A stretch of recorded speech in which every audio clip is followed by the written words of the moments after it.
Really, really good game. This is going to be a really interesting game. Man United are on blistering form. Man United are looking brilliant at the moment, and there's no goals in this. Yeah, very much looking forward to seeing what we get today. Big shout out to everyone that's joining us. My voice is gone from last night. So this is going to make today quite interesting, but we can get through this. Things need to warm up. That's all we need to do. Just need to get things warmed up, and then we will be rocking and rolling. Now, I haven't seen any team news yet. There could be some team news. There should be some team news. So what I might have to just do is jump over to Twitter and see if there's any team news that's come through over there. I know a big talking point is Sancho going to start for Manchester United? Let's have a look and we'll find out. We'll find out together. Sweeping shots of Southampton, a place I know very, very well. Pogba stays at Man United this summer, never really in doubt, but has now been confirmed by Fabrizio Romano. And 3 minutes ago, we do have the starting lineup, and there is no Sancho by the looks of it. So, is there any Sancho at all? He's on the bench. So, we've got De Gea, we've got Lindelof, we've got Maguire, we've got Pogba, we've got Martial. We've got, so it looks like Martial's taken the place of Dan James. We got Greenwood, we got Fred, we got Fernandes, we got Shaw, we got Wan-Bissaka, we've got Matic. So McTominay drops to the bench as well. So we are actually starting with Martial. So no Sancho again. No Sancho again. I mean, like, it is what it is. I didn't know if he'd be ready to kind of start this one.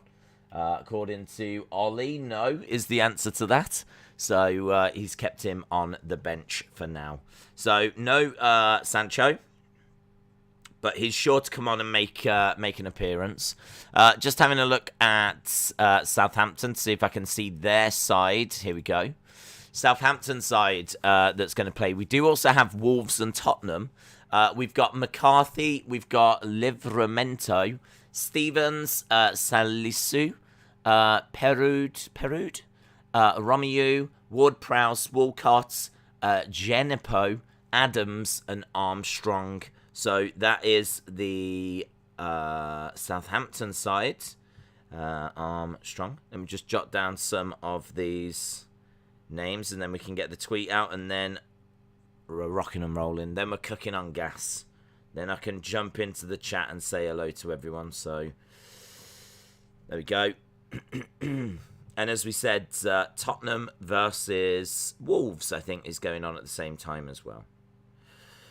Tweeted, done, wonderful. Let's come off this. Let's go to the chat. Hello. No Sancho. No Sancho. No Sancho. No Sancho on the bench, which is a shame because I've got him in my fantasy team. So just another week of me completely messing up that. But at least he got brought on last time. I expect him to get brought on again. So we've got at least Ollie's rotating the squads. Yeah, he is. In all fairness, he is. James said, easing Sancho in slowly. No need to rush it. I don't know why that sounded sexual. It did.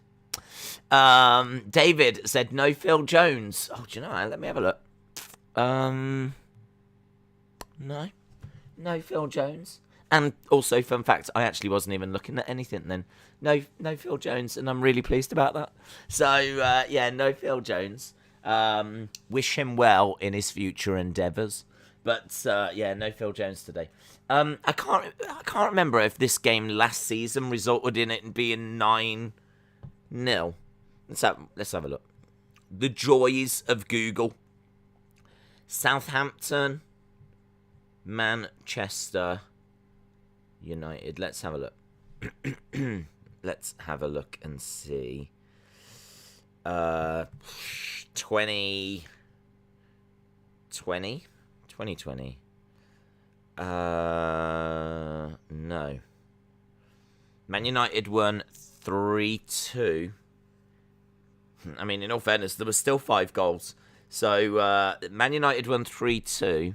When did Man United beat them, like, smash them? How long ago was that now? Maybe it was at Old Trafford. Either way, there's always goals in this. So last time it was 3-2. The time before it was 2-2, a draw. This is a game that I'm not expecting it to be 0-0. I'm expecting this to be good entertainment. The big question marks for me, I'm really looking forward to seeing what Armstrong is like for Southampton. So I really want to see what he's like. He's just been brought from Blackburn. And he is their Ings replacement. So they've gone out and bought Armstrong.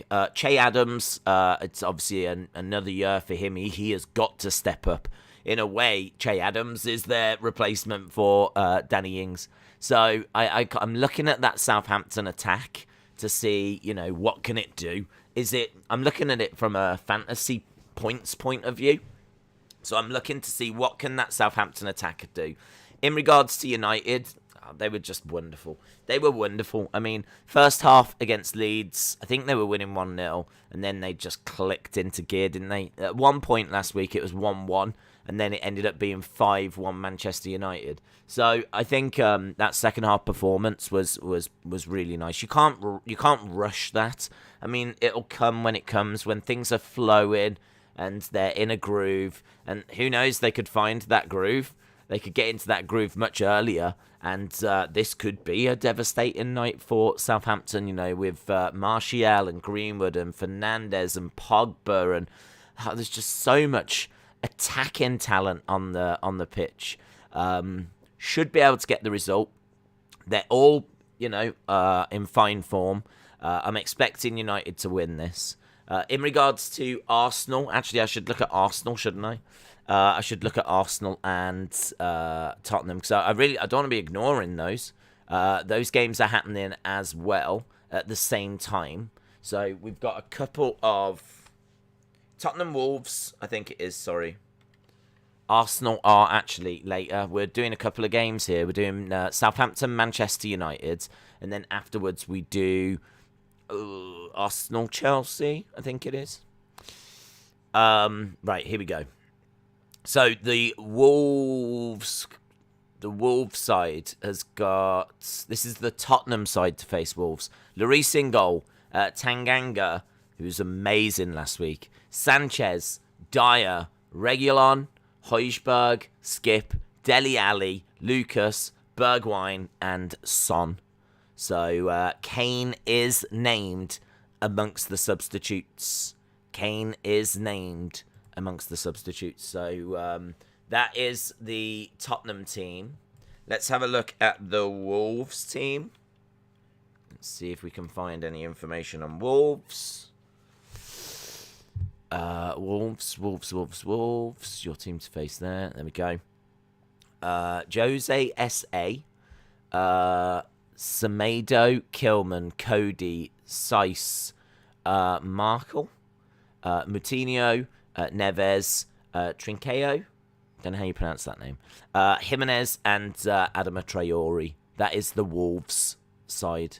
So, yeah, I'm pumped. I'm looking forward to this. Manchester United versus Southampton. That's going to be our focus. We're at St Mary's, place I know, as I said, well. I used to live 5-minute walk, if that.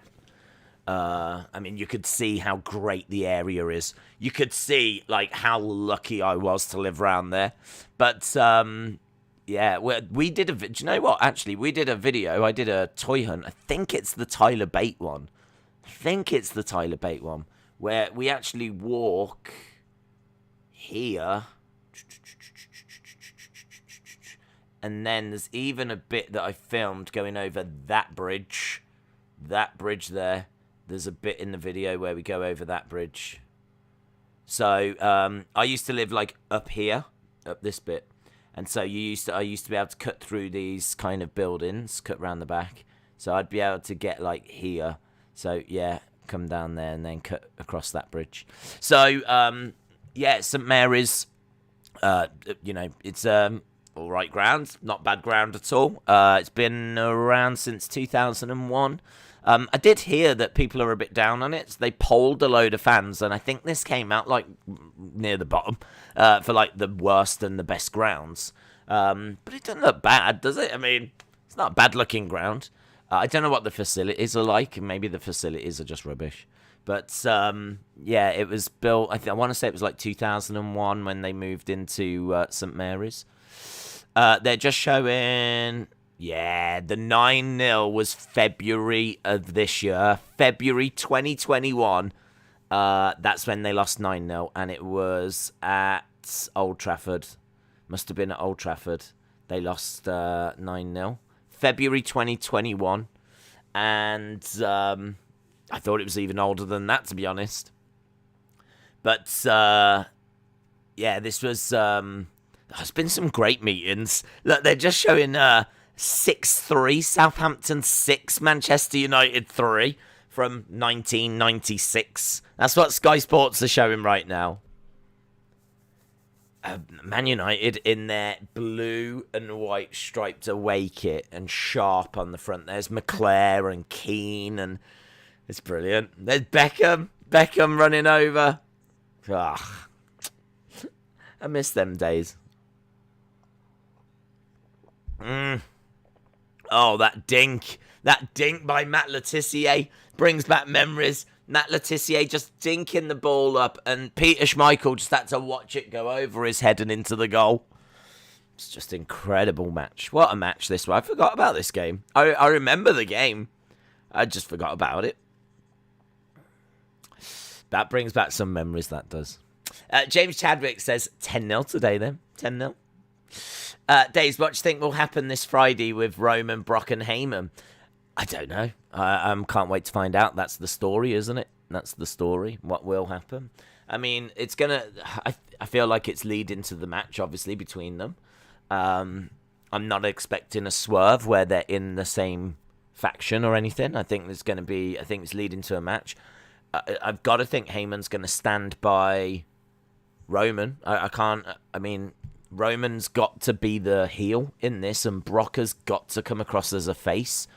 That's why I think him attacking John after was a bit of a mistake. I kind of think he attacked John just to give the crowds some Brock Lesnar action and not send the crowd away feeling like they haven't seen anything. So I think they've done it for that, but I think they got it wrong. I think it's a case that they shouldn't have done that. I think they needed to have Brock come and actually help John. Brock makes the save. If you do want him to be a face, then Brock makes the save. I hope Saints win, says this Hugh Life, but I think 2-1 Manchester United. Marvel Leo says 3-0. Craig said, you still recovering? I'm still recovering. Oh, I mean, like, I haven't had much sleep and my voice is a bit shot, so... It's Zed said, Days, why not Varane and Sancho? I don't think that Sancho's had much of a pre-season. I think he's had a lot of disruption, what with the move. So I think it's a case that he's still not quite where they want him to be in regards to his fitness.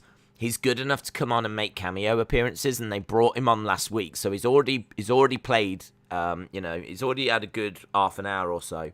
I reckon there's a good chance that he'll get another half an hour at least. I could see Ollie bringing him on about the hour mark. Maybe even the second half. I mean, last week he played half an hour. This week he might give him the whole second half. Who knows? There was rumours that Sancho was going to start. Varane, no idea. I mean, like, Varane, there's been a lot of disruption there because I think, like, there's even more hurdles that you have to jump through now that we're out of the EU. So now that we've obviously left the EU, Brexit and all of that, I think it's even harder now to bring players in. And so I think there's been a bit of disruption there, and that's why the Varane saga was dragging for a while. Plus also Man United are just pretty rubbish at doing transfers quick.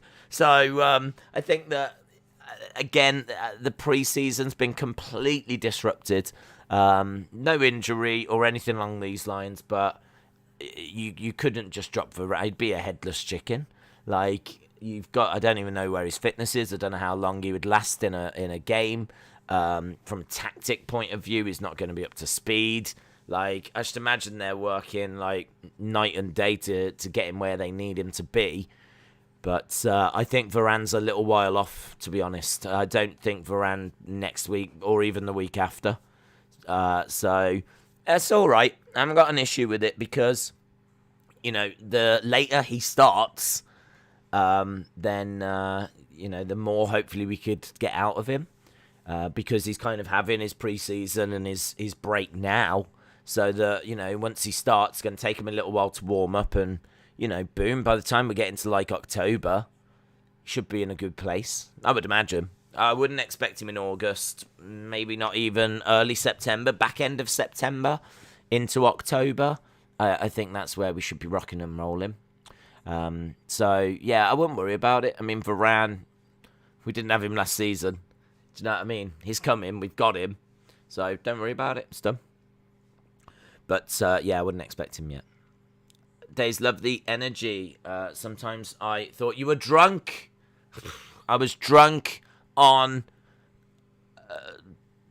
awful booking. Yeah, I don't know. It was a really weird show. Trying to do the score at the end was a tricky one. As I said at the end, I can totally understand why people were like, that show is brilliant. I'm really entertained. And I can also understand why people are like, I'm giving up on WWE. I honestly had people get in touch and send me messages saying, Days, I just can't do it anymore. I can't do WWE after tonight. I just can't do it anymore. They've ruined Becky. I've no interest in Brock. And the rest of the show was just an absolute dumpster fire. I had that. And then equally, I had people going, I can't believe you only gave it a 6.5. This show's easily an 8.5. It's easily a 9 and all this. They brought back Becky. They brought back Brock. None of the matches were bad. And, people saying that. And I get that as well. So, do you know what I mean? Like, this is one of those shows that I think has really split opinion. And I think I've kind of parked myself like a politician right in the middle and just gone 6.5 for me. So, still love that Brock moment, though. I love that Brock moment. I love the Becky moment, but, yeah, it's good. Will Sancho and Varane start? No. Rafi, we've got news. We've just had a Solskjaer on. Don't go back in the stream. And, because it hasn't saved that bit. And he was like, neither are starting. And I said, why? Give me answers. And he was like, because I'm at the wheel. That's what he said. So Sancho's on the bench. Varane is... I don't even think Varane's on the bench, to be honest. I don't think he's ready at all. I don't think he's even close to ready, so... Days, how are you and how is everyone? That's a big question, isn't it? How are you? And also, how is everyone? I'm all right. I'm a lot better than my voice sounds. And as soon as I've had this coffee, I will have a Strepsil. And honestly, then you won't believe how I sound. You'll be like, wow, is this a different guy? So, yeah, we're going to be all right. So we're doing this. After this, we've got Arsenal-Chelsea. After that, I'm going to get some more sleep. And then we've got NXT TakeOver. Alex says, I am excited to see the away and the third kit. The third kit. I like them both. I kind of like them both. I like the light blue one. I do like this one, actually. Let me show you. Allow me to show you. Manchester United. It might be the third kit. Because there's a picture of... I think it's Pogba in the third kit as part of the... do you know what? Do you know what? I can't be bothered to save. I can't be bothered. I can't be bothered to try and save pictures and all this kind of stuff. I'm just gonna show you the window. Let's go window capture. There we go. See what I mean? I can't be bothered. Do you want to unsave changes? Save. There we go. So I don't know if you can see them. Those are the two shirts. I was going to try and save the pictures and do it that way, but this is easier, innit? So I really like the light blue with the red. I really like that. And you can see there's a guy that's got some jeans on. I've told you before, I always look at shirts and I think to myself, how would that look with jeans? And I kind of think the light blue one looks kind of cool. I think it's got like this really great retro vibe.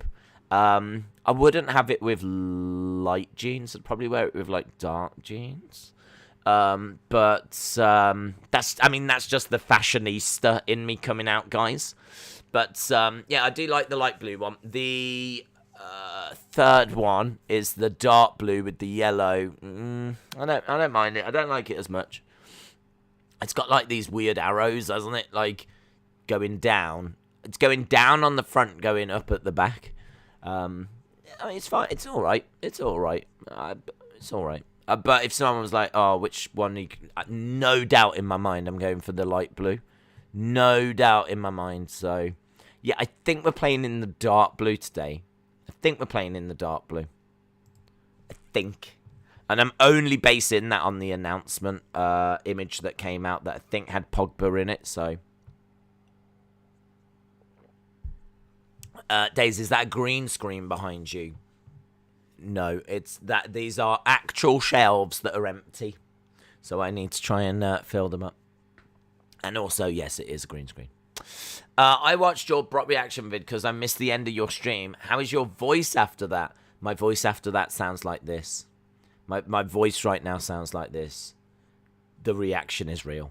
Yeah, I have not used any kind of fake voice tricks. Yeah, I turned off the fake voice software. It's battered me. That's what it's done. But I love it. I love that moment. It's amazing. Do you know what? I haven't actually watched that video back. And I said last night, it's amazing how I caught it. It's amazing how I caught it. I am so lucky to have caught it because Roman beat Cena, and in my mind at that point, I'm like, right, this is big. People would like to know, the news, and I know that they're going to get that news from everywhere, but I'd like to get that a little something out. So I went to press record, and I was about to say, so Roman has beaten Cena. We've just had a great main event. Really enjoyed the match. Just a few thoughts, and get that as a video. And I think it's like I go so, and just someone goes so, and then I go, what's this? Because all of a sudden, like the lights change. So what's this? And then it's like it's amazing how it like you don't have to wait hardly anything for the Brock reaction itself because I just caught it right at that moment. So it's good. It's good, but it battered my voice. What a moment! What a moment! So, yeah, really did enjoy that. Brock's return last night was better than Punk's just because we didn't see it coming, says James Chadwick.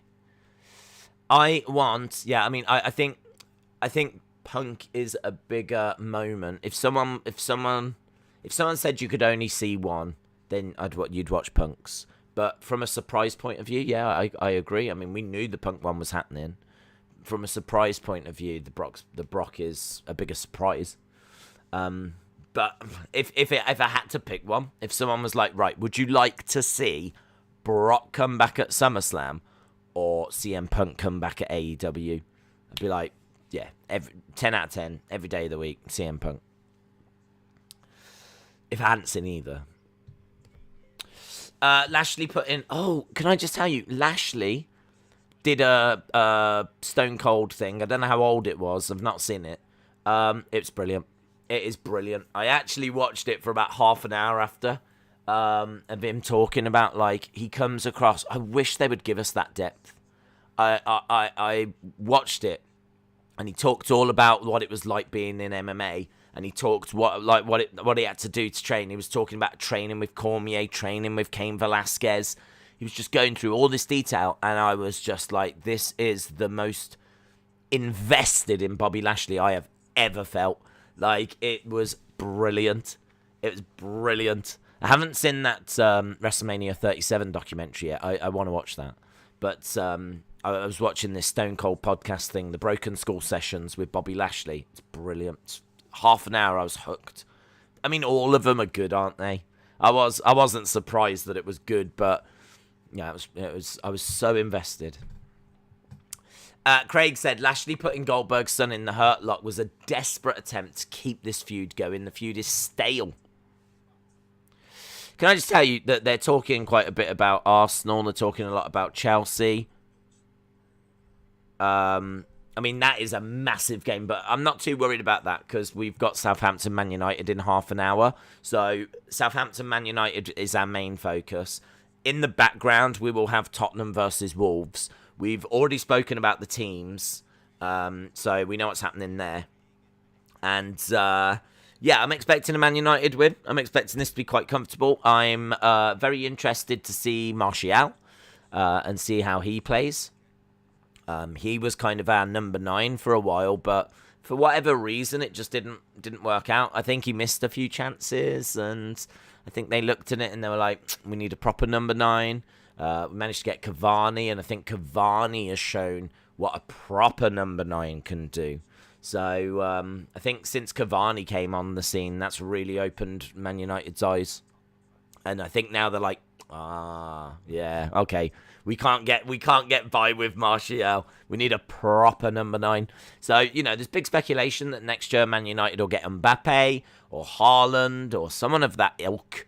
I don't know. I don't know how easy that's going to be. I mean, fun fact, it's not going to be easy. But I think they will get someone. Where Southampton go from here, I really don't know. Southampton, there's a few people I've spoke to that have said they're going down this year. I hope not. I've got a soft spot for Southampton. I used to live by the ground. I used to work with a lot of Southampton fans. The thing with Southampton is, again, it's only got the one club. So it's a city. It's a weird little city. And when I say little, it is little. Like, the high street. The high street is kind of like one road. It's sort of one road with, like, loads of shops down. And then they've built, in recent years, this shopping centre, which is a really amazingly nice shopping centre. I wonder if I can find a picture of the shopping centre. Like, the shopping centre is really, really nice. It's right in the heart of the town, or the city. But, like, everything just happens on this one road, really. Southampton shopping, I think, was it the Bargate? I can't even remember what it was called now. The West Quay. That was it. West Quay. Yeah, it was quite nice. I've got a soft spot for Southampton. Southampton.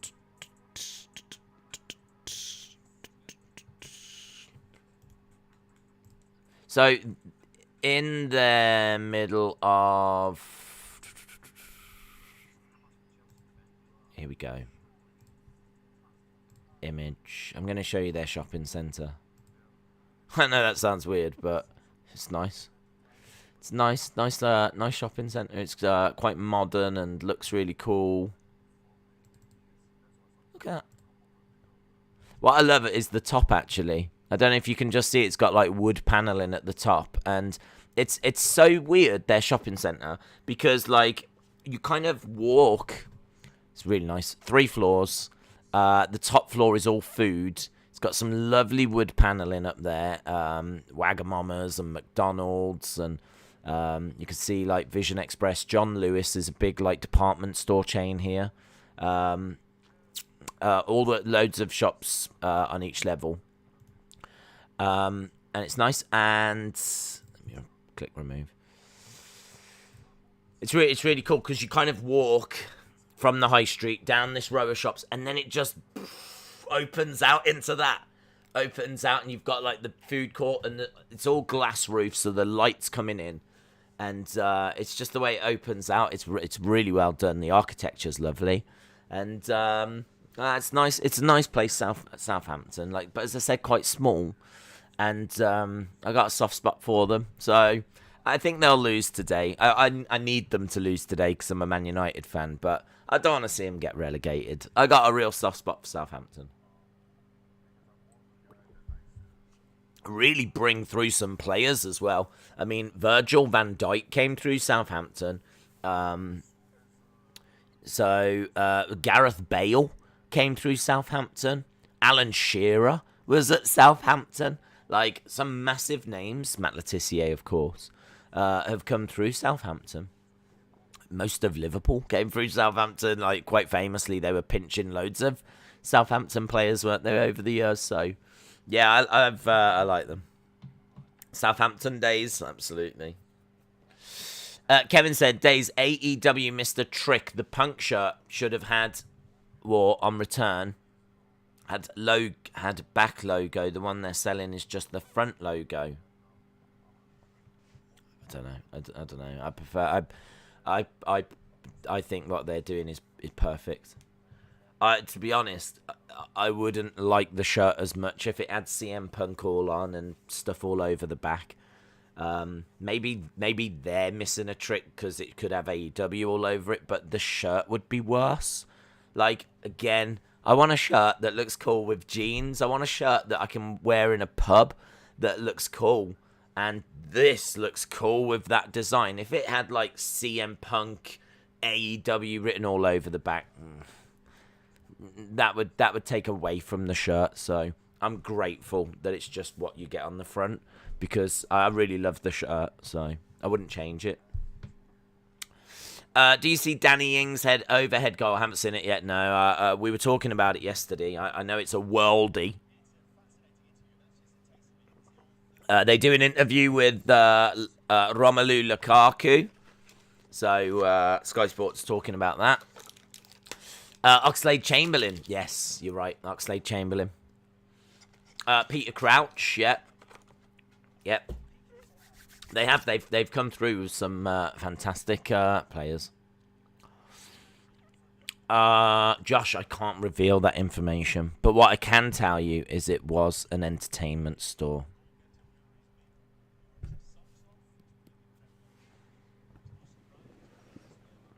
That's all I can say, Josh. That's all I can say. I did work in an entertainment store for 15 years.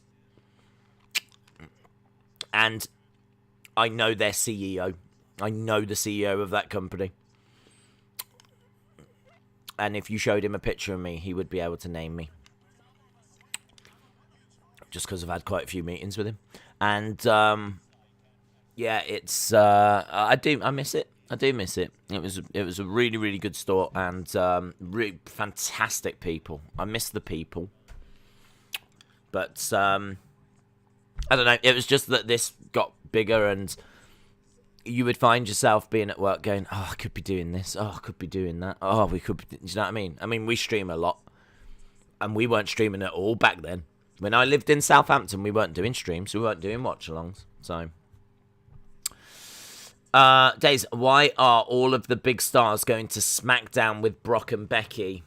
Don't know, but I don't know if there's a draft that's due, or is it that Becky's not coming back at full time yet? I mean, when I say not full time, I just mean she won't be there every week. I mean, we know Brock won't be there every week, so maybe it's just not going to make the biggest of changes.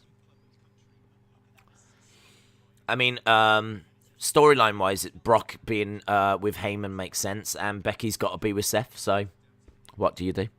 The only thing you could do is move Seth and Becky back to Raw. And who knows, maybe they'll do that.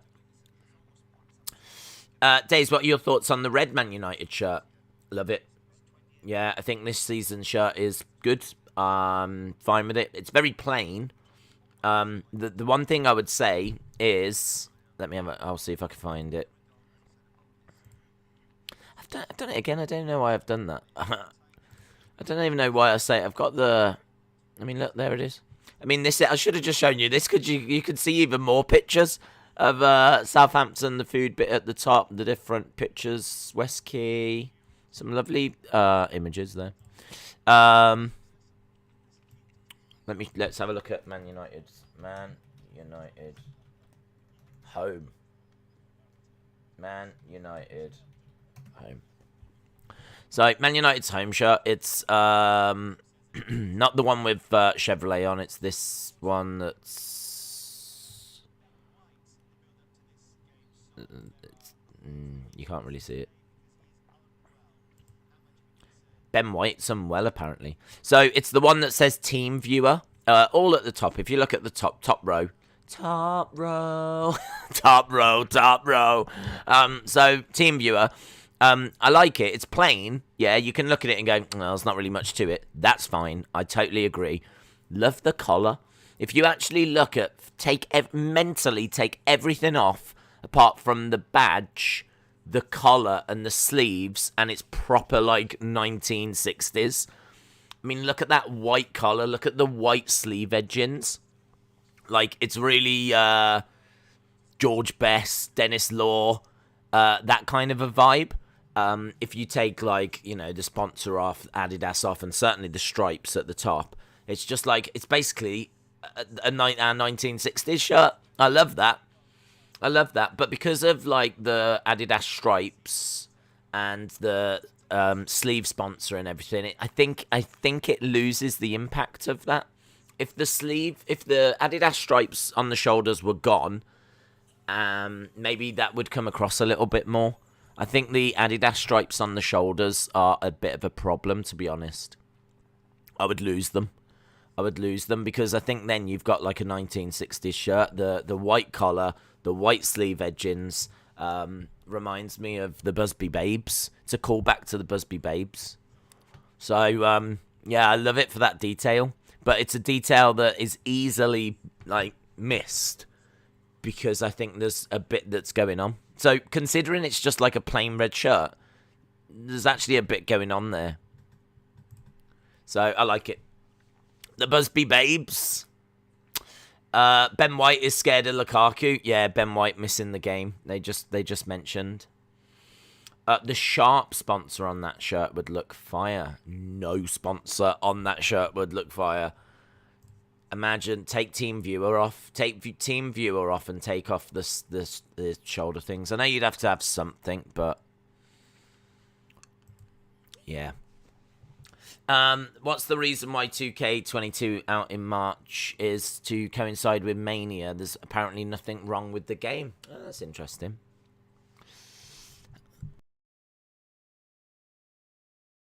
I can't even move. Slightly move the thing without it going.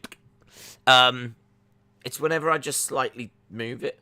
Yeah, I don't think the optics were great on that though, is it? It makes it look like there is definitely something wrong with the game. Are you streaming NXT TakeOver tonight? Yes, I'm in. I am. Yes. My favourite Man United shirt was the Sharp sponsored version. They had a few of those. Sharp was a sponsor for a while. Throughout the majority, if not all of the 90s, was Sharp. So I think they cycled through a few of those shirts. I don't know my favourite United shirt, to be honest. I don't know. I'd have to sit down and do like a video where we look back through every home shirt. I mean, I can think of iconic away shirts. And I can think of home shirts I don't like. I don't know why. I'm seeing Ryan Giggs in like a really baggy red shirt from like 93, 94, maybe even 92 actually. Wasn't there one that had like lace kind of tie up here? Like, there was, wasn't there? I seem to remember one that had like, you know, the kind of zigzag laces that you tied up here. I didn't like that. Guess what I like? I like a shirt you can wear in a pub with jeans that looks classy. And that's why I like this season's shirt. I think it's classy. I think it's quite classy. You could wear that with some jeans, trainers. You're just going to look really cool. It's just really casual. It's really cool. It ain't got like mad designs on it or anything in the background or Yeah, I like it. I like it. It's a bit plain, but as I said, there's that little hidden detail in there, the callback to like the Busby Babes, which I'm all over that. In a way, it's like a little Easter egg. It's kind of like some people might not know it's there, but if you point it out, then you go, oh, I see it now. I really like that. Daisy's still shocked after Brock Lesnar's return. My voice is. Enfield are now sponsored by NXT UK. Yeah, should we just have a look? Have a look at their shirt. Let's have a look at the Enfield shirt.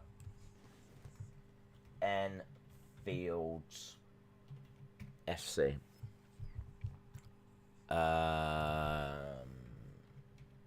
Home shirt. There it is. There it is. There it is. There it is. There we go. That is the end. That's all right, though. That's all right, isn't it? Well, I mean, the shirt's not. It looks like you've won Mr. NXT UK. It's like a sash, isn't it, that's going across. And why is the picture so bad? Is the picture that bad for me? Yeah, it is a bit. Yeah, it's not a great picture, actually. Look at that picture. Look at that picture. Oh, my God, that picture's amazing. That picture is amazing. Look at that image. There, look at Miko. My God, they said to Miko Satomura, will you go down to Enfield? And she's like, sure. Enfield Football Club, sure. Look at that. There's look at the size of the sponsor. Look at the size of. They've got to try and carry that around the pitch. Lug that around. I mean, that sponsor thing looks faded and heavy, doesn't it? I don't know. There's a lot going on in that image. There's a lot going on in that image. That's kind of interesting. There's another one. Miko. Standing next to the footballer. It's kind of fun, isn't it? Just try and zip it down a little bit. This is way too big. Way too big. Right, let's get rid of it. Man United are going to win 3-0. Oh, Ollie's at the wheel. We thought Anthony was the right man for this game. He did well here in the league last season.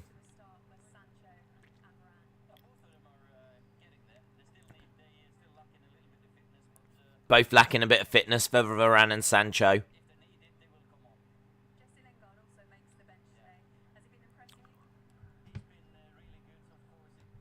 Lingard on the bench today. The question is, has Lingard been impressing you? And he says he's been really good.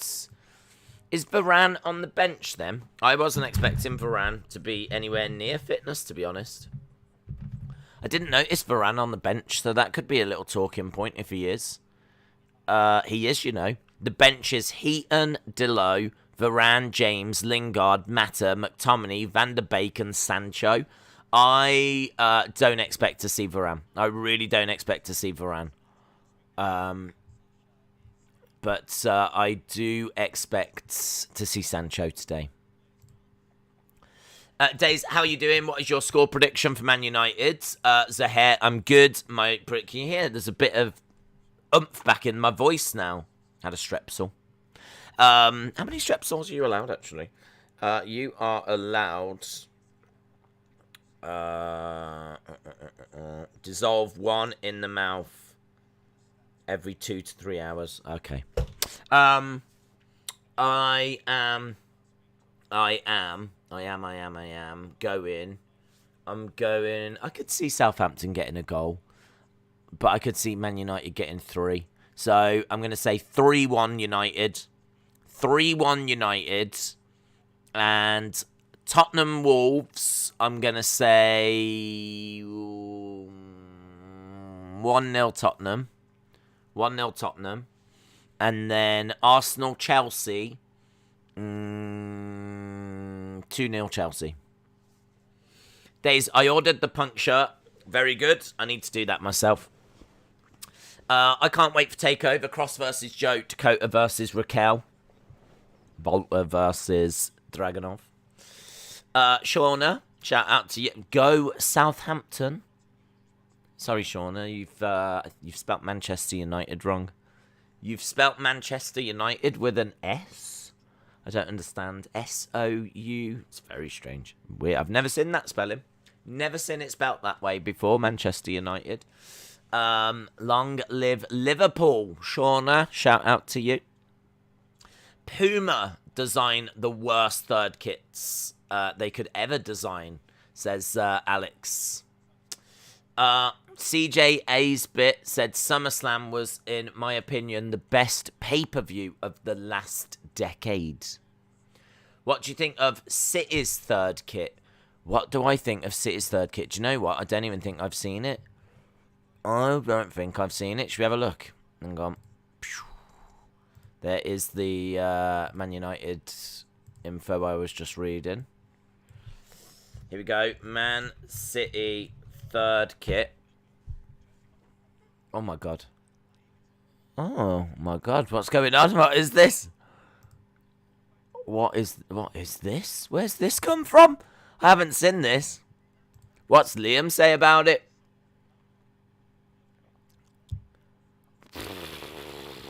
Wow. My god, have you seen? Look, like, this is what Liam Gallagher said about it. Liam Gallagher said, whoever is responsible for that new Man City kit needs to be put on the next flight to Wuhan, and whoever buys it needs to be on the one after. Come on, you should effing know. Wow. Wow. I mean, those are the words of Liam Gallagher, okay? I do not support those words, but it seems like Liam is not a fan at all of this Manchester City kit. Yeah. I don't know what to tell you. I don't know what to tell you at all. I mean, I don't know what to tell you. I don't know. I would love to know what the thought process is.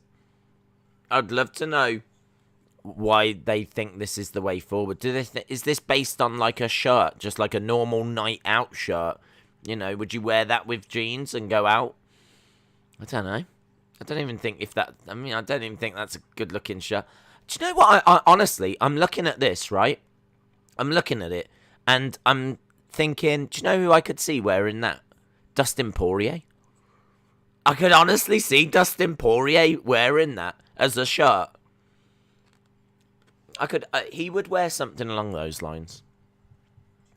I could see him wearing it as, like, if it was a normal buttoned-up shirt, I could see Dustin Poirier wearing that. But Gallagher ain't feeling it. I mean, yeah, I don't know. This is the first time I'm seeing it. Look, oh God, look at that one as well. That kit, the yellow going down to orange. God, it's just awful. Just awful. Yeah, Puma. Whew.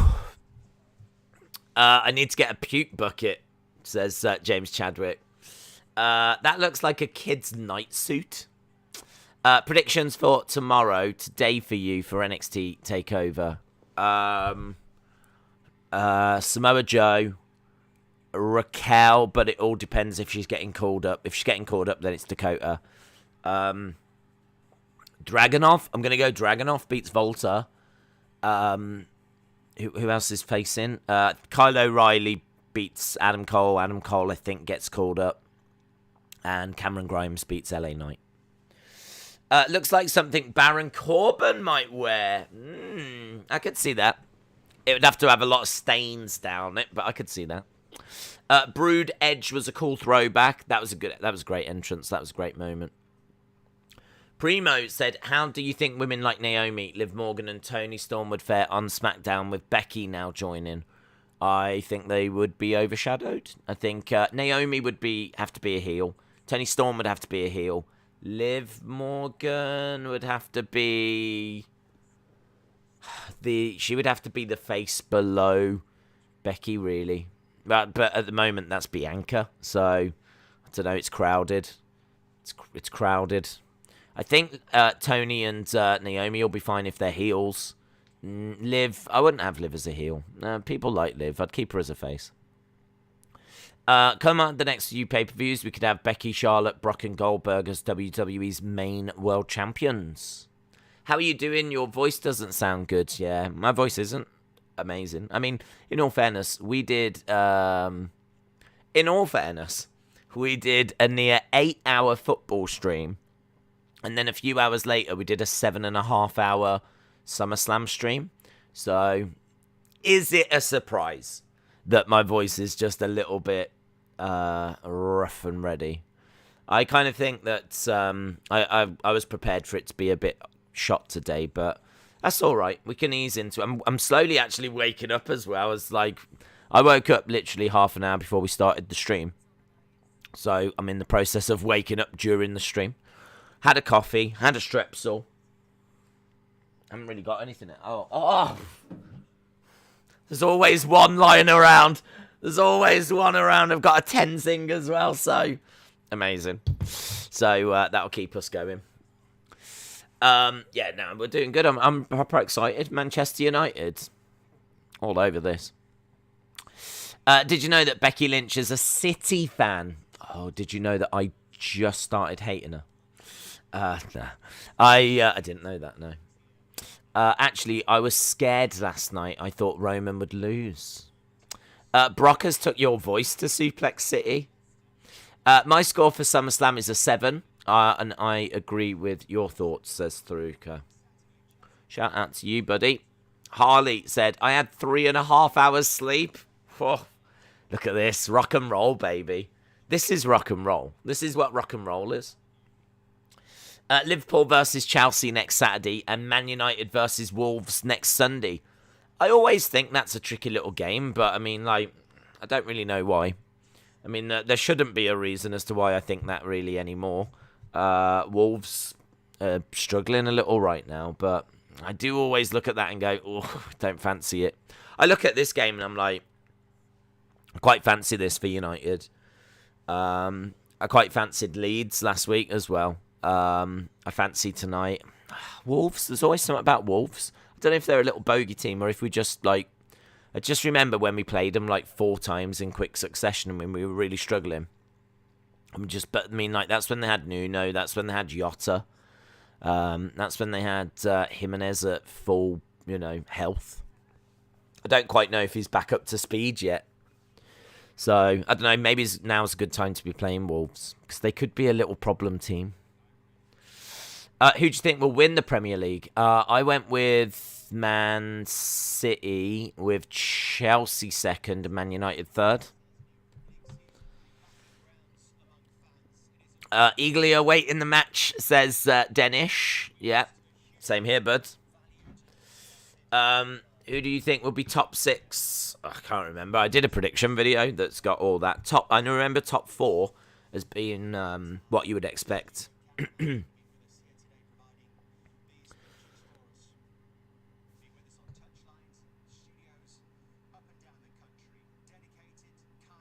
What? Oh, okay. I wondered what they were doing. They were talking about the cameramen. And I was like, why are we talking about the cameramen? And it turns out one has passed away, unfortunately. So they're just paying respects to one that has passed away. So that's nice. Yes, top 4 was Man City, Chelsea, Man United, Liverpool, with Man City top. Like, that was the order I had it. I can't remember the 6, to be honest. Days, I've got to ask the ultimate question. Brock Lesnar or Brock Anderson? I didn't realise the shorts were yellow. Man United have got the blue. No, not feeling it. Not really feeling it. I mean, you've got to wear different colours, haven't you? I would have had black shorts. I don't know if you can see in the tunnel, but can you see they're wearing that blue kit with like yellow shorts? Not feeling it. I would have had black shorts. It's not the end of the world.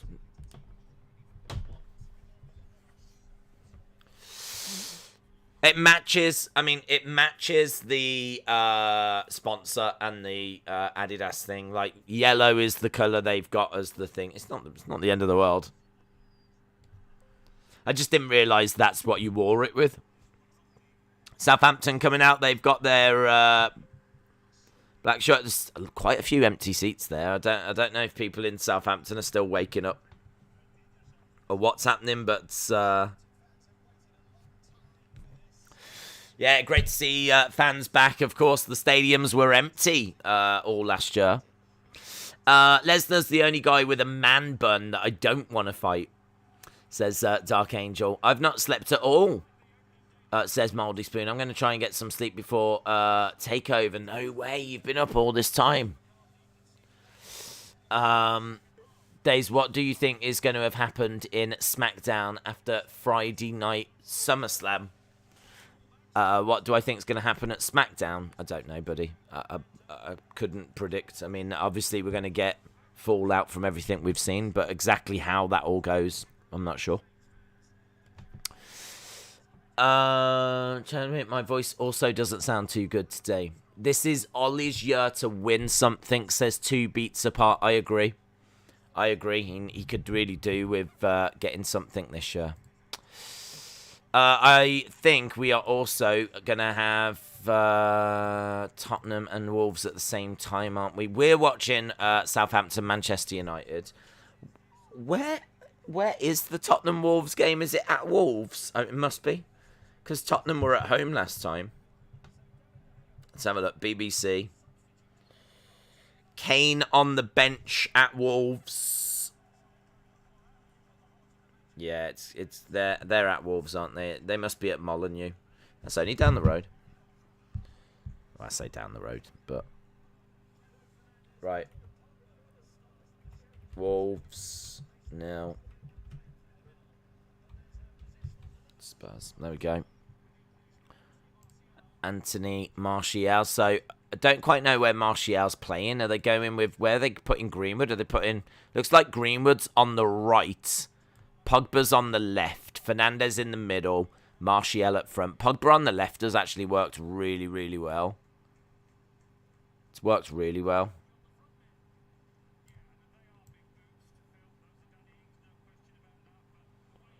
So we'll put the Wolves Spurs thing over there.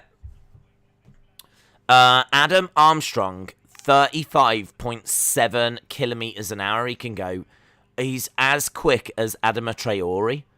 That's not... I didn't know that. I didn't realise that about him. Speed demon. We've got Greenwood on the pitch. 9 games, 7 goals. He's 4.4 shots in a 90. Mason Greenwood is...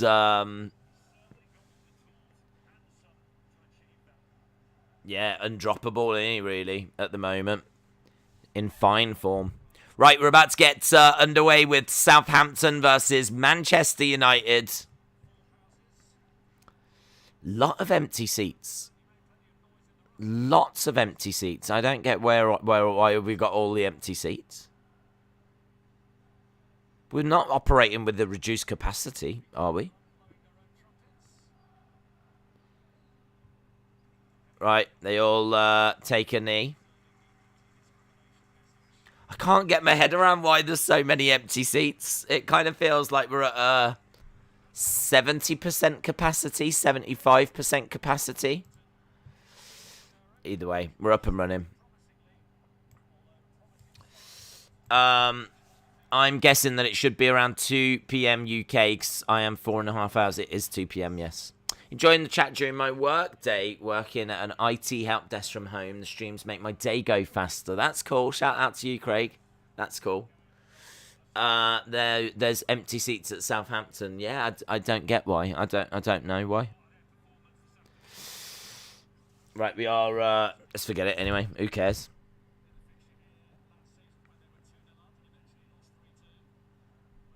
Okay, we've got Ward-Prowse standing over a free kick here. Always makes you nervous because he can hit them. And De Gea is called into action in just 50-odd seconds. So that was good by Ward-Prowse. He can, look at this, right down in the corner as well. So good, isn't he, when it comes to free kicks? So good. What such a good free kick deliverer. De Gea, lots of singing from the Southampton fans. It's a corner for Ward-Prowse. Whips it into the middle, and that was bad. That was bad. It actually goes in and sails into the side netting. So that was poor. Excellent free kick, though. Wow, JWP, thanks for staying. Loyalty matters.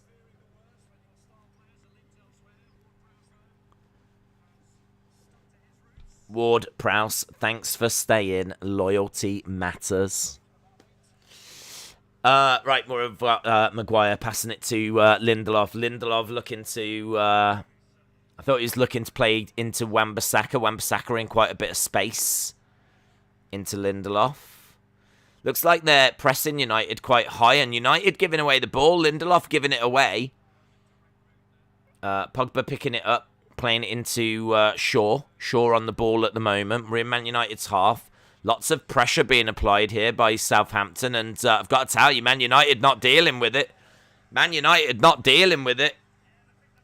Yeah, they're putting the pressure on, not allowing United to play out from the back. And United are struggling, and they give away a corner here. Armstrong. I'm really interested in Armstrong. I want to know, like, from a fantasy points point of view, what can he get? What can he do?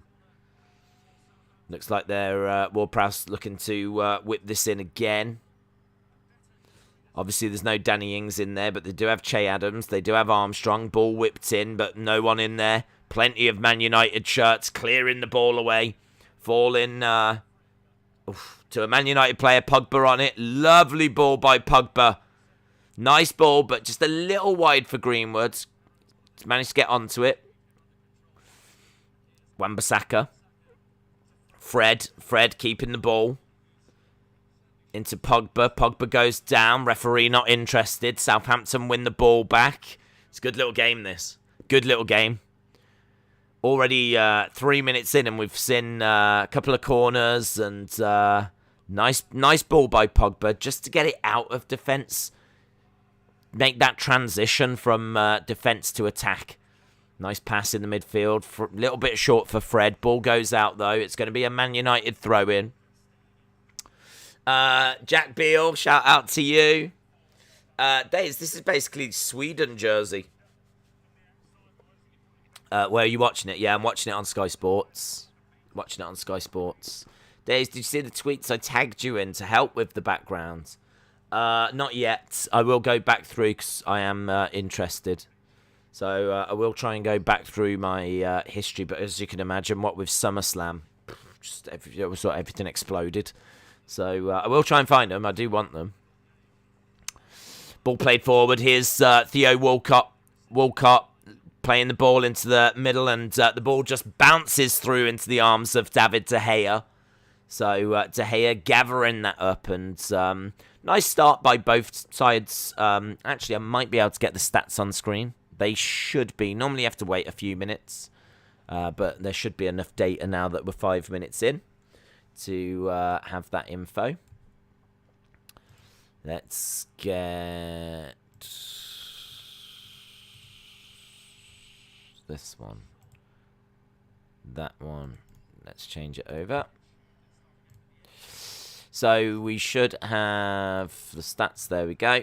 Man United 61% possession at the moment. Ball goes all the way through to McCarthy. Ball in and around the midfield. So game just settling down a touch at the moment. There we go. Did you see Barcelona? They drew with Bilbao 1-1. No. The defence looks dodgy. They need to calm down. Wan-Bissaka played forwards. Southampton. Looks like he wiped out. Was it Fred? Yeah, Fred. Fred goes down, and Man United win a free kick just on the edge of the penalty area. It is over to the right-hand side. Man United are attacking from left to right, and Southampton are going from right to left. 6 minutes in. Looks like Fred gritting his teeth there, having to walk that one off. Bruno looking to whip this in then. Could be something here. Ball whipped in, headed. Oh! Bounces off the post. Oh, it's bouncing everywhere, and they managed to clear it. My God, Bruno whips it in. Like, they managed to get onto the end of it. They can't quite get it in towards the goal, but it goes that way. Southampton are clearing it. The shot comes back in.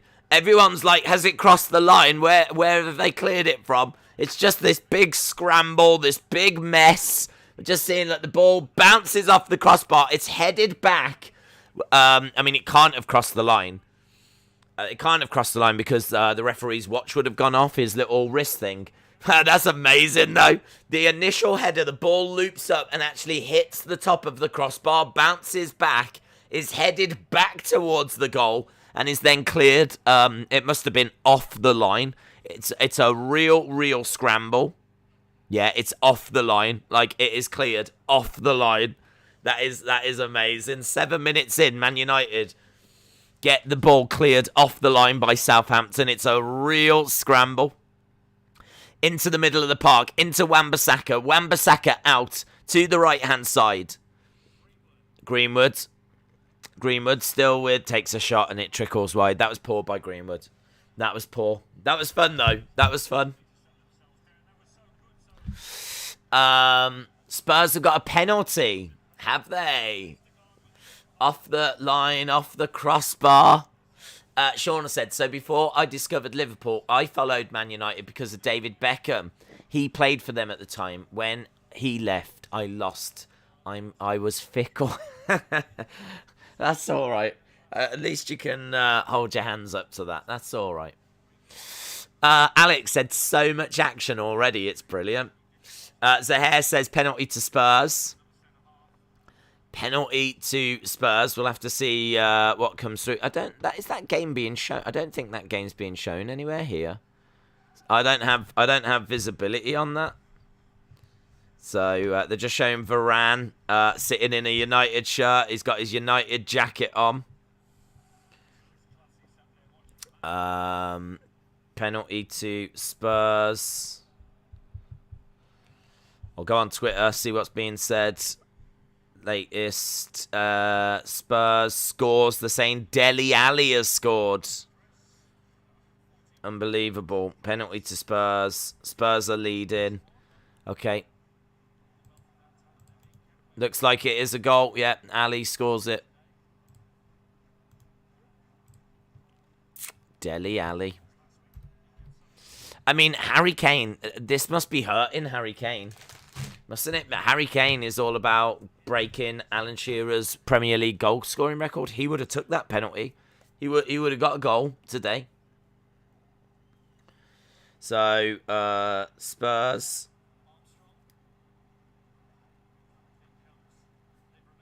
Spurs 1-0, and it's Dele Alli in the 9th minute.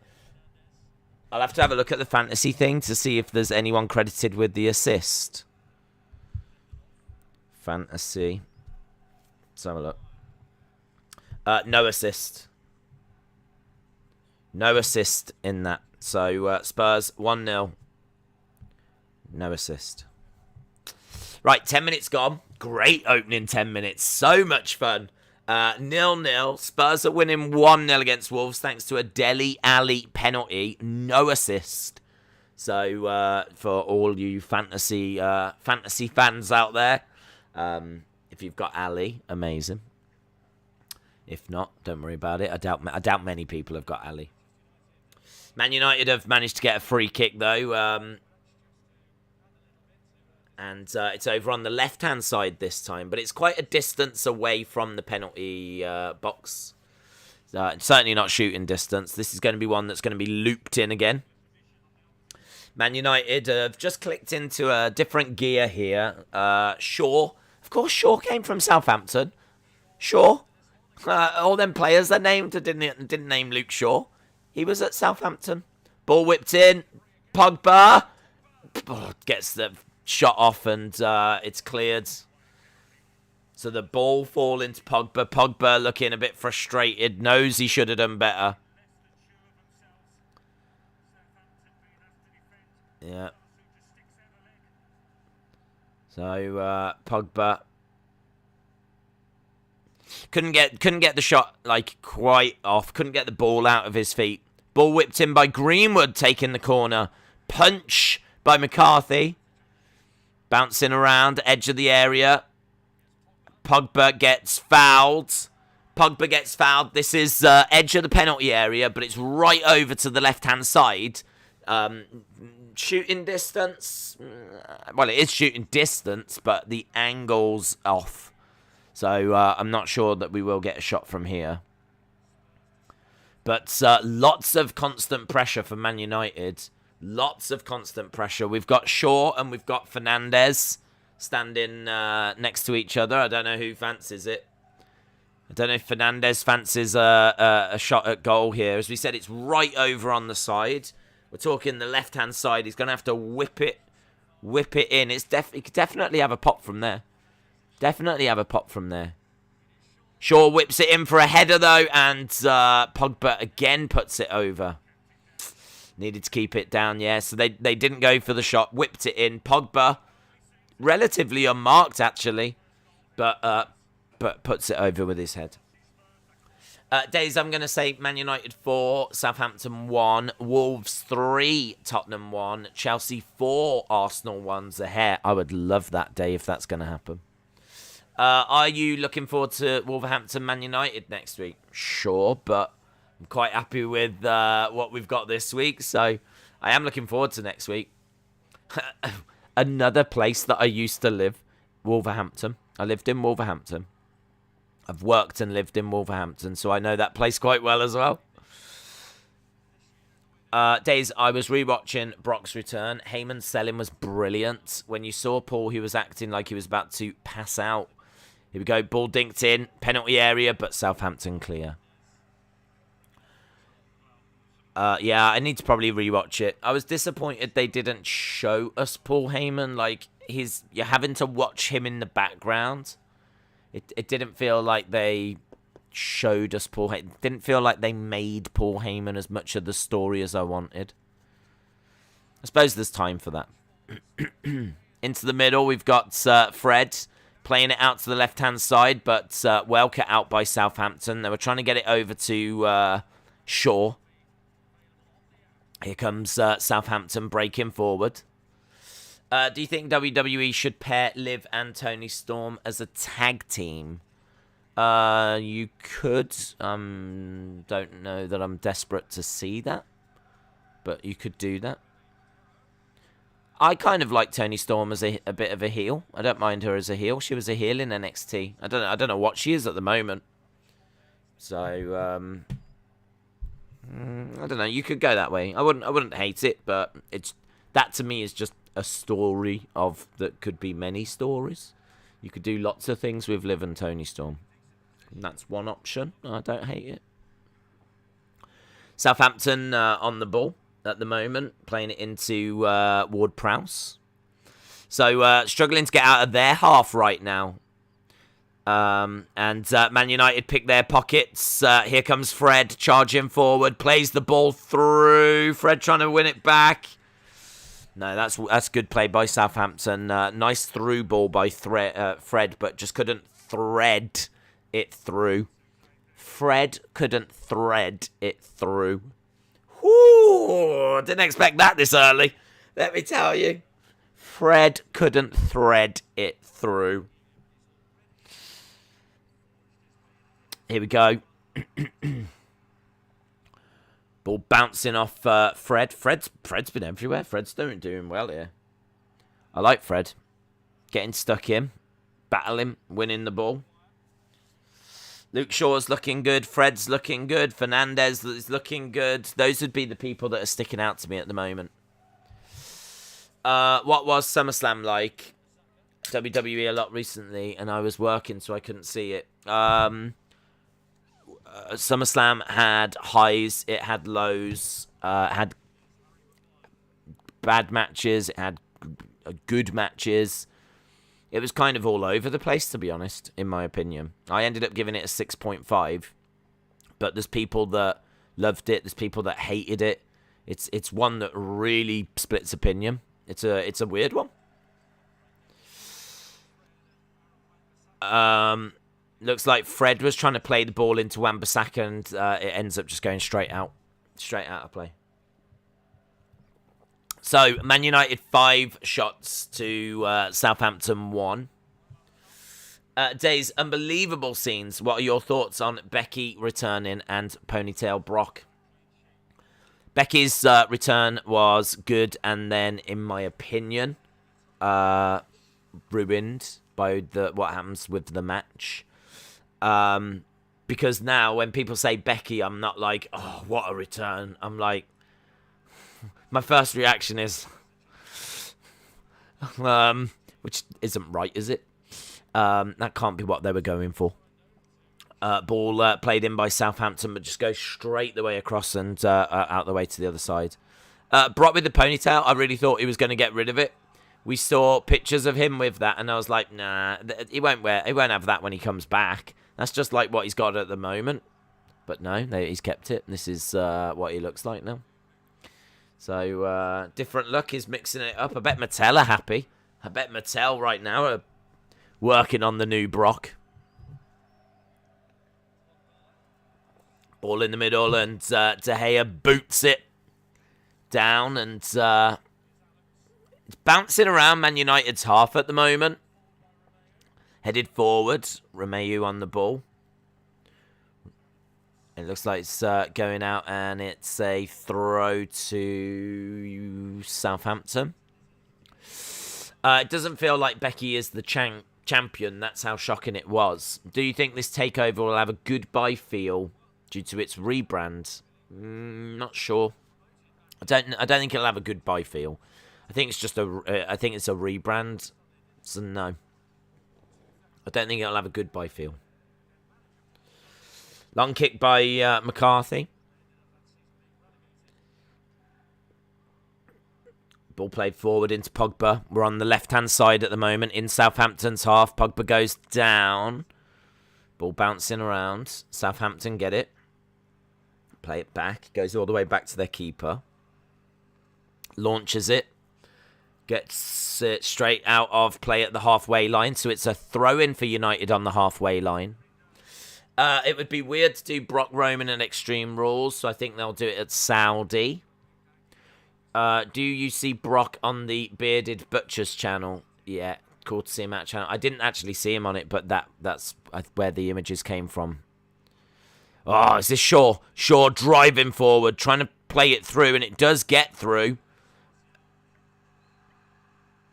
Looks like it was a foul by Pogba, and looks like it's going to be a free kick to Southampton.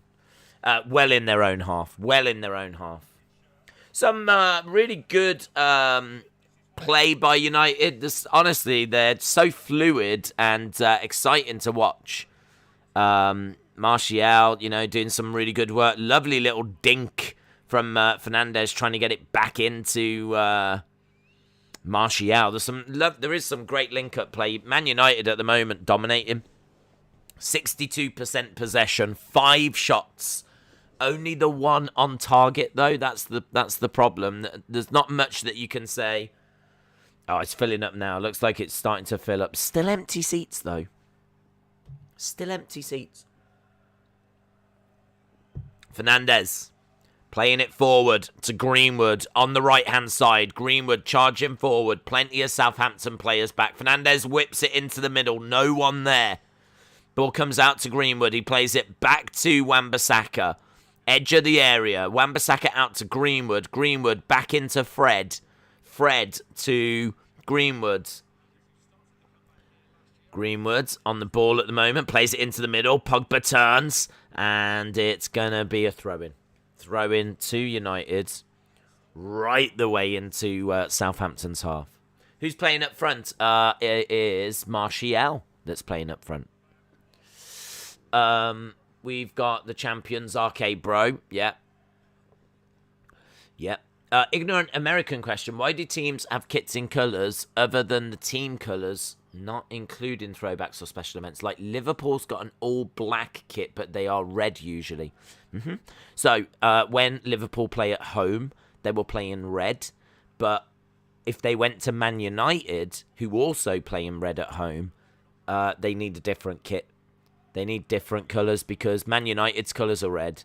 Liverpool's colours are red. They can't both wear red because no one would know who's on their team and who isn't. So you have to have an away kit that's different colours. And teams change their kind of away colours because your home colours are your colours.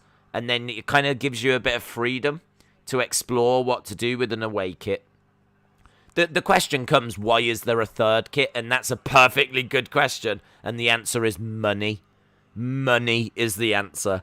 Because teams know that people will buy a third kit. People will buy a home. They will buy the away. And can you get a third kit in there that you just wear once in a while? Yeah. I think this is actually Man U wearing their third kit here. Greenwood just took a strike on the chin. Ball went over to Greenwood, and it was an elbow from couldn't see who it was. Southampton player elbowing Greenwood. Greenwood goes down. It's Genipo of Southampton. Oof. Greenwood's still like, ooh, feeling it. Ooh. So, yes, that is why you have to have different kits.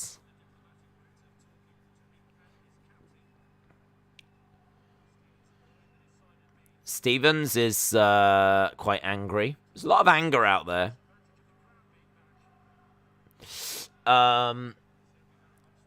They're here, they're there, they're everywhere. Empty seats, empty seats. I have no idea why there's empty seats. No idea at all.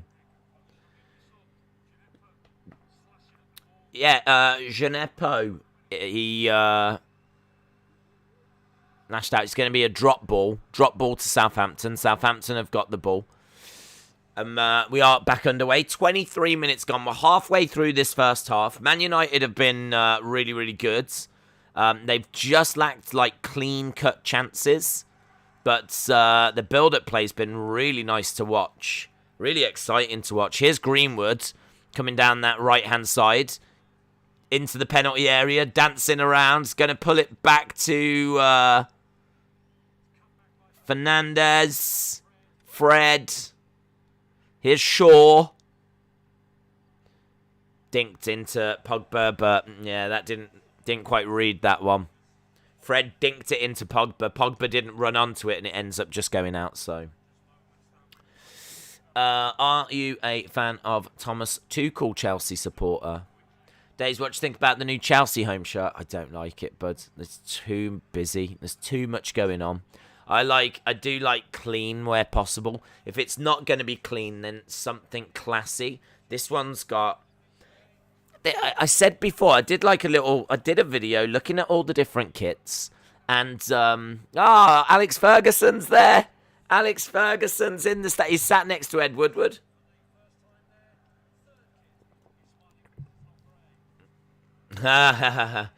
They showed Alex Ferguson smiling, and they said the reason he's smiling is because it's not grey.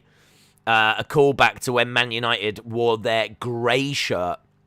And then they had to change it at half-time because the players were complaining that they couldn't spot each other because the grey kind of just, like, it was hard to spot with, like, what was in the background.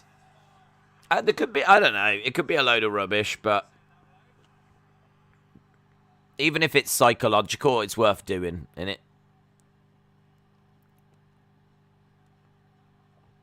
Famous. That's a famous incident, isn't it, from the history of the Premier League? The grey kit, Man United's grey kit that they had to change at half time. It's a crunching tackle here by Bruno. He doesn't get the ball. He gets the man. Free kick to Southampton. Bruno Lage is a fraud for Wolves. What's going down?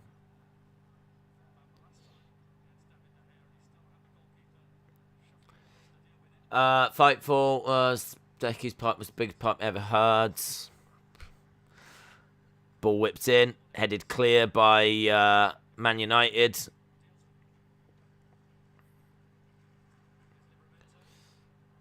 Ball playing around, rolls through, nice. Breaking down the left-hand side. Here's Greenwood.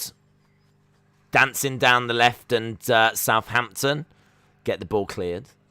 Not feeling confident. We're moving the ball forward. It's slow and misplaced. Jack Beale, appreciate the support. Shauna says, I get it. Here in the States, white is usually the home and grey is usually the away. They might have some team colour tops. What about, like, NBA? What about NBA? All the NBA teams got different shirts, because don't they have home and away? They do. I know they do. So they do the same. I know they do. I've seen home and away shirts for NBA. Ball played into the middle. Armstrong curling it round, but curls it wide. Retribution, shout out to you. They may have a team colour top, white or grey bottoms, depending on if they're at home. NBA wear white at home and team colours away. Got you. NFL have got home and away. What football team do you support? I support Man United. I'm a Man United fan. I need them to win. I've got nothing but love for Southampton. Used to live there, as I've said, and as people know from watching the early videos. A lot of, do you know, when we go to Toys R Us, in a lot of the toy hunts for anyone that watched those, that was in Southampton. I did a Poundland video. That was in Southampton. Oof, lovely footwork. And couldn't get past Matic, though, and the ball is cleared by Man United. Coming up to the half-hour mark. And all of those early videos are all in Southampton. Really, anything from 2016, 2017 is Southampton. 2018, 2019, 2020 is where I am now. Don't wear white and grey. Day's time out of Pukai is spamming again. I think we're all right. We're all right by the looks of things. Ball being played forwards. We've got Armstrong on the ball.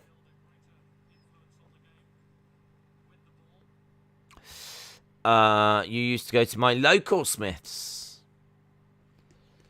Ball being played forwards. Out to the right-hand side. Into the penalty area. Shaw. Oof. Messi. No. Cleared. Nice. Wow. Crunching tackle. Fernandez goes down. Ball into the centre. Passed around. Shea Adams scores. Shea Adams scores. Goal for Southampton. It's Shea Adams that gets it.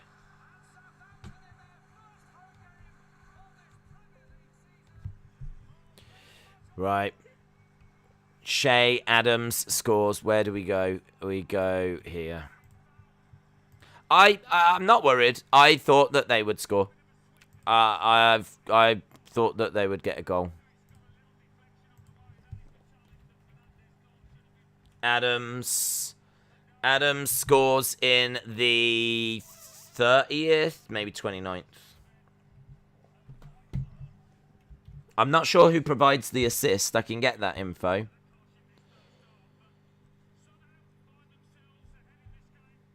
Yeah, I mean, they don't deserve to be ahead. They don't deserve to be ahead, but they are ahead. And, you know, Man United will get chances. I'm not worried. Day's pre-show will start at 12:30 for TakeOver. Days, you added to United. I added to United. Oh, I did. You're absolutely right. I'm desperate. That's me going, yeah, United, yeah. God. Still asleep, aren't I? Still asleep. Boom. I'm still waiting to find out who got the assist. Armstrong got the assist. I tell you what. I'm looking at you, Armstrong. I'm looking at you. Armstrong, I see you. I don't know how much he is, but he got a goal, and now he's chipped in with an assist.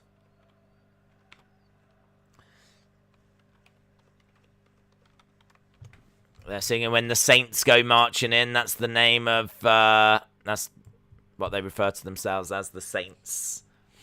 Oh, when the Saints go marching in, I'm gonna be in that number. When the Saints go marching in. Ball played back. Pogba into Greenwood's. Days is going crazy, doing upside down like Vince. God damn. Here's Wan-Bissaka into Fred Fernandez, dinking it forward. Wan-Bissaka goes out of play. With Armstrong, was that Adam or Stewart? Adam. It was Stretch. It was Stretch. It's a good point, though.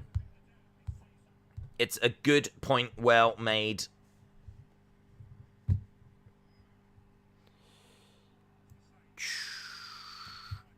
Adam Armstrong. I don't know.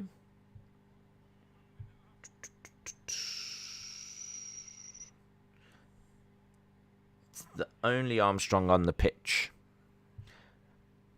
I don't think the other Armstrong's even on the bench. So, yeah, it's just Adam. I see him, though. An assist after getting a goal last week. And I don't think he's much in the fantasy game. Eddie Guerrero, what a legend. I said that Southampton wouldn't be easy. Said James Chadwick. Do you think WWE could be a shirt sponsor? We looked earlier, they sponsor Enfield. Do you mean like WWE? The main one? Well, yeah, if they wanted to. I don't think they would want to, though, because it's a lot of money. And I think they could probably get more bang for their buck elsewhere. In all fairness, they're all over social media. I don't know if they need to spend that sort of money to sponsor like a Premier League team. It's a lot of money as well. A lot of money. It's not happening. Ball being played out to the right. Greenwood trying to play it into Pogba. But it's claimed by McCarthy. Dude, you didn't do UFC. I watch for I and others watch for UFC, and I've unsubbed lame. Oh, don't call yourself lame. Come on, don't call yourself lame. Just because you're unsubbing after not missing one show. I don't think you're lame for doing that. I understand that you're disappointed. But we are here like every single week. And, you know, this was something that clashed with it. And it is what it is. But don't do yourself a disservice. Don't do yourself a disservice. It's a fine Sunday. It's a fine Sunday. We're enjoying the football. We've got NXT. And, you know, the world's a good place. We're going to get through. My voice is coming back. I'm waking up. And I'm excited for NXT TakeOver tonight. And I'm excited for what UFC have got coming up. Ball being played forward, middle of the park. Little bit of scrappy stuff in the midfield at the moment. Still 1-0 in Tottenham Wolverhampton. And 1-0 here at the moment as well. Statistically, we've got 63% to Man United, 37% to Southampton. 5 shots to 4, 2 shots on target. I mean, look at the shots on target. It's next to no shots on target at the moment. So Southampton winning 1-0. That's the big number. I think for Man United, as I said, I really like Fred. I think Fred's been getting around. I think Fernandes has been doing some really good stuff. I think that Southampton have had some good performances. I like their front line. I like Adams. I like Armstrong, Ward-Prowse. Yeah, I really have got. I want to have a look at Armstrong. I don't know how much is he. I want to have a look, see how much he is actually. Let's have a look. Ball in and around Man United's penalty area, so Southampton just putting the pressure on a little bit.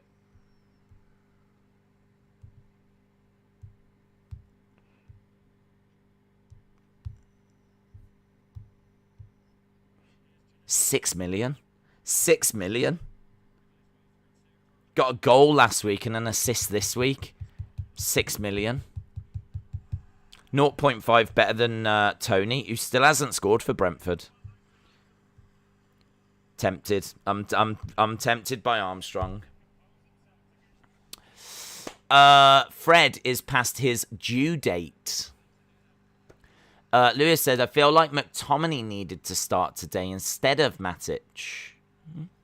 Matic, I haven't really seen a great deal from him, to be honest.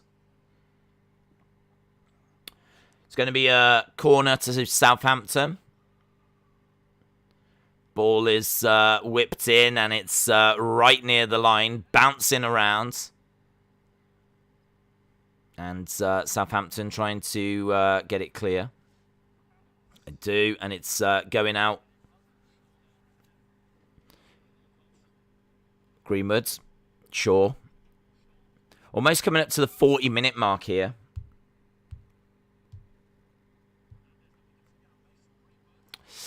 Donny should replace Fred at halftime. Days, I'm going to call it. Vince won't be in charge in the next 10 years. There'll be pressure from shareholders and sponsors to resign. Did you find any reason about Becky squashing Bianca? No, I haven't seen anything reported. Amin said, are you going to stream Raw tomorrow? Am I going to stream Raw tomorrow? Yeah, of course. We're doing Premier League football today, NXT tonight. We've got Premier League football tomorrow, Raw tomorrow as well. Goldberg had a good match, says Isaac. Is this the only Premier League match going on? No, Wolves and Spurs. Spurs. United on the ball. Here comes Short. Dinking it forward. Greenwood. And the ball rolls out. Days, do you think Brock will be the next Universal Champion? I hope not. Tenzin. Bit of Tenzin. Keep the wheels in motion. Here's Fernandes. PSG is going to smash the Champions League. I hope not. I really hope not. I'm not a fan of PSG and what they've been doing. I understand they're like a dream team that people are excited by, but ball bouncing around the penalty area. It's just this game has become a bit scrappy now.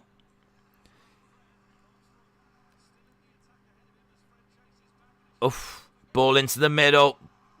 Wow.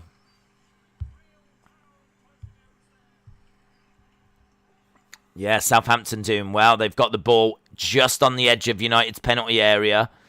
Playing it across, but well cut out by United. Oh, so many mistakes in the defence. Was that Lindelof that played that pass? There's been far too many mistakes in that defence. Far too many mistakes. We're giving the ball away so easily at the back. Ball whipped across, and we're back underway. Thankfully, it doesn't come with anything. Here's Lindelof on the ball. Oldberg is amazing, or was amazing 20 years ago.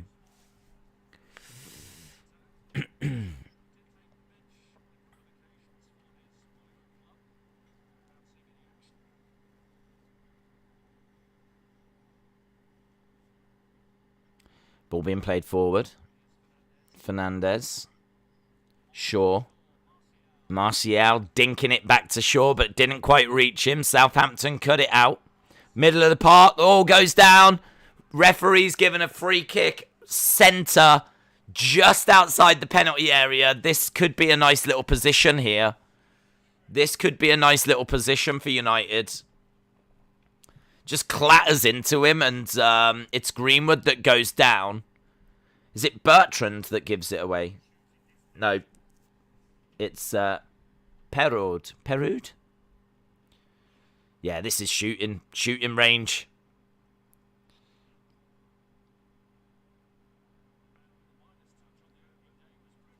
Bruno standing over.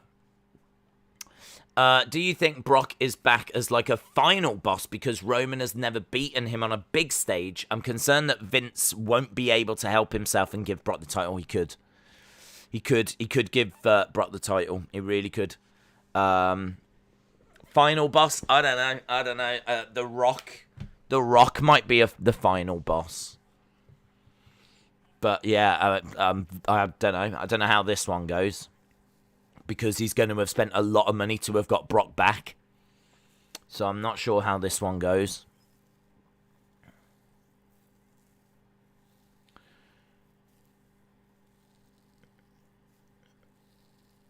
Right, we've got Bruno standing over the ball. This is shooting range. Referee just making sure the wall is set up. They've got someone lying behind the wall because obviously the wall's going to jump and you need someone there as that barrier.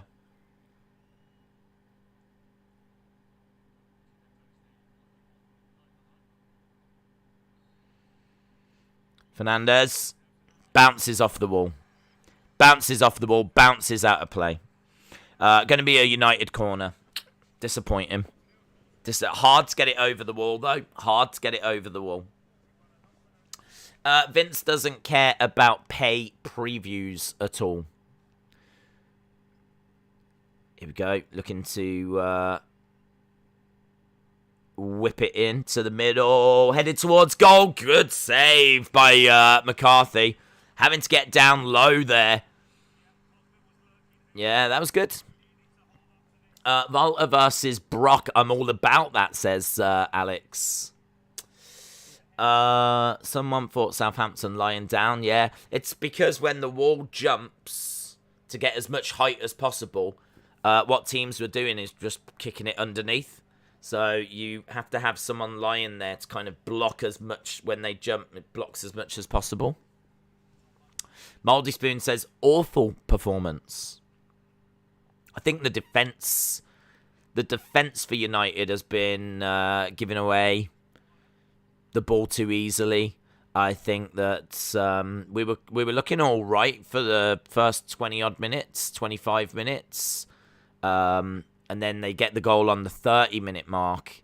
I kind of think that since then the game was a bit scrappy.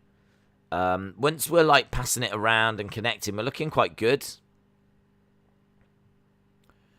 Definitely need to, create some more clean-cut chances. I mean, we've had 8 shots, but only 2 of them have been on target. I would like to see Volta versus Brock. Ball played into the back, Lindelof, passing it out.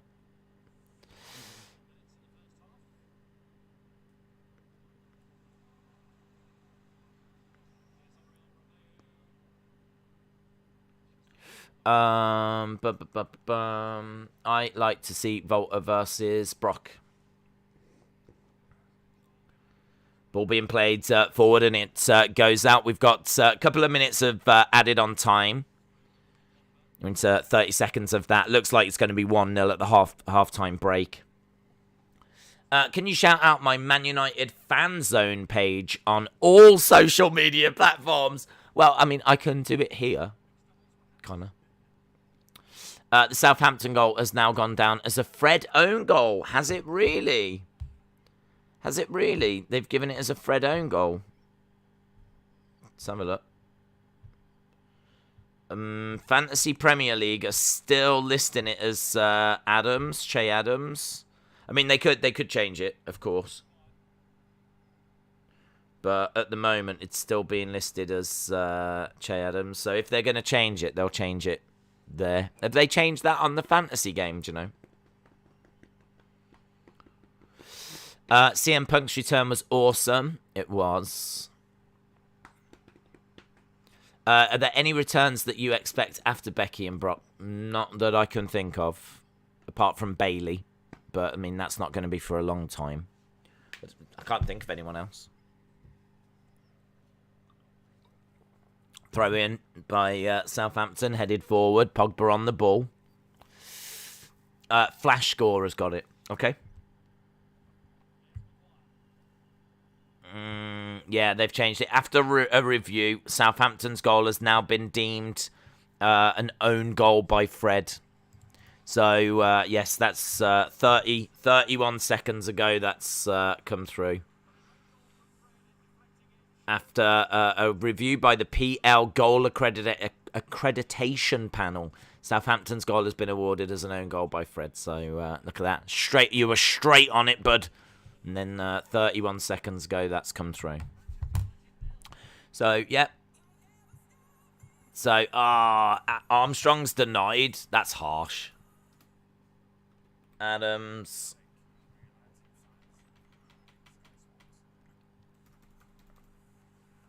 Fred.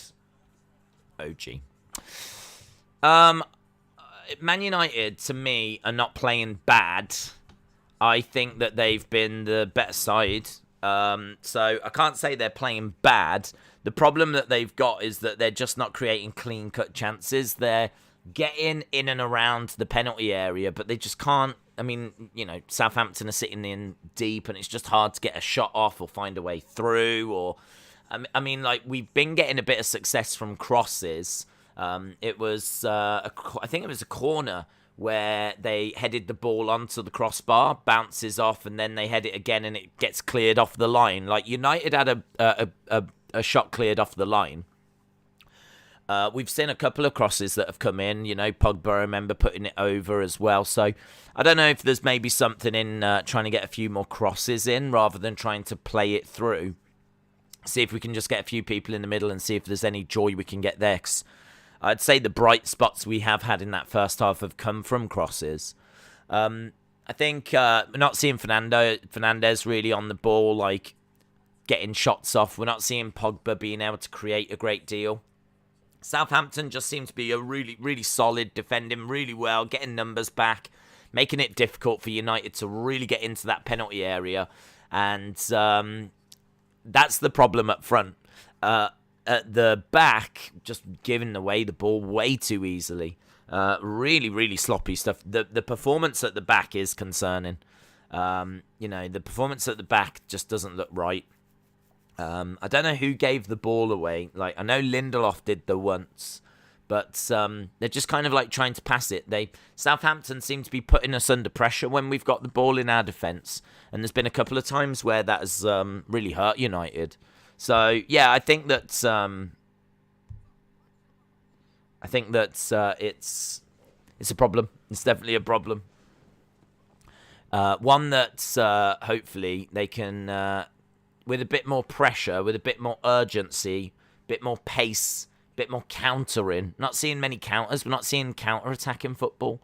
So Southampton are, you know, putting United under pressure, but once they break out of that, we're not seeing the counter-attacks.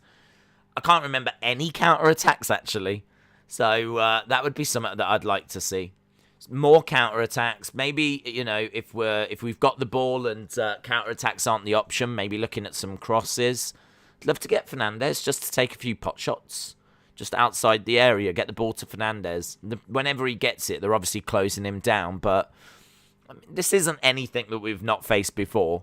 And as I said, for a good 25 minutes in that half, United were looking really, really good. So I wouldn't throw the baby out with the bathwater. I wouldn't say this is just it's all ruined. I think that there's some good stuff that they've done. I think there are some concerning things. Second half, all to play for. So I think it wouldn't surprise me if United go on to win this game. I mean, how many times did they have to come back from behind last season? It's just what they do. It's just what Man United seem to be all about. Even against Leeds, it was 1-1 at one point. In the second half, it was 1-1 in the second half before we went on to win 5-1. So, not the ideal halftime score, but it's the halftime score that we've got. Yes, Lana is released. It's quite an intense game, says Chelsea supporter. Days, is Brock going to be a babyface? I think so. Sancho needs to come on. Sancho coming on would be interesting. Yeah, definitely. Ollie should have maintained the starting 11. I don't know why he changed the formation. I think Chelsea will retain the Champions League, says Graham. Tuchel is very astute in Europe, and I think he has the tactics to beat Man City and PSG. He's been in the last 2 finals. If you book a triple threat match with Impact AEW, no idea. No, they don't watch Impact. Spurs are wearing your favourite kit. Are they really? Awful. They should be embarrassed. No wonder their game's not being shown on TV. Ollie is already choking on his second bite. I think Brock will be kind of grey. That's sad news. Lana was released. If you grew up in Southampton, I didn't. How did you become a Man United fan? I didn't. I grew up in Starbridge, which is in the Midlands. Southampton is right down at the bottom. So I didn't. I just lived in Southampton for about 4 years, and wow. I mean, I still lived in the Midlands. I still didn't live in Manchester. So I became a Man United fan because I went to secondary school not knowing anything about football. I wasn't interested in football when I was like a kid, a real youngster. But when I was 12, I went to secondary school, and everyone was. I can't stress this enough. All the boys were into football. There was like, it'd be the main thing. People would ask you, "Oh, what team do you support?" And you'd be like, and they'd be like asking you about players and everything. You'd be like, yeah. Oh, yeah, I like him as well. And a lot of my friends got into supporting Man United. They were kind of the in team at the time. So a lot of my friends got into it. That obviously helped. But the true reason that I got into it was more because there was a couple of things, actually. I remember supporting. I wanted to support the team that won the Premier League because it was the first Premier League. So I was like, well, whoever wins that, I'll support them. But also, the real reason was I always got chucked in goal. So I wanted to watch whoever I thought was the best goalkeeper to try and learn from them. And I'd watch goalkeepers all the time, but my absolute favourite was Peter Schmeichel. So there's no one reason. It's a mixture of things. It's Man United winning the first Premier League. It's my friends getting into Man United. And maybe the biggest was Peter Schmeichel. I was constantly thrown in goal. I didn't have a clue what I was doing. And I wanted to watch a goalkeeper and like study them and learn where they stood, how they moved, when they moved. And so, yeah, I studied Peter Schmeichel, who still to this day is maybe my all-time favourite player. I've shown before. I mean, I've literally, all the time I sit here, every stream I do, I've got his autobiography right in front of me. Peter Schmeichel, the autobiography. I just have it here. I've got like a little pile of books next to me, and that's one of the books I have. So, yeah, Peter Schmeichel is... and his son plays for Leicester now, Kasper Schmeichel. He's the Leicester goalkeeper. So it's a real mixture of things. I don't support United because I grew up there. I support it because of friends, because of they were doing well. I mean, like, I didn't want to. Obviously, if you don't know anything about football, you don't want to really, and you're just going to pick a team. You're not necessarily going to pick the team that's struggling to stay in the league, are you? I easily could have gone with like someone like Villa or Birmingham. I easily could have gone with one of those sides, but they were doing all right at the time, Villa in particular, but I wasn't. Who was their keeper? It might have been Mark. Was it Mark Bosnich? I remember watching a lot of Mark Bosnich. Yeah, I think that my friends being into United played a big part in that. I think that's how I then started to see more of Schmeichel, and it went from there. So I've been supporting United since about 92, 93. I mean, like you always say to everyone's like, oh, glory hunter. Used to get that all the time. All the time. Oh, you only support them for the glory. And the night, I mean, how could anyone have predicted what United would have done? I mean, like, I'm a 12-year-old kid that doesn't have a clue about football. I had no idea they were going to go on to dominate the 90s and dominate the 2000s. I mean, no, I had no idea. No idea. As far as I knew, they were just going to win the league. They'd win the league. They might, they're going to be there or thereabouts next year. I didn't know they were going to go on to, be what they became. So, it's not true. I didn't support them for the glory and everything that they went on to achieve. I had no idea about all of that. That's why I actually don't mind the period that United have gone through now, where they haven't won in a long time, because I kind of feel like this is payback now. Like, I had a lot of great memories, a lot of success, and now, like, people can't really call you glory hunters anymore, because it's like, Man City, PSG, Real Madrid, all these kind of big clubs. So, now I'm just kind of like, I'm all right having a few seasons where we don't win anything. It's fine. It's all right. I mean, I'm at the point now where I want us to win again, but I'm fine with going a few seasons where we haven't. But, hopefully we can get there or thereabouts again now. Days, what do you mean you was 12? You are still 21, don't lie. Well, when you go to secondary school, you're 12. What, you think you're 21 when you go to secondary school? Sure. Are you going to stream T20 Cricket World Cup in November? I don't know. Maybe. The final, yes. I think the final we can definitely do. I was watching the final of the 100 the other day. So, Sam, a.k.a. Other Mother. Shout out to you, my friend. Hope you are well. I didn't see that you was around. I don't know if you've just snuck in. But shout out to you. Hope you're all right. Villa were decent in the early Premier days. They finished second in that season, actually. It's funny because when I tell people that one of the reasons I support United is because I was interested in who won the first Premier League. So the Premier League, when it came along, was such a massive deal, such a big rebranding that whoever won the first one was always going to catch my eye. I mean, I'm 12, I'm a kid, right? But I think that season Villa finished second in the league, and so it does make me think if Villa had actually won that year, they were obviously a lot more local than Manchester to Stourbridge. There's probably a good chance my friends might have got into Villa more than they would have got into Manchester. I still don't know if I would have supported Villa because I really did feel that connection to Peter Schmeichel. I mean, Schmeichel undeniably was the best. And so I still think there's a chance I would have found my way to supporting Manchester United. So even if Villa had won the league and my friends had supported Villa, Peter Schmeichel is such a big reason as to why I'm a Man United fan. So it's just interesting, isn't it, how people get into supporting clubs. A lot is by location, but I mean, I support Stourbridge. My local team that I support is Stourbridge. I support Stourbridge, so I never felt the need to support Stourbridge and Birmingham, Stourbridge and Villa. Do you know what I mean? Like, my local team is Stourbridge, so my big team, my Premier League team, there's never been an issue that it's Manchester.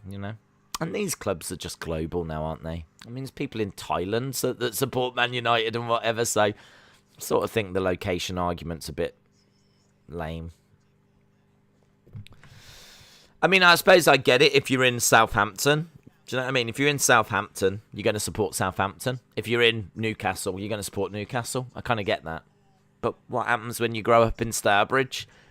When you grow up in Stourbridge, you're outside of Birmingham, you're outside of all of the cities. I tell you what the answer is. You support Stourbridge. That's the answer.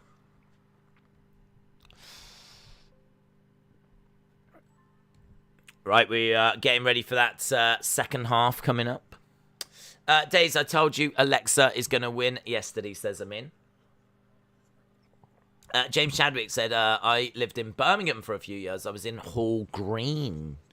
Now, I've got to be honest. I know I've lived in Birmingham. I've lived in Birmingham how many years? Probably about 4 years. I lived in Birmingham. Worked in Birmingham for about 10 years. Worked in Birmingham for about 10 years. Lived there for about 4. Been on many nights out. I mean, my whole family's from Birmingham. Like, I know Birmingham really, really well. But I'm not very good at, like, knowing how it all connects. So, like, Hall Green, I know of it, but I can't quite connect to how it connects to, like, Moseley and Kings Heath and all those areas. I'm not very good at that. I've always worked and lived in the centre, so all the stuff around the outside, not very good at connecting it all.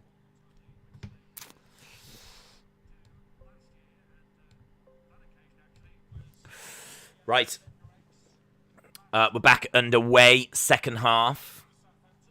Mouldy Spoon said, I think we'll still win, but if you're going to challenge for the title, you can't have 10 minutes like that, never mind a full half. Days, you diz-res. Straight up. For me, I support Rotherham because of the Chuckle Brothers. I was obsessed with them when I was a kid, and my favourite wrestler is Dana Brooke because I wanted to support an underdog.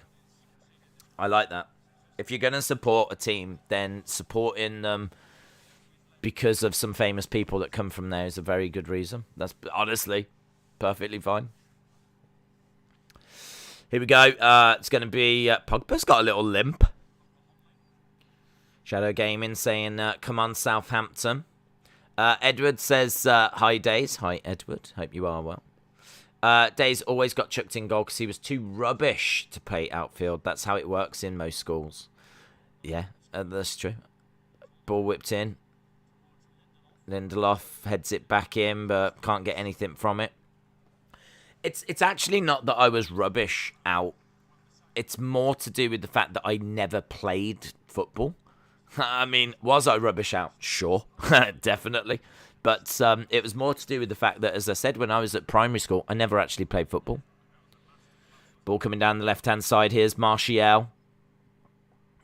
Trying to get into that penalty area. Dinking it back to Shaw. Shaw into Bruno. Bruno dinking it. Back post. Pogba. Oh, ball goes wide.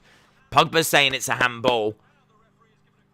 Fernandez is appealing. Is there going to be a VAR check here? Look, Fred's like this. Come on, please check. Let's have a look. Pulls back to Pogba. No. I think it hits the midriff. I don't think it hits the arm. Nah, it's not a penalty. It didn't hit the arm. I'm a Man United fan, and even I'm going, didn't even hit the arm. Corner whipped in. Oh, into Pogba. He kind of like heads it down, and it just kind of goes straight down. Don't know. This is the kind of stuff. This is where United really need to do something. They're putting the pressure on. You know, you've got the ball coming right in. You need. This is where I look at this, and I'm like, God, we need a number 9.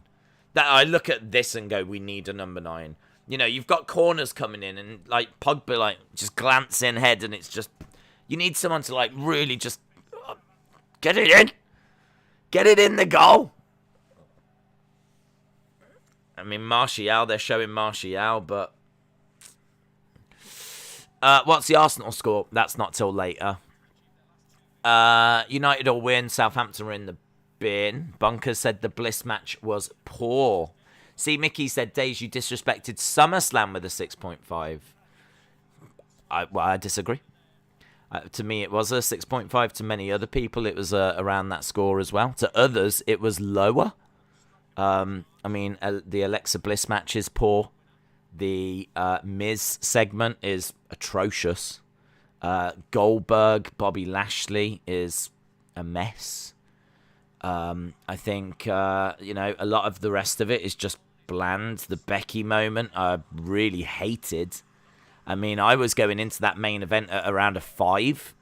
Like, yes, Becky came back, but then they just completely blew it with how they used her. And there's articles about how angry people are. They managed to bring Becky Lynch back and make people angry. I mean, that is stunning. They brought Becky back. They were chanting for Becky. They brought her back and they made people angry. So, I mean, that takes some special booking. Main event and Brock is amazing. And that really pushes the score up. But, dude, there's no disrespect. That show, in my opinion, is 6.5. If someone wanted to have an argument to push it to a 6.75, something like that, I'd be down for that conversation. I see people giving it 7s, and I get it. I see people giving it 7.5, and I get it. I even said I see people giving it like 8s and whatever, and I can get it. You might just be pleased that Becky's back. Don't care about Bianca, so I don't care that she won in a squash. Not bothered by that. It might be that you don't care about the election. No, that wasn't important. Do you know what I mean? There might be stuff you're like, no, that didn't matter. Like, Becky's back, Brock's back, main event was great, Edge's entrance. Like, I understand that people can see it that way. And I understand why people would be, like, giving it high scores. But then equally, I understand why people are giving it 3s. Because there's people saying it's absolute trash. I've had people telling me they're done with WWE after last night. What do you want me to say? I mean, I'm actually in the middle. So, if you think I've disrespected it, you might want to stay off Twitter. Because these are people that are WWE fans that are telling me they're done after last night. There's people, you see, that are disappointed that Becky's come back and been used that way. And there's people that are not... There's Cena fans that are upset. There's people that don't like Brock because they think he's lazy. So if the big reveal was Brock, that ain't done it for them. There's people that hate how Becky was used, and don't know, it was a mess. That Miz segment was awful as well. RK Bro was good at the start. RK Bro was good. Usos, Mysterios, I don't even really remember. Nikki and Charlotte. Charlotte won again. How was SummerSlam? Well, Charlotte won. Oh. No, come on. Let's be realistic. If people think it's a 9, that's absolutely fine. If you think it's an 8, that's fine. If you think it's a 7, it's fine. If you think it's a 6, it's fine. If you think it's a 5 or a 4 or a 3, it's fine. Whatever you think is fine, because I can see that spectrum. But this is a show that divides opinion.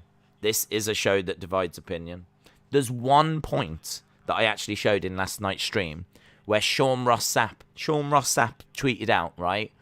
WWE's booking, and the meme that he put was that kind of face, that kind of because he was like, joking about how badly booked the show had been. He tweeted that out like at the halfway point. So I don't know, dude. If you watched it and you think that that's disrespectful, then stay off social media and maybe avoid asking anyone's opinion, because this is one that's really split opinion. It's really split opinion. Man United, let's get back to this, shall we? We're at 8 minutes into the second half. We've had 9 shots on target for... Well, 9 shots. Only 2 on target, and there lies the problem. Man United playing the ball out of their defence into Southampton's half. Looked like Martial was going to run onto that. Cleared by Southampton from their defence. Ball bounces into Man United's half, and Maguire mops it up. Goes all the way back to De Gea. Plays it out to Wan-Bissaka. Middle of the park into Matic, who plays it forwards. Nice. Some space being found now. Here's Wan-Bissaka. Coming forward. Dinks it into the penalty area. Oh, just ran past everyone. Ran past Pogba as well. That ball shooting across the penalty box. Dinked into Fernandes. Pogba, someone shoot. It's gone in. It's gone in. Greenwood has scored. My God, that ball was just rolling around everywhere. That ball was rolling around everywhere. You felt that it was coming. Yeah, a lot is about Paul Pogba, in all fairness. Greenwood scores, 54th minute.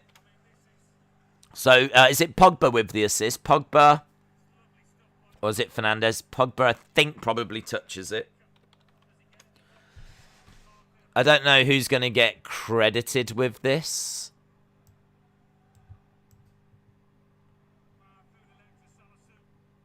There we go. Let's have a look.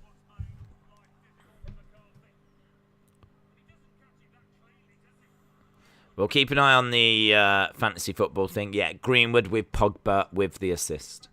Greenwood with Pogba. I quite fancied getting Greenwood in the fantasy team, but again, you know, with Sancho about to come in, Cavani about to come in, how much will Greenwood play? And he's not cheap. I mean, he's not a cheap player.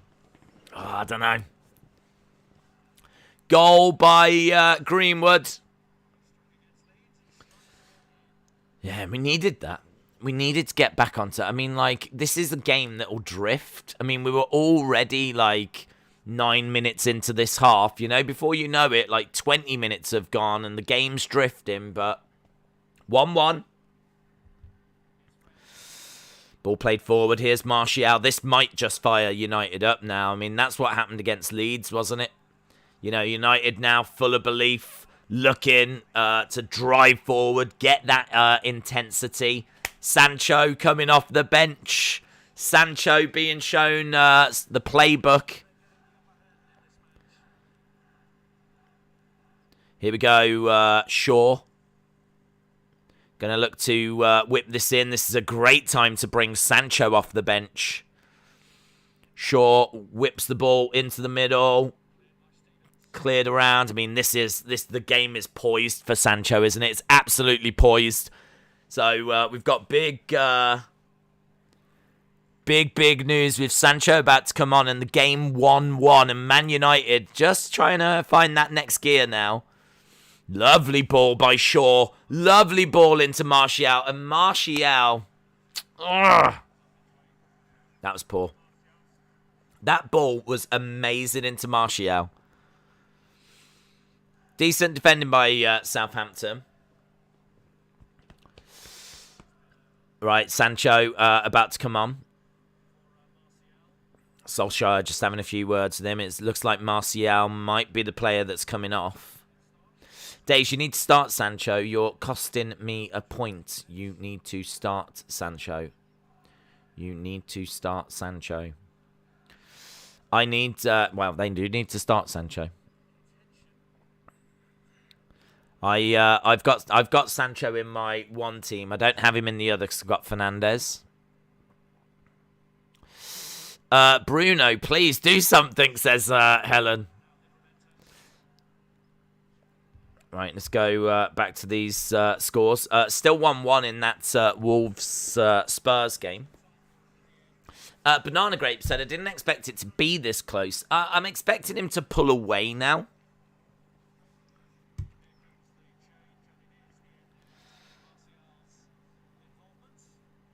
Martial coming off.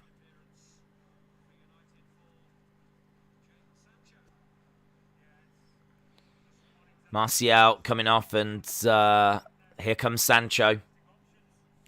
So Sancho coming up. So I'm guessing Greenwood moves into the striking role. Sancho goes onto the right. Pogba on the left. Fernandes in the centre. I mean, that is quite the lineup, innit? Let's see what Sancho can do then. Ball played forward. Greenwood, Pogba, centre of... lovely movement by Pogba. Oh, Pogba is looking irresistible. Pogba gets the ball right on the edge of the penalty area, shimmies, takes it past, finds a way forward, gets the shot off, and it actually just goes past. That is beautiful from Pogba. That is beautiful. That is amazing. Look at that. There are 5 players around him. And he still gets the shot off, and it just goes wide. It is world class. Jordan said Lukaku is starting. We missed you in UFC, says Anupav. Yeah, it was SummerSlam clashed with it, so just couldn't do it for this week. I was trying to watch both, but it just wasn't possible. The chat was moving so fast, and all the conversation and all the questions and everything was about, what was happening. It was such a big show. It's just one of them. But we'll be back with it next week. Ball launched up into the air and sails out. Lukaku is starting. Days Sasha was not able to compete, and that makes me sad. United need to win games like this if they are to win the league. Yes. April Changer says, come on, Saints. Come on, Saints. Well, Che Adams is down. Days, do you believe people are done with WWE? They've been saying that since 2018, and they're still here. I think there are people that are leaving. Yes. I think they are leaving because I think there is a viable alternative now in AEW that I think caters more to their taste. I think that. I mean, are they secretly still watching? I couldn't answer that, could I? I mean, are they secretly intrigued as to what's going to happen with Roman Brock? I can't answer it. I ain't leaving. Well, I didn't even think SummerSlam in the end was a bad show. Like, I just had it as being, like, average, borderline good. So, yeah, I'm not leaving. But, are others? I don't know. I certainly think some are. I certainly think some are. Because I think now, in 2018, you didn't have that viable alternative. And I think AEW actually is more in line with what certain people want. I mean, that Miz segment is so bad, I can't really even explain it. Like, it's awful. Like, for the whole segment, you know what's going to happen. It's awful. It's just really bad. Right. But that was yesterday. Today is today. And we're watching Man United trying desperately to get the victory here. But then so are Southampton.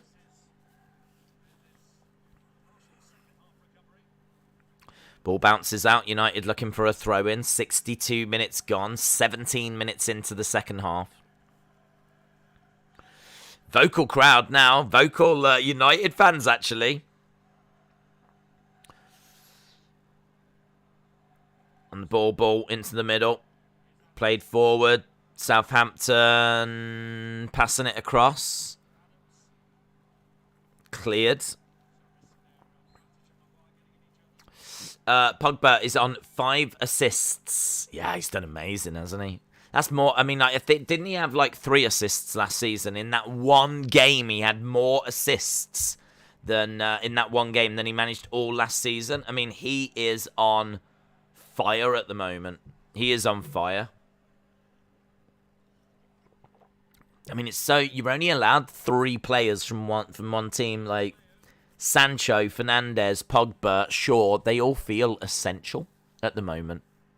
I mean, maybe you'd have to sacrifice Sancho, but now that he's coming onto the pitch and he's starting to get involved more, Sancho is on the ball in the penalty area, plays it back, Paul dinked in, headed in. Oh, just put over. Just put over by Greenwood. I feel a bit happier now that Greenwood's in that kind of number 9 position. Yeah, Luke Shaw with a great pass. Ball coming through to Sancho. Sancho couldn't quite get onto the end of it. Southampton having to recover. That's great. That's great. Fred dinking it. We've got NXT tonight. We do have NXT tonight, yes. Looking forward to that. Ball bouncing and goes out. Throw in. Maguire charging forward. Into Pogba. Playing it out to Wan-Bissaka.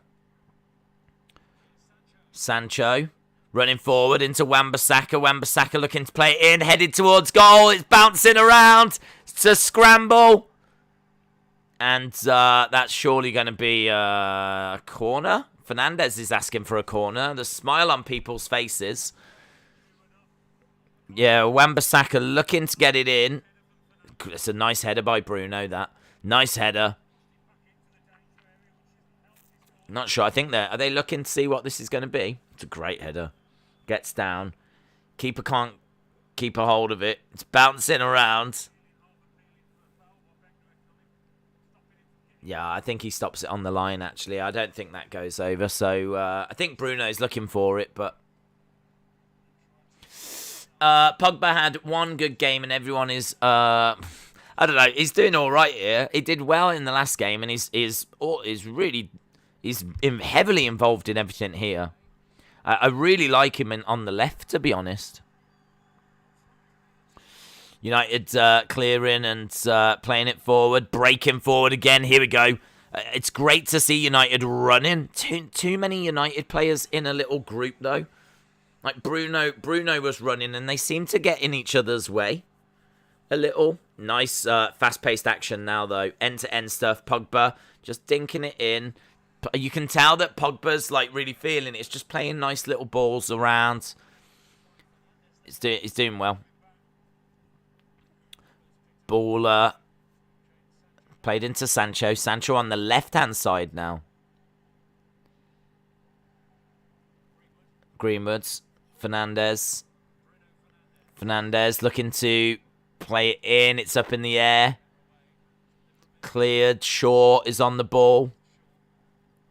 Goes back to the halfway line. It's kind of wave after wave of United attack at the moment.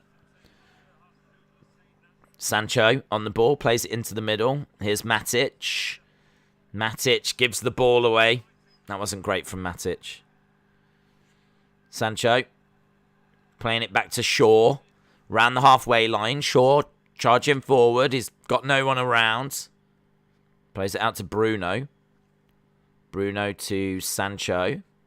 Sancho playing it back. We're kind of at the halfway line now. Maguire into Shaw. Shaw playing it forward. Into the middle of the park. Pogba.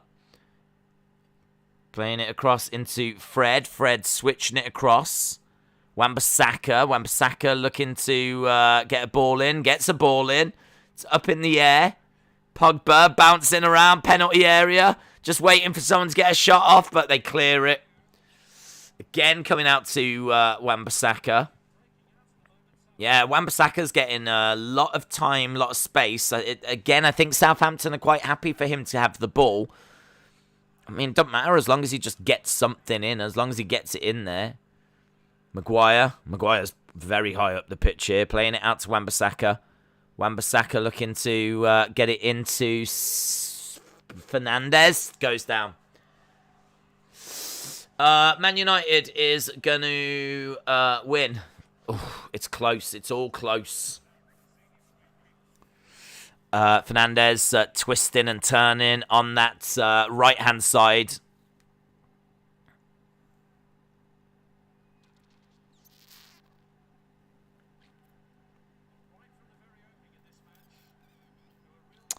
Here's Fernandes.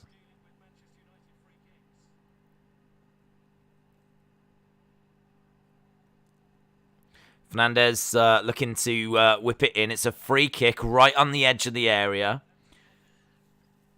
We've looked quite good at this, actually. We've been able to get heads on. We just haven't been able to keep them down. So, in it comes. Oh, no. Cleared by Southampton. The shot. Oh, well wide. Ugh. Well wide. Rangers are 2-0 up against Ross County. Jaden, shout out to you. Pogba, 5 assists. Lukaku, I love that name, says Banana Grapes. Chelsea's lineup is out in 10 minutes. Yeah, the Lukaku news is very interesting. Charlie says, how are you today? I'm doing well. Doing well. I'd be doing a lot better if Man United would get a second goal. And Southampton wouldn't. But, yeah, doing all right. Right, we've got a substitution for Southampton. So we're seeing Diallo coming on. Genepo going off.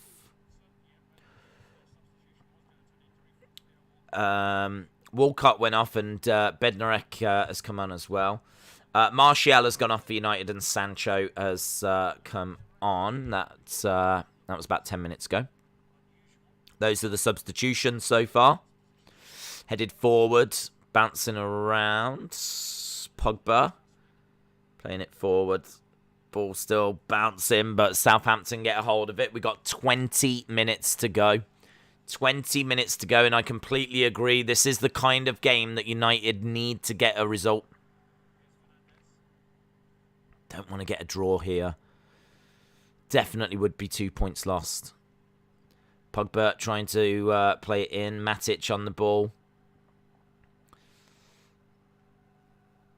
Goes all the way across to Wan-Bissaka. Wan-Bissaka running. Oh, isn't it? Ward-Prowse has got it. So Southampton on the ball now. This is looking like one of them last season games where we always come from behind. Well, I hope so. I certainly hope so. 14 shots to 5. 4 shots on target to 1. United are definitely the better side. Definitely the better side. And we've created some really good chances as well. Ball bouncing around.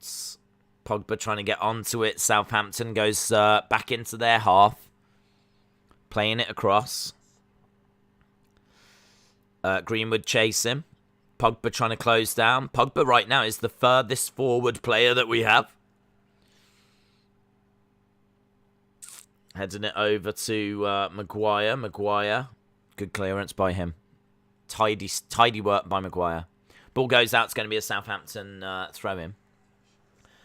Me and Jaden are watching the All-Ireland final. Cork versus Limerick. We want Cork to win. It's hurling, which is an Irish sport.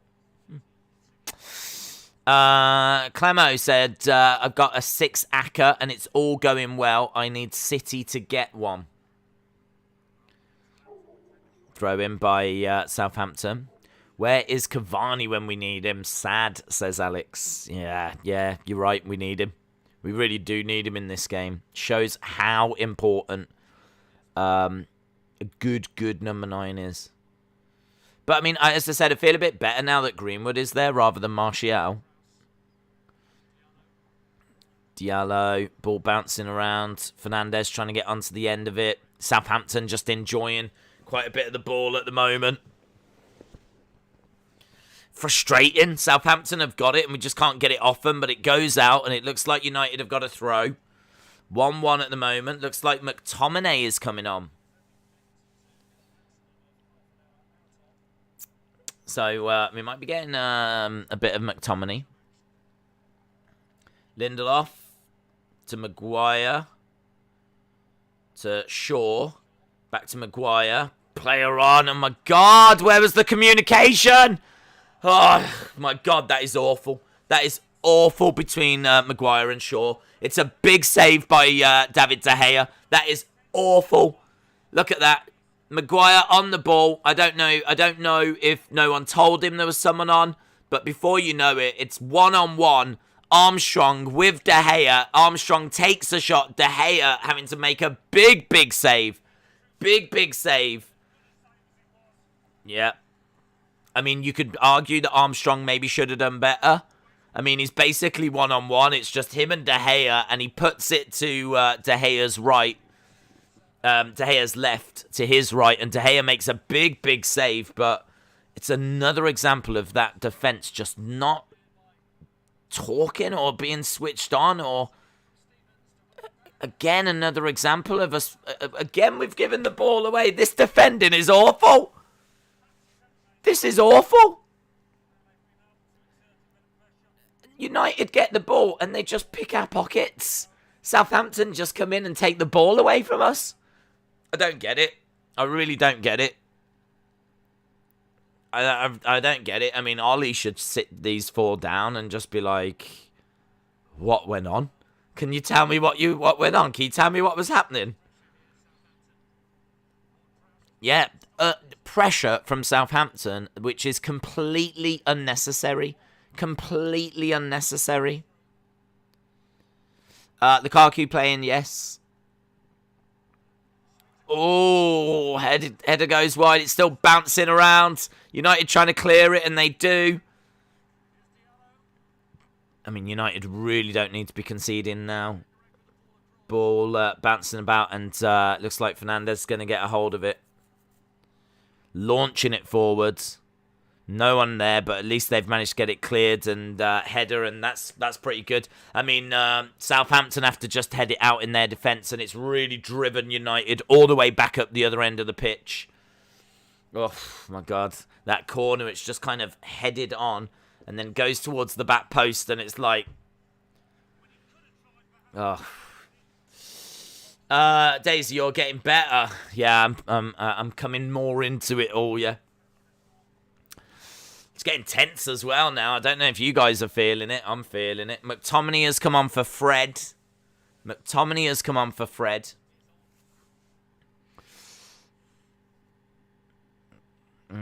God, it's an awful pass.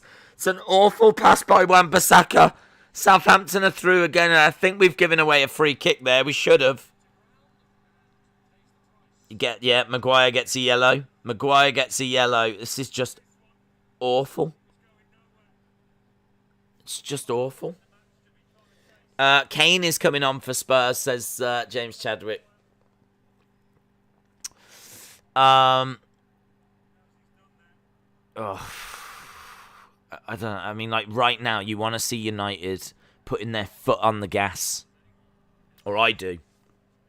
And instead, we're just making mistake after mistake after mistake. I don't know what this is. I don't know what has caused this. I mean, this is a problem. Ward-Prowse from this range is a problem. United have got a problem. They're saying it might be a couple of yards too far out, but I don't think so.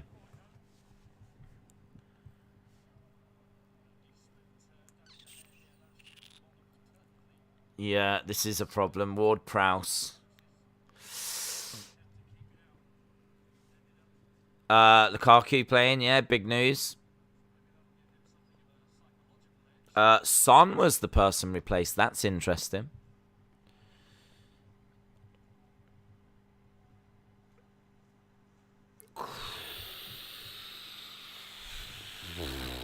It is quite a range, but he can hit him from here. It is quite a distance. Let's have a look.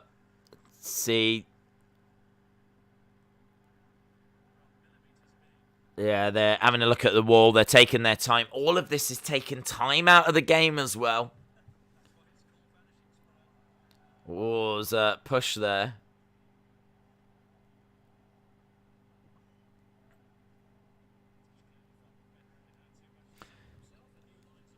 Okay. The crowd are actually clapping as Ward-Prowse is about to take this kick. Right, here we go. Whips it in, and it's straight at De Gea, who deals with it. Pogba on the ball. Man United looking to counter. Man United looking to break. He can't. Goes down. It's a free kick to United in Southampton's half.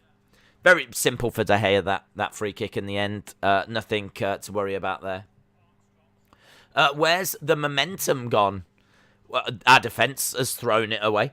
Bad communication between Shaw and Maguire. Wan-Bissaka giving away the ball over on the other side. It's just been awful. The communication in the defence has been atrocious. Right, we're seeing a change for Southampton. We're getting down to the final 12 minutes. Is this Walker-Peters? Perud is going off and Walker-Peters is coming on. Right, Matic to Maguire. Maguire to Lindelof. Lindelof to Wan-Bissaka. Wan-Bissaka playing it forward. Bounces off a Southampton player. Goes out for a throw-in. Just over 10 minutes to go. And, I mean, if this does end in a draw, there's plenty for United to go away and take a look at. Tighten up. Definitely tightening. That defence needs tightening. Right, here goes Maguire. Surging forward. Plays it into Shaw. Shaw playing it into the middle of the park. Pogba on the ball. Matic on the ball. Matic. No. Just no. Not been impressed with Matic today. Shaw into Sancho. Sancho, we haven't even been able to say names like Sancho and Greenwood. Past 5 minutes or so, we've been defending. Another bad ball. Bad ball this time by Lindelof into Matic. Matic having to stretch for it. Southampton get it, and it's going to go out. That's going to be a corner to Southampton now. 10 minutes to go, and it's just a mess. We're just a mess. I'm the only one that feels like Charlotte Flair is just going through the motions, says Primo Cologne. Daisy, you more Celtic or Rangers? If I had to pick a side, I'd probably pick Rangers. Only because I think the name is a bit cooler, and I would take blue over green and white. And that was it. And when I was growing up, Rangers had like Ali McCoist. Although Celtic had Henrik Larsson, that was cool. So yeah, if I had to pick, I'd probably go Rangers. But I ain't gonna get into arguments with Celtic fans because above all of that is I don't really care. Intense. The last 10 minutes are on. Tharuka, shout out to you. Drawing this will feel like a loss, says Alex.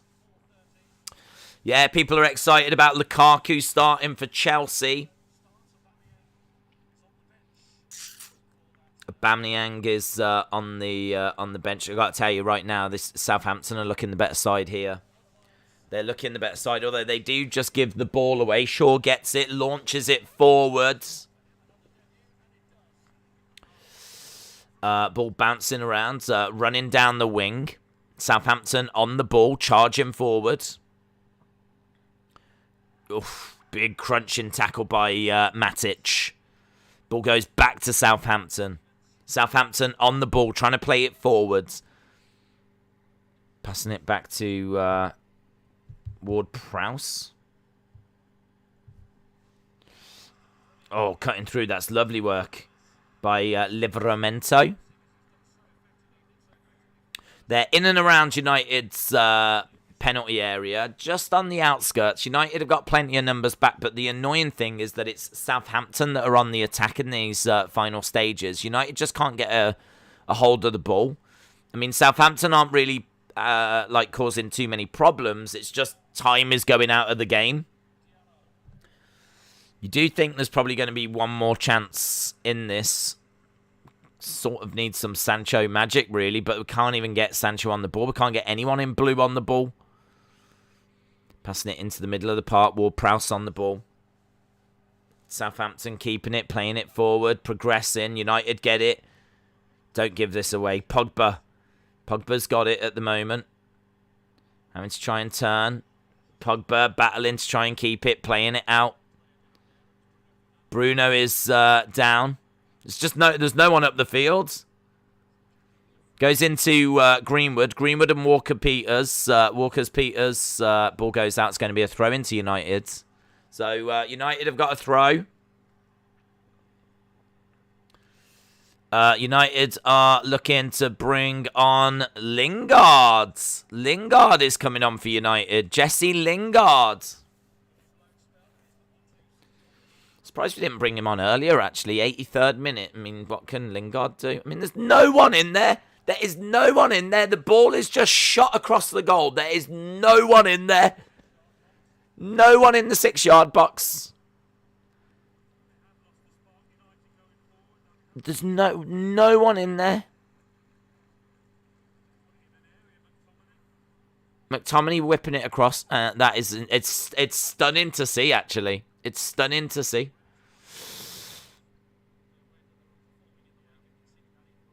Lingard, this could be a good week for Liverpool. Where's Varane? Varane's on the bench. Oh, this is such a frustrating result because United haven't played bad. Oh, wait, they have at times. The defence has. Romeo battling away there by McTominay. Lingard on for Matic. Please, someone help, says Banana Grapes. Someone, anyone. If United lose, I will cry. Yeah, it is Matic that's coming off, and it is Lingard that's coming on. Paul Heyman was crying. He is so good, says Harley. Here's Lingard.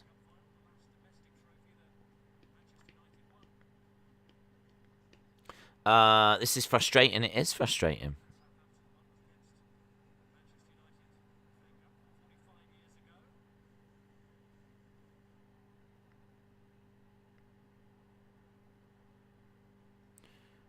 Ball goes out.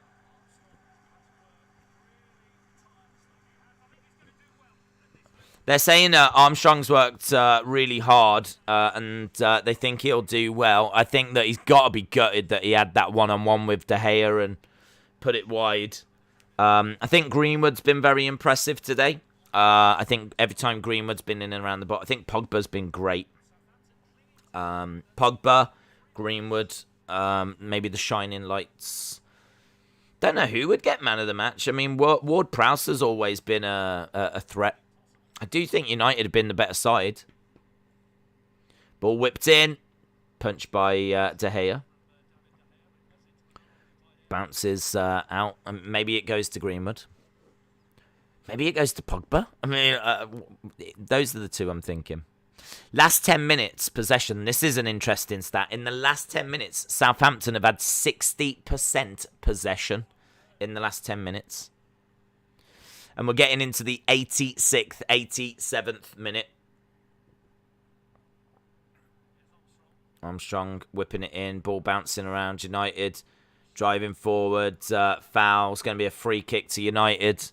It's all the way back in their own half, though. It's basically a goal kick. Ball plays over. United trying to get... I mean, look, you've got to go. You've got 3 minutes. There'll be a bit of added on time. Maguire. Short.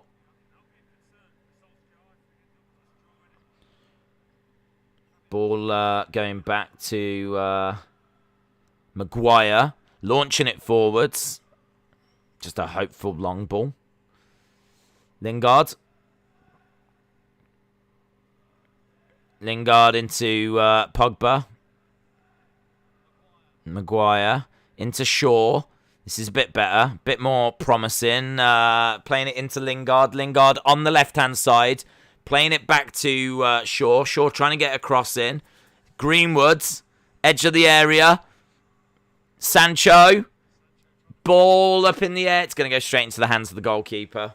Oof. Tell you what, Sancho in the penalty area. kind of was hoping for a little bit more. He pulled it back. I mean, in all fairness, he tries to, get the cross in, and I think it's Ward-Prowse that sticks a leg out, so not much he can do with that. It's just we're out of time. That's the problem. Ball being launched forward, halfway line. Romeu. If you are a Southampton fan, there's not been anything to really worry you, to be honest. I can't say either side really look like scoring unless there's going to be a mistake made somewhere. And United's defence has definitely got a mistake in it.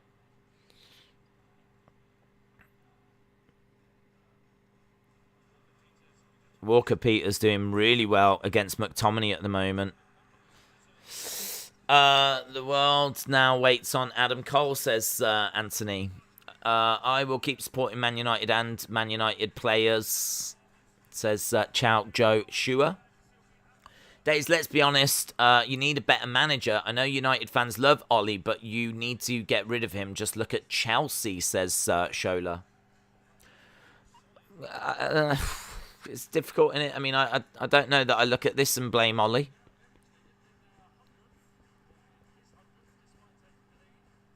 I mean, Tuchel was losing Premier League games. His records when he came in. It's just the Premier League, isn't it? You do get these sorts of results.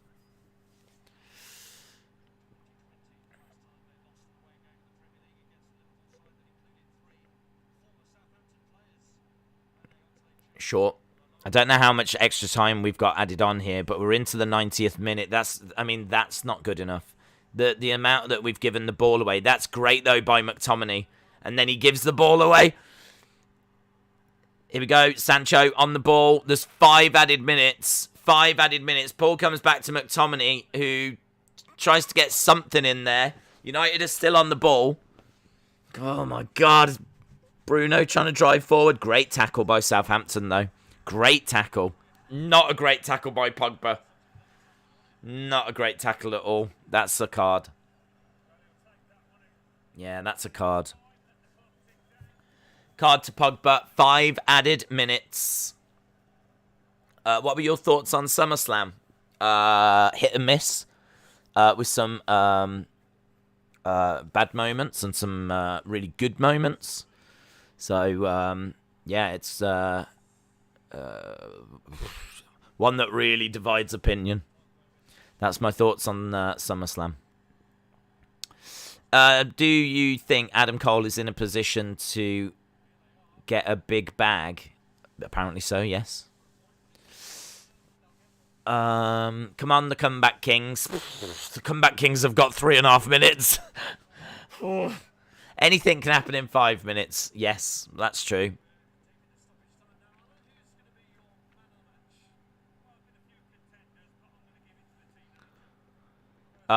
They've given man of the match to Livramento, which is fair. That's fair enough. He's done well. He's been pretty solid at the back.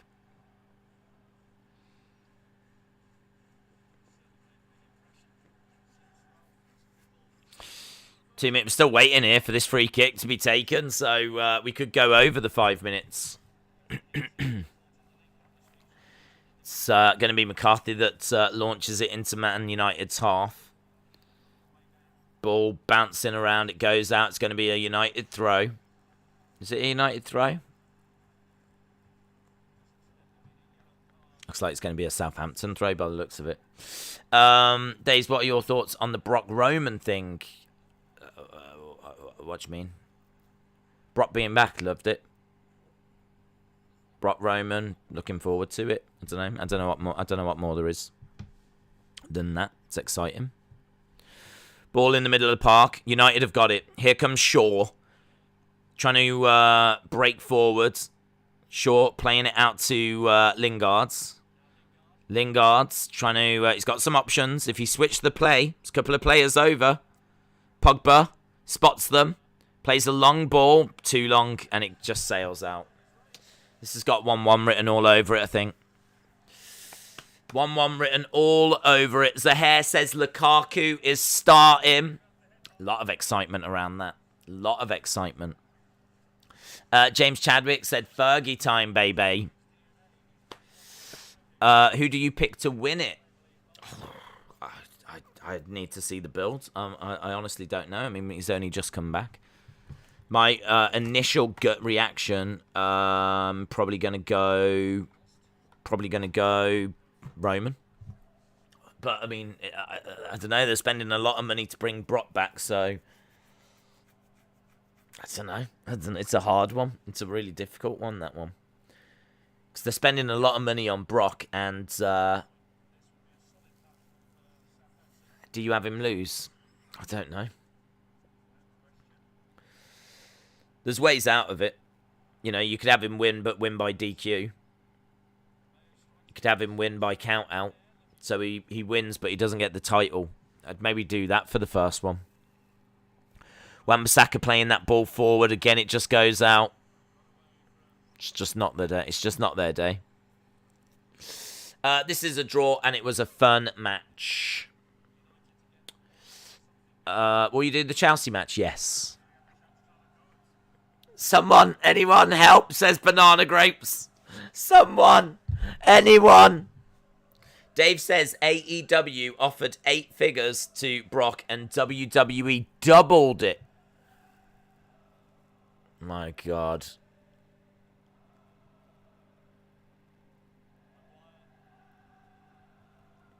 My God. Really? 8 figures. And they doubled it. They can't have doubled it. I don't believe that. I don't believe that. Brock was getting 10. CM Punk's getting 12. I could see them offer Brock 10. I don't see WWE go 20. I don't see that. If he's getting 20 million. 20 million for Brock? No. No. I can't see that. 20 million.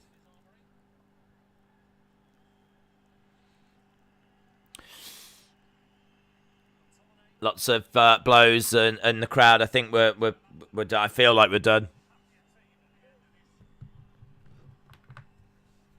Pogba trying to find the way forward. Shaw trying to whip it into the middle. Cleared. That's got to be it, innit? That's it. 1-1. Damn it. Damn it. 1-1. This is the kind of game that I was really hoping would be pretty straightforward. I really fancied United in this. But this is what makes the Premier League the Premier League. Do you know what I mean? You never know what's going to happen on any given day. Lukaku for the Blues. Right, let me change over the graphics. I need to change this over now that this is done. It has finished. Southampton 1, Manchester United 1, but we are getting ready for Arsenal versus Chelsea now. So I do need to just change these graphics over. It was a big moment for Armstrong. And he missed it. He fluffed it. That is a little bit of a concern, I'm not going to lie. 1-on-1 with the goalkeeper, and it gets saved. Southampton 1, Man United 1. That's how it's finished. At the moment, Tottenham still beating Wolves 1-0. And we're 35 minutes away from our next game, which is going to be Arsenal versus Chelsea. Arsenal versus Chelsea. We've got that coming up. It's definitely disappointing. It definitely stings, that one. Definitely stings. But not good enough. Not good enough. The defence in particular was woeful. It's the defence there that's really let us down. Let's copy this, move this across. Boom. Boom. Boom. Lukaku starts is definitely the big talking point here. Lukaku starts for Arsenal. For Arsenal. That would be the talking point for Chelsea against Arsenal. Just changing over the info. I was toying with the idea of doing like a completely separate stream, but I really don't want to do that. I don't think that's the right way forward. Instead, it just take a few moments just to change over the graphics and everything, rather than do a separate stream. I'd rather do that. Change. There we go. Lukaku. No Ben White for Arsenal today. Apparently not feeling well. Apparently not feeling well as soon as he saw the Chelsea team sheet. I'm sure everyone's making that joke. But yeah, Ben White, you know, fair play. I mean, in all fairness, I'd be the exact same. I'd also be feeling ill if I saw the team sheet and saw that Lukaku was starting today. Let's copy this. No. Right. Premier League. Let's jump into the chat. Do you think Heyman will be part of Rome and Brock's storyline? Yes. Beaten by our own defenders and not the Saints. Some comfort for fans. This was a good display by 80% of the team, and with some slight tweaking, it could have been a comfortable win. Day Spurs are above us now, says Alex. Apparently a 3-year, 10 per year. AEW only offered 1 year, 10 mil. Apparently 3-year, 10 per year. Oh, okay. That's not double. So,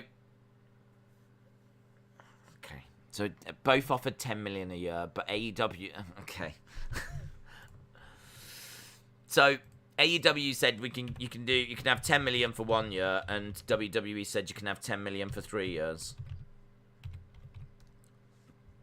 Okay. Right, let me just do the tags here. So Arsenal versus Chelsea.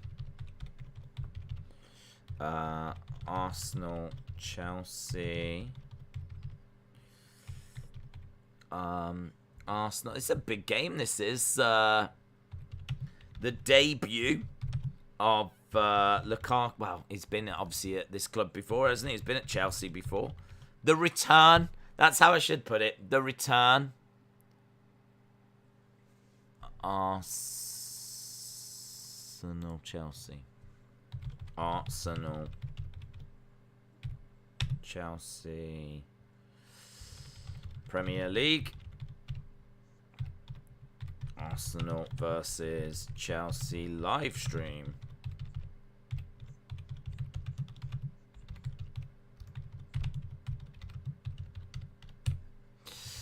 Yeah, this is going to be a big one for Chelsea fans.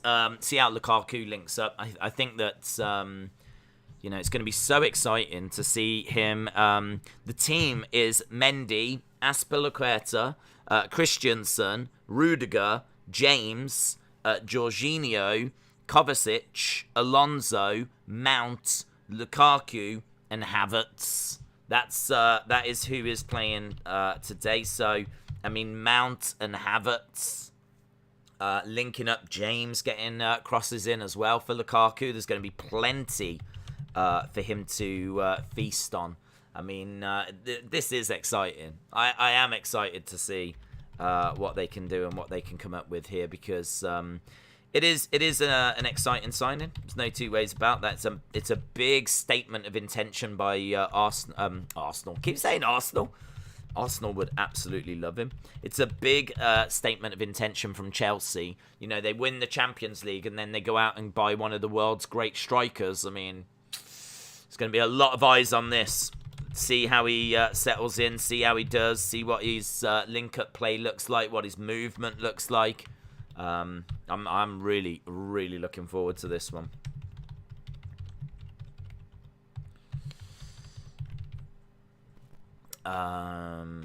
Free Arsenal Chelsea live stream. Wonder what do you think the score's going to be? Let me know what do you think the score's going to be? I'm going to go. I thought 3-1 United. It ended at 1-1. I said 1-0 Tottenham. It looks like it's going to go that way. I said 2-0 to Chelsea. So I'm still standing by that. I'm saying 2-0 Chelsea. I think there's a good chance that Lukaku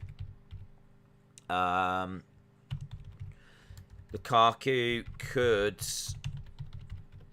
score here. I mean, I think there's every chance of that. Lukaku, Chelsea debut.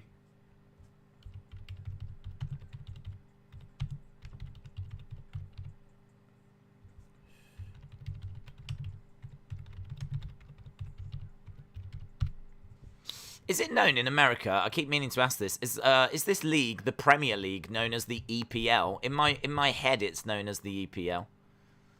I don't know if it is. Tall Paul says 2-0 Chelsea as well. Zahair says, I think 3-0, maybe 4-0. Lukaku, hat-trick. Whoa. What time is it in the UK? It is 4 o'clock. It's coming up to 4 o'clock. Brock's deal in total is 3 years, 30 million. AEW offered 10 million. That's double. It's not double, is it? I mean, it's not double. It's treble if you want to look at it that way, but over length of time, like every year, he's getting paid 10 million. So he's getting paid 10 million a year. So in my mind, he's not getting offered double the amount of money. The contract is 10 million, but for 3 years. To me, being offered double is, okay, we'll give you 10 million if you come and do a year with us, whereas WWE say, we'll give you 20.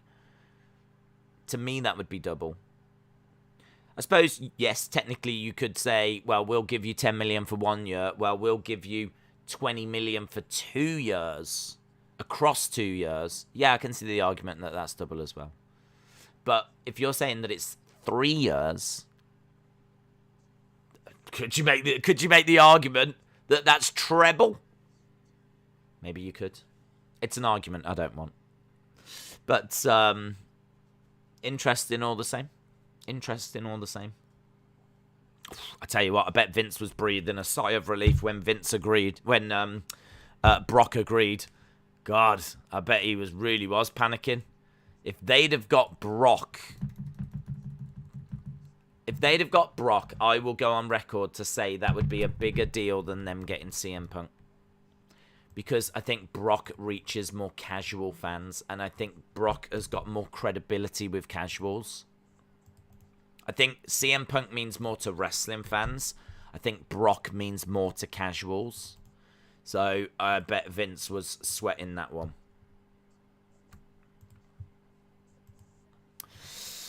Mount, Havertz, either side of Lukaku. We are at the Emirates. Arteta, you lost to Brentford last week. How do you feel about welcoming Chelsea and Lukaku? No, come on, they deserve capital letters.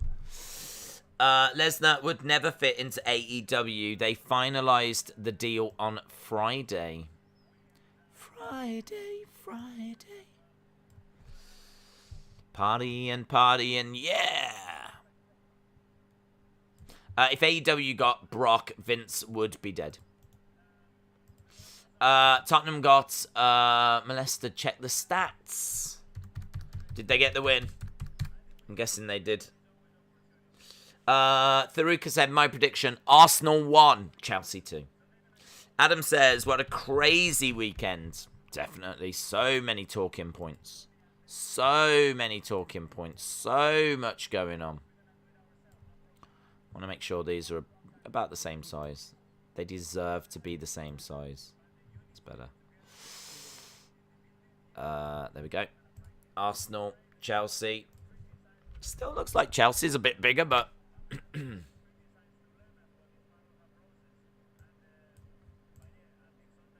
that looks alright. Right, I need to change this picture behind as well because we are shooting over to the Emirates.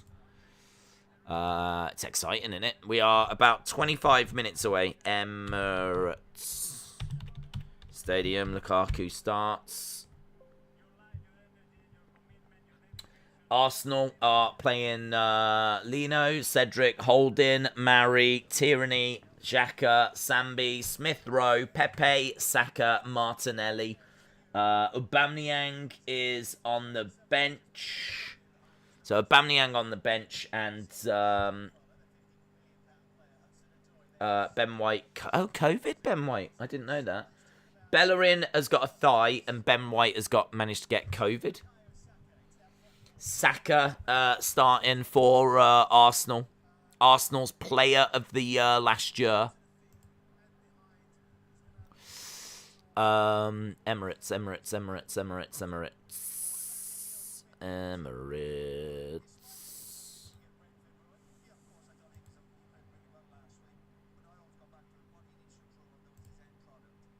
I don't know what the best picture is for the Emirates, to be honest. That's nice.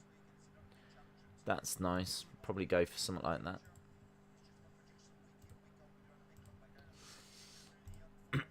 Saying that Roy Keane saying, you know, he needs to produce week in and week out.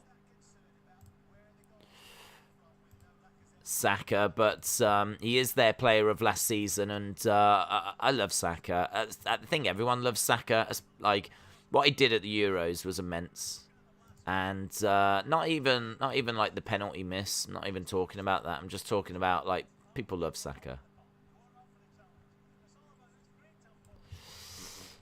Right. Let's try and... that's kind of nice, actually. I wonder if I could just go for, like, a big wall... I might go for a big wall picture, actually. Rather than have the restrictions of the TV. It's kind of nice. Look at that. It looks like wall art. Gone with that.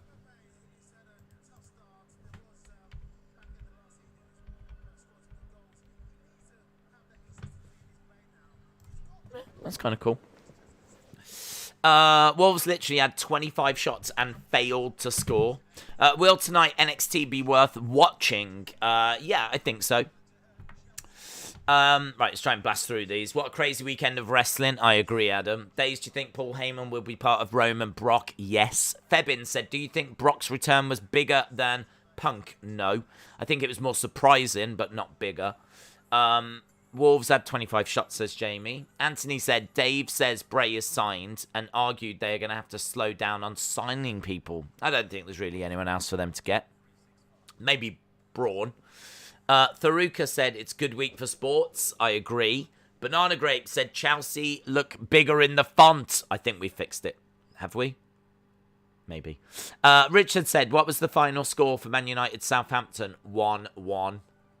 Tharuka said, I'm going to be back in 20 minutes. See you then. Edward said, do you think Paul Heyman will be part of the Roman Brock storyline? Yes. Isaac said, what was the score between Man United and Southampton? 1-1.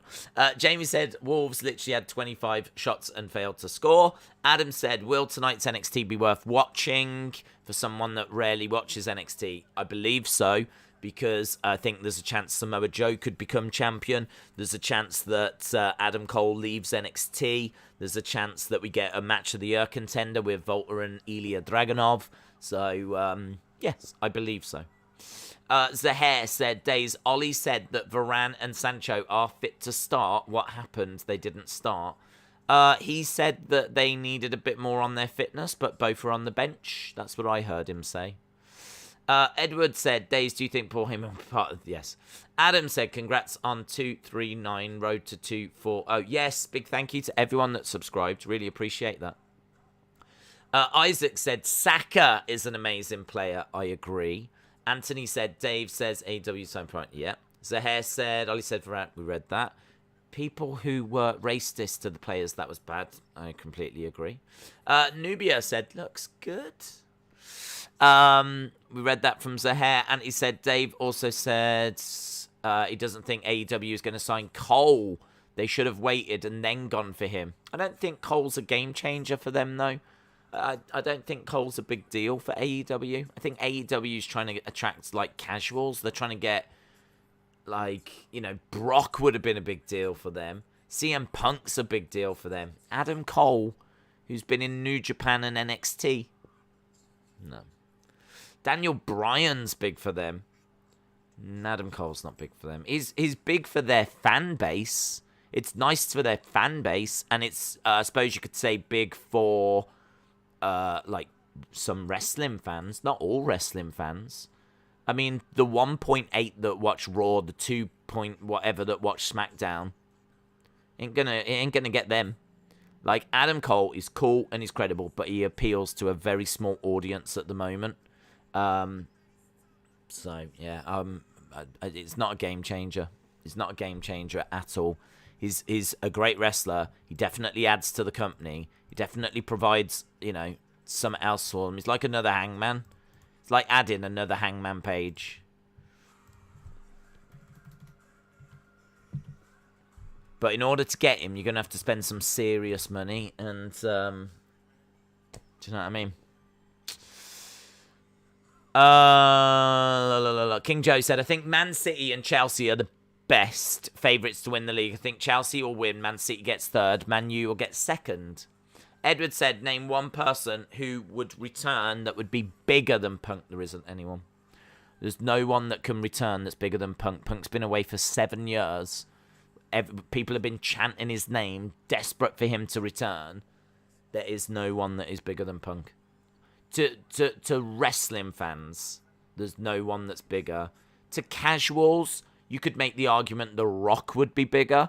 But we've seen The Rock return many, many times. Like, we've seen The Rock at WrestleMania. WrestleMania 31, WrestleMania 32. Like, it's not the same as Punk coming back. It depends what you're talking about. If you're talking to the wider world, you know, would The Rock be coming back into wrestling be a bigger moment? Sure. To wrestling fans, there's nothing bigger than CM Punk. Do you think Brock's return was a bigger deal than the Punk moment? No. I think it's a bigger surprise, but it's not a bigger moment. There isn't a bigger wrestling moment than the Punk moment. I'm angry that we don't get Brock Lashley. What are your thoughts on that? You might get it. If he is around for 2-3 years, you might get it. Banana Grape said Samoa Joe becoming champ in NXT. Yeah, very good chance of that. Days, did you know that Charlotte is now 5-0 at SummerSlam? I hope they actually treat the streak like a big deal. And she could have the next Undertaker streak. Interesting. Zahair says, come on, Lukaku. We want a hat-trick. Alex says, when do you think Big E will cash in his Money in the Bank contract?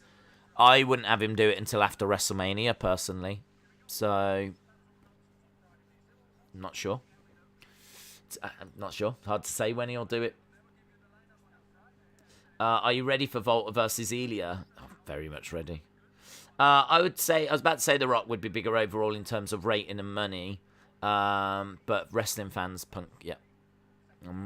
I agree, Harley. I don't need The Rock to come back. I needed CM Punk, though. Mm-hmm. Yes.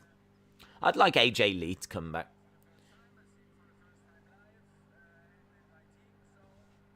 Okay. We're just hearing from Thomas Tuchel.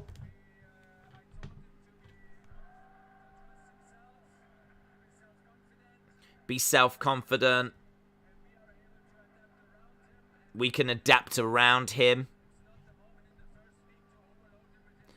It's not the right time to overload him with information. So I really like that. I really like that. Go out there, play your game. This isn't the time to overload Lukaku.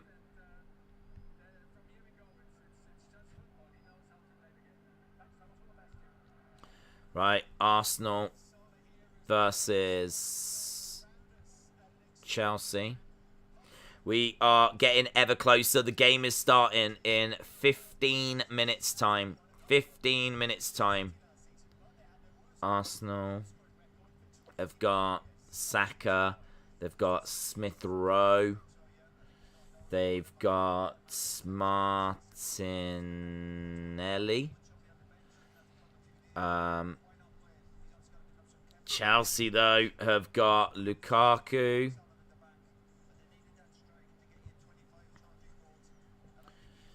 They've got Mount. They've got Havertz. They've just got quality, haven't they? You've got absolute quality everywhere. Premier League.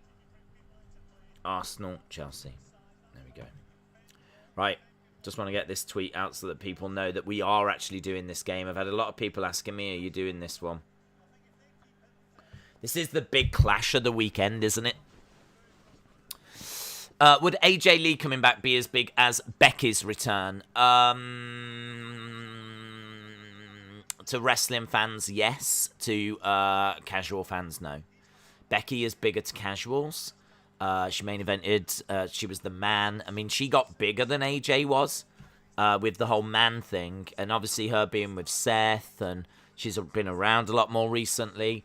But I think, yeah, to the hardcore wrestling fans, yes, AJ would be bigger.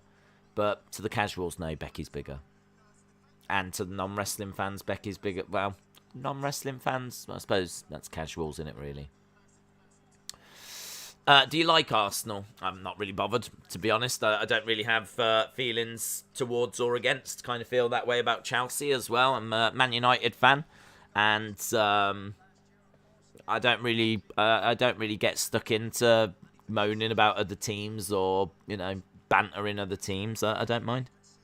I'm here to just watch a good game of football, and I hope it's going to be exactly that. Would AJ? Oh, we read that one.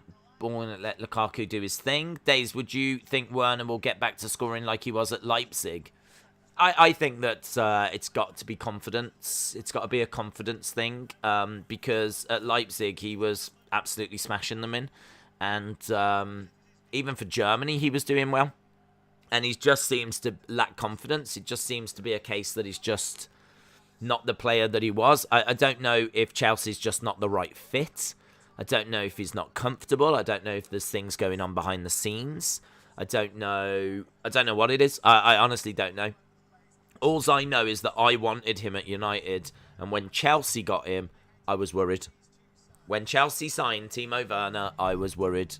Because I thought for 50 million, they've got one of the most prolific strikers in Germany. Like, his numbers in Germany were fantastic. And I was worried about that. And I know people will say, yeah, but he wasn't very good. If you actually look back at how he's played before that, he wasn't great.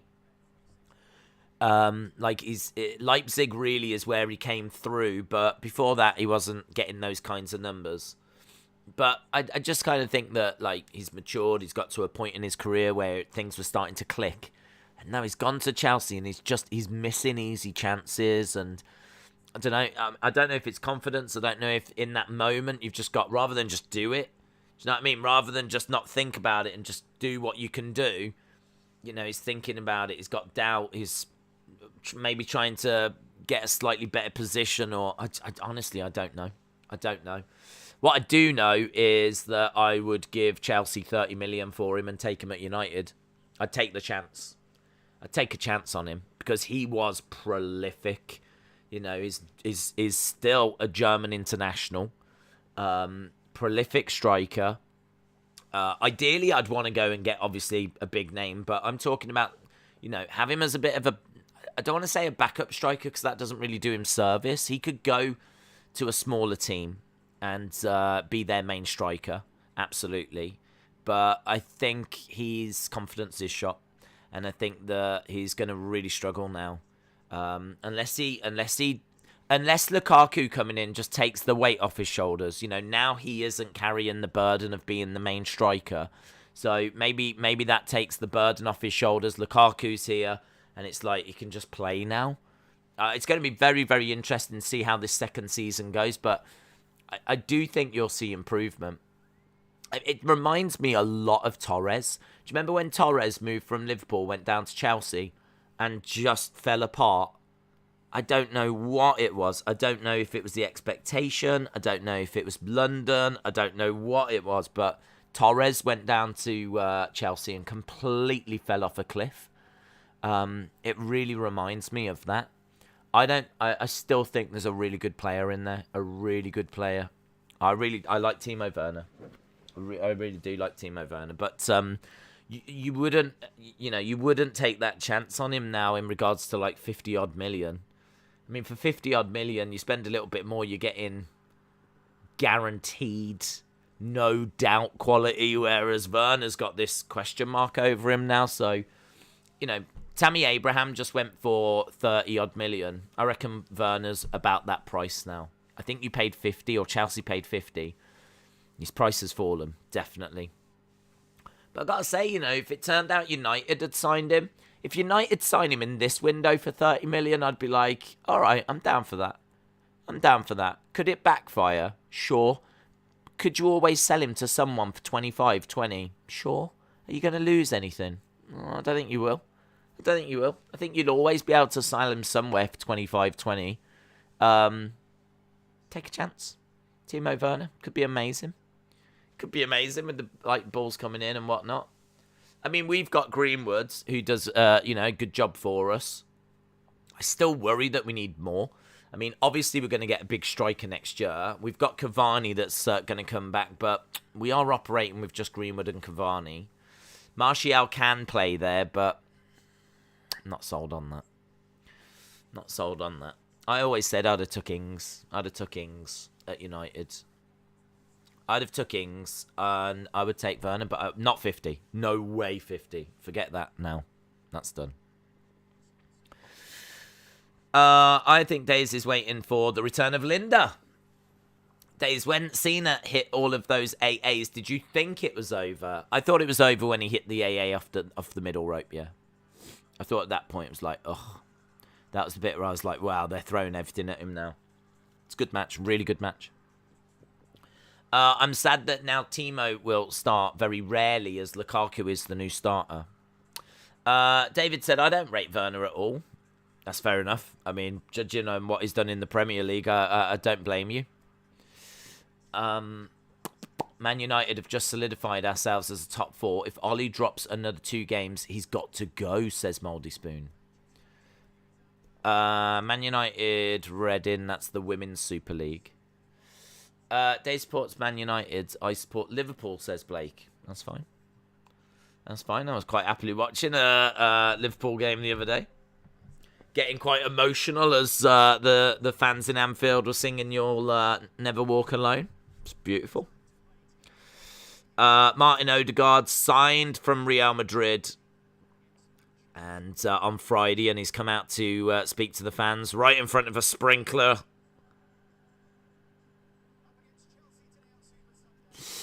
Saka is great. Saka is great. Poor Finn will never get his shot. Days, do you think AEW could throw money to get Okada? I don't know that Okada would want to move to North America.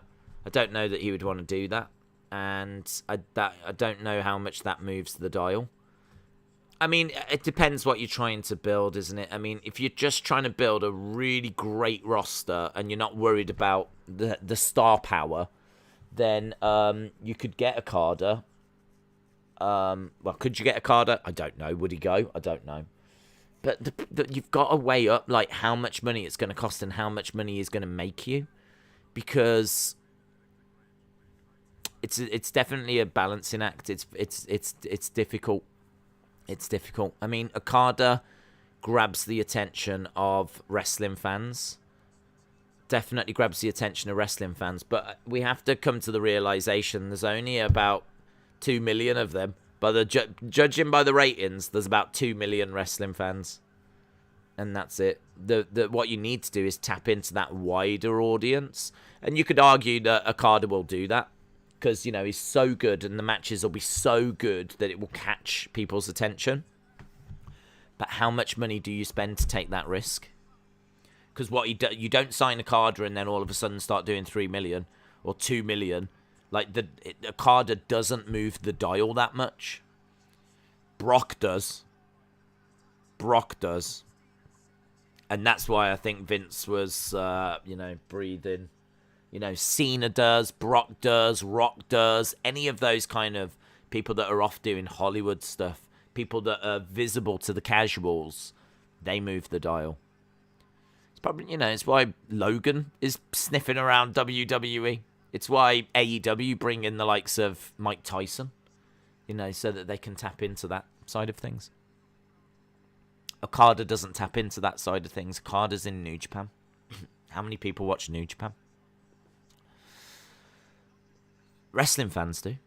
Wrestling fans are aware, but not casuals. Right. We've got the players about to come out.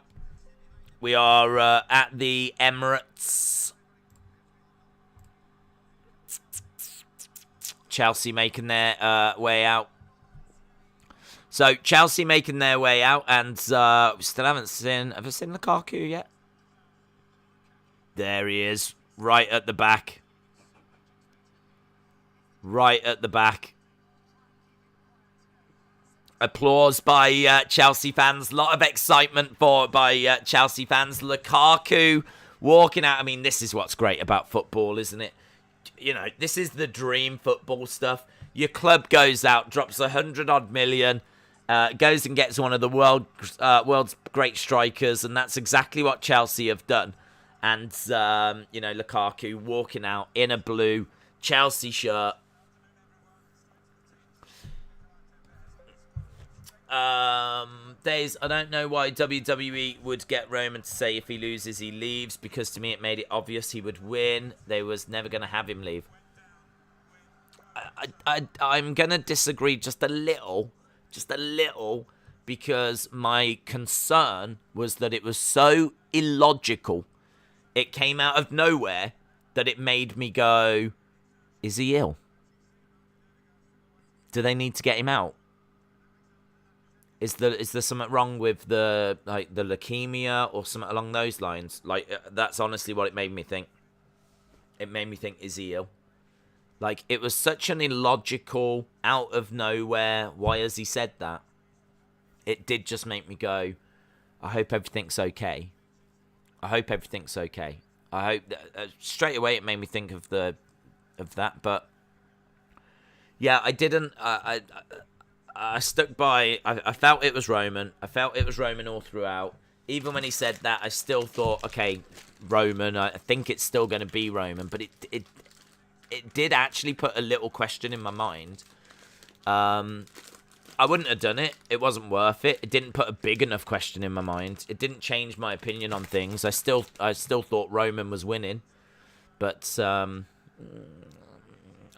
wouldn't have done it. In reflection, I don't think it was needed. I think all it might have done is just showed that Roman was rattled, and that was it. And it's live. We're about to get underway. We are at the Emirates. Lovely day in London. Involved in 35 goals in 36 appearances last season. Nick Khan did an interview and confirmed the new direction in WWE, only needle movers. Yep. I like that. Only needle movers. Lukaku looks a bit nervous. Poor guy, says Sean. Yeah.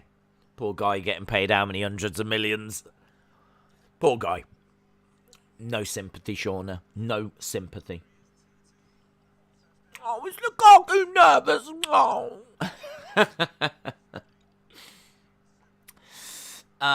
Days, I was heartbroken. You and many others. There was many Cena fans that wanted it.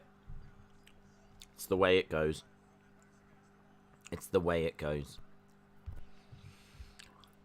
Right, we're about to get underway with this one.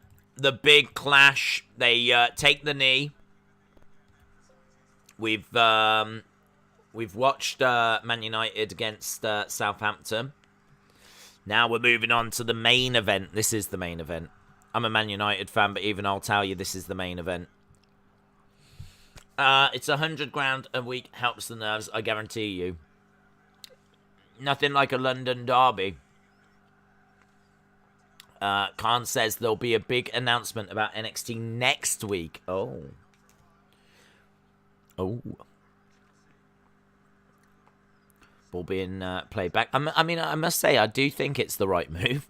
I mean, like, if you look at, like, Odyssey Jones, and you look at Parker, and you look at those kind of bigger guys, you know, Carrion, you know, there is a lot of excitement around those.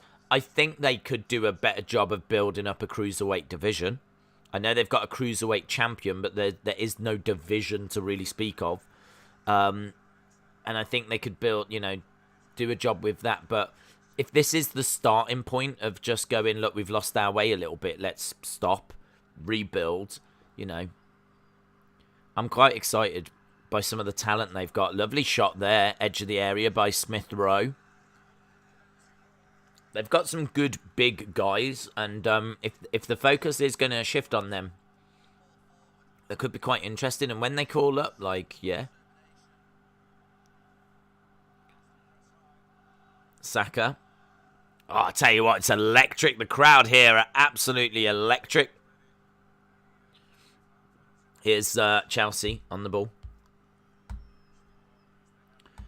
Let's get stats. There we go. Right, Rudiger. You do figure giveaway. Can't do it on these because of the kids restriction thing. Into the middle of the park. Chelsea looking to clear the ball into the middle. Goes out to Alonso. Alonso trying to cut inside. Edge of the area. Chelsea taking a shot. Lukaku right in and around that penalty area. Right in and around the penalty area. Xhaka goes down. So Xhaka down on the edge of the Arsenal penalty area. A couple of minutes into this one already. Big fight feel. Big fight feel. It's Reece James that was looking to try and curl at him. Arsenal have actually started quite well. The AEW roster is at 153. Is Arsenal in London? How many teams are in London? Flipping loads. Dude, there's loads. There might be like 50. I'm not even lying. Like Crystal Palace, Arsenal, Chelsea, Tottenham, West Ham, Brentford, I think is classed as London, Fulham. Like, the list goes on and on and on. Like, there are loads of London teams. There is no London. It's all the little, like, areas that make up London. They've all got their own team. But there is no London team. There is a London, but there is no London football team. So, yeah, it's Arsenal, it's West Ham, it's Tottenham, it's Chelsea. They're all London teams. So, this is London versus London. Arsenal versus Chelsea. There are 5 big teams in London, and Arsenal are in the north. Here we go. Throw by Chelsea. All the way back to Rudiger on the halfway line. It's Christensen. Over to Azpillicuerta.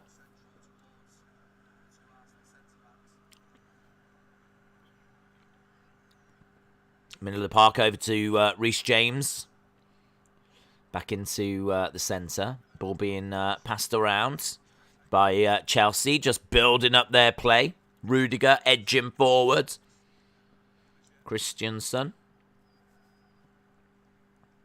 Going forward is Jorginho. It's easy to spot out Jorginho with that hair. So kind of him to do that. So, well in Arsenal's half at the moment. Kind of in between the halfway line and the 18-yard box. Lovely ball into Lukaku. And a shot is taken by Kai Havertz, but just bounces out. But breaking news, Lukaku has touched the ball in a Chelsea shirt. The main teams are Arsenal, West Ham, Chelsea, Tottenham, Palace, Fulham. Brentford, so you could say 6 that are in the Premier League. Blake, shout out to you. Kevin said, look at how many teams are in and around Buenos Aires, Argentina. There's just as many, just like in London. I believe you. Arsenal have got the ball, playing it out to their left-hand side, but runs into nowhere, and it's easily mopped up by Chelsea. Goes all the way back to Mendy. Chelsea launching it forward.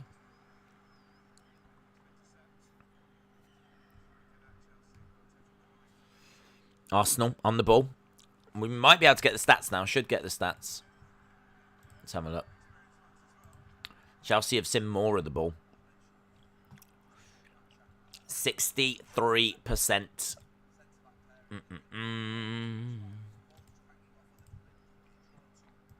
Let's drop it down a whisper. There we go. There we go. Khan says Rhonda is entitled to her opinion, but she has a problem taking things personally. Don't know what that means. Expectations they aren't giving up on. There will be expectations they aren't giving up on smaller guys. Into the middle of the park. And goes out by Arsenal, so it's going to be a throw-in for Chelsea. 6 minutes have gone so far, and Chelsea looking the better side. But at the moment, Arsenal managing to keep them in their own half. I mean, like Premier League teams, they do tend to raise when they face the bigger sides. It's like Arsenal lost to Brentford last week, but that doesn't mean anything like this week. So what's great about the Premier League? Arsenal have started well, says Retribution. Days I'm excited for the NFL, says Adam Jones. Chelsea on the ball. Middle of the park. Kovacic out to Reece James. Back to Jorginho.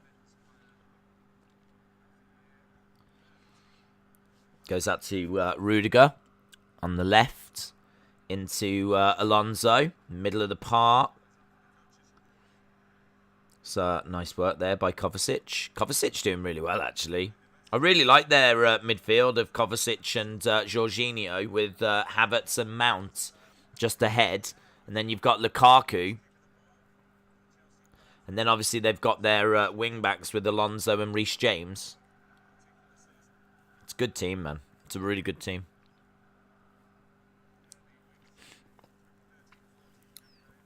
I'm excited for the Champions League. It's going to be good. It's going to be good. 3-1 Chelsea, says Usman.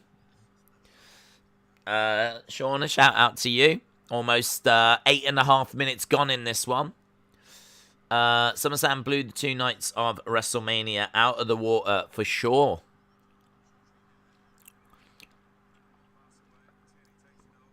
Ball through edge of the area. Cleared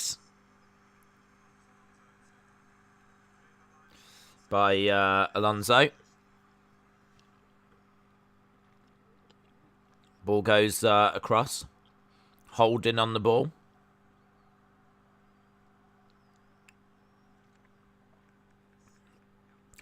Arsenal have got it in and around the halfway line at the moment. Nice. Switching it over to the left-hand side. It's a great ball. Great ball into the middle and in the penalty box. Nicely cleared by Alonso. I don't know who played that ball. Who played that ball? Lokonga?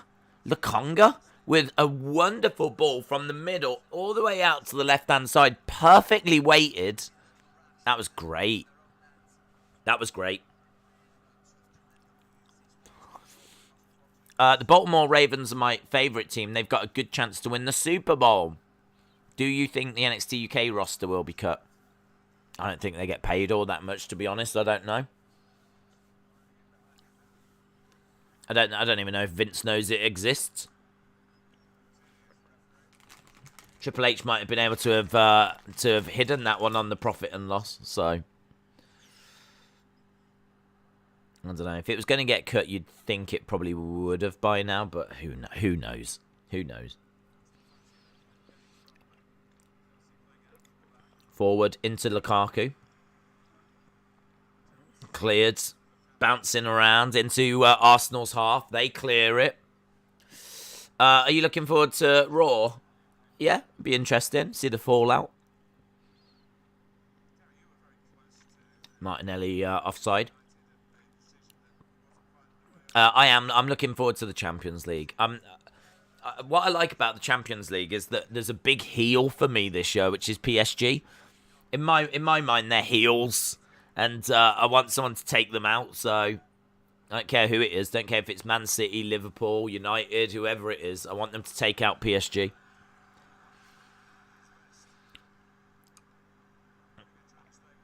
Pepe looking really good.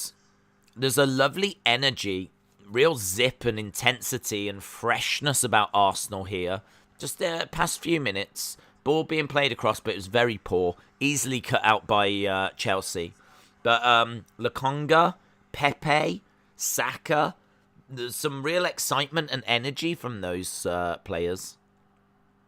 Very fresh. Hold him. Playing over to Suarez. Days, have you watched Mission Impossible? I've never seen any of them. What are you eating? Just munching on some Haribo. Ball played in. When AEW first started, who would have known they would be taking all the redundant WWE wrestlers? Straight into the hands of Mendy.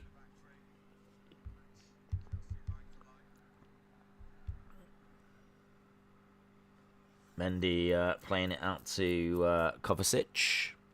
Chelsea in their own half at the moment. You can see the stats. 60-40. 2 shots to 1. None on target by Chelsea, though. 12 minutes gone. Carnvia, shout out to you, my friend. Carnvia said, I just went to Pizza Hut. Do you want to have some of my pizza? I'd love to. I woke up half an hour before we started, and that was literally to just set things up. And that's it. That's all I've done. So I've not had any breakfast or any lunch or anything. I've had a coffee, a throat sweet, which has really helped, actually. Now I'm munching on some Haribo. It's not a life, is it? It's not a life. Pepe arguing there with the referee. It looks like it's going to be a Chelsea free kick. Do you want to watch Top Gun? Have you watched Top Gun? I've never actually sat down and watched it all the way through, but I've seen quite a bit of it when it's been on TV over the years. Ball played in, cleared by Arsenal. Around the penalty halfway line. Bouncing out, Alonso's got it. Cleared all the way back to the Chelsea defence. It's just kind of bouncing around at the moment. It's just really bouncing around. I'm going to put these away because I'll end up just munching the whole bag. And pop them over there. I'm really bad at doing that. Once I open a bag, that bag's done. That bag is doomed. Throw in. Looking to play it back. Into the middle of the park. We're just over the halfway line. We're into Arsenal's half at the moment. Rudiger on the ball. Kovacic playing it forward. Lukaku holding it up. Nice. Kovacic playing in James. James playing it across. Lukaku! Lukaku scores! Lukaku scores for Chelsea. It's took 14 minutes. Wow. It's took 14 minutes. Lukaku scores. Lukaku has scored. I'm just waiting to see if they're going to say it's offside or anything. But, Lukaku. So, the ball goes out to James. There's no offside. Everything's fine.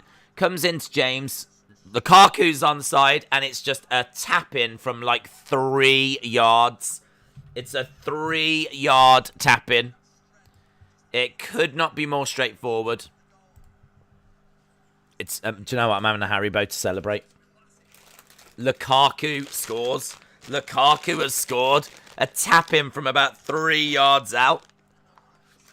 I must say, I wouldn't say against the run of play, but Arsenal have looked all right. I don't feel that Arsenal deserves to be a goal down. So simple, though. Played in, tapped in by Lukaku. Go, Lukaku. Shola said, yeah, we're all screwed unless you're a Chelsea fan. Yeah, 1-0 already. Yeah, I mean that is going to be special because, you know, if you go a while without scoring, then, you know, you start to get, you know, maybe your confidence a little bit knocked. But it's took him 15 minutes to get a goal. That's amazing. Lukaku scores after 15 minutes thanks to a Reece James assist.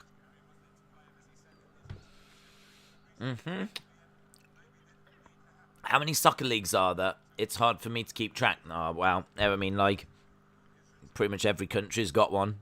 Every country's got one. And in England, we've got Premier League. And then that's the top. And then you've got everything underneath. So you got the Championship, League 1, League 2, Conference, blah, blah, blah, blah, blah. You only need to focus on the Premier League. That's the top 20 teams in the country. That's your Man U's, your Arsenal's, your Chelsea's, your Liverpool's. 1-0 Chelsea, though. Big, big moment. Lukaku scores. I'm a Chelsea fan. This will be a big win for us, says Stephen. David said, I need a Mason Mount assist. Yeah, I mean, right now, I can't be the only one thinking, how the flip do I get Lukaku into my team? How do I get Lukaku into my team?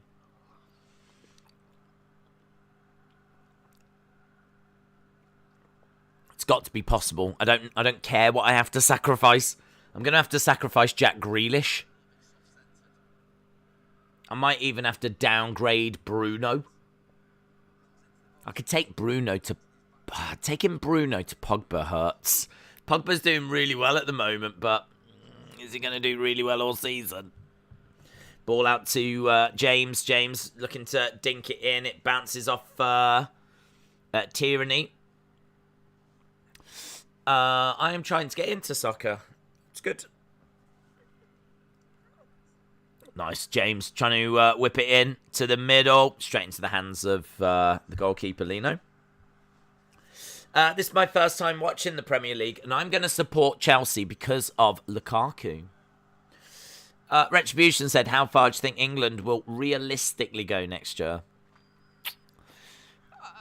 It's always hard to say because, like, you don't know the group they're in. You don't know when they win that group, who do they play next. I mean, do you know what I mean? If they end up by somehow playing Italy in the second round, then that could be it, couldn't it? They could be out at that point. So I think it makes it really, really difficult. I mean, I expect England to be amongst one of the favourites. They have to be. They got to the final of the Euros, so they have to be one of the favourites. But I don't know. Like they're young as well. They'll be a little bit older. They've got more experience. I think Southgate's improving all the time. I mean, the experience that Southgate had at this Euros, you know, the plans they had in place, the execution of everything, you can't buy that. That's just invaluable experience. I kind of feel that England are going to be a favourite, but who knows quite how far they'll get. But they really shouldn't be fearing anyone. I mean, in the final against Italy, they played some wonderful football. In that kind of first 20-minute spell, they were carving Italy open. It was amazing to watch. It was amazing to watch. England played some of their best ever football that I've ever seen in the final against Italy, just carving them open. And Shaw getting that goal so early as well. I mean, they were brilliant. And then just fell off a cliff. And then it went to penalties. And we all know that, you know, that didn't go to plan. Ball whipped in. by Chelsea from a corner. Jorginho managing to get a hold of it. Goes to Mason Mount. Into the middle again. Back post. Played back. Chelsea are all over Arsenal at the moment. Dinked up. Lukaku in the middle trying to get his head on it. He did really well there. He had about 3 players around him. He was able to jump up and get his head on it, but he ends up putting it over. But all Chelsea at the moment. All Chelsea right now. How will England deal with the Qatar heat? Apparently all of the stadiums are like air-conditioned and it's being held in the winter. And I heard that the weather's not that bad at that time. Like, the heat is manageable. Like, you can play football in it. I don't know what the humidity is like and things like this, but it's going to be the same for a lot of countries.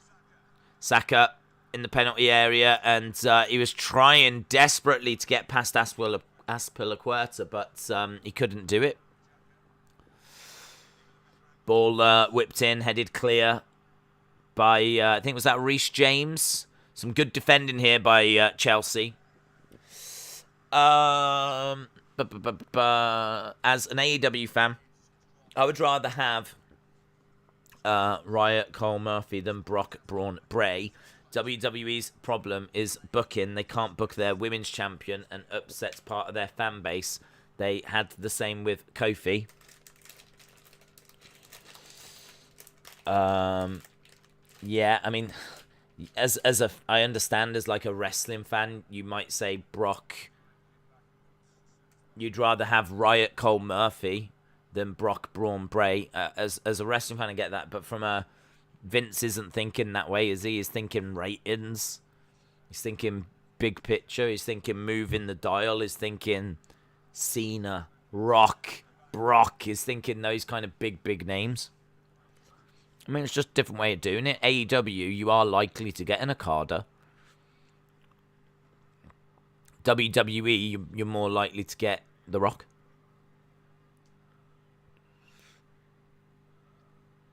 Rudiger into middle of the park. Havertz picks it up over to James. Lukaku in the centre, offside, I think. I think Lukaku was offside. Lukaku having a go at Reece James. Lukaku's like, I'm right here.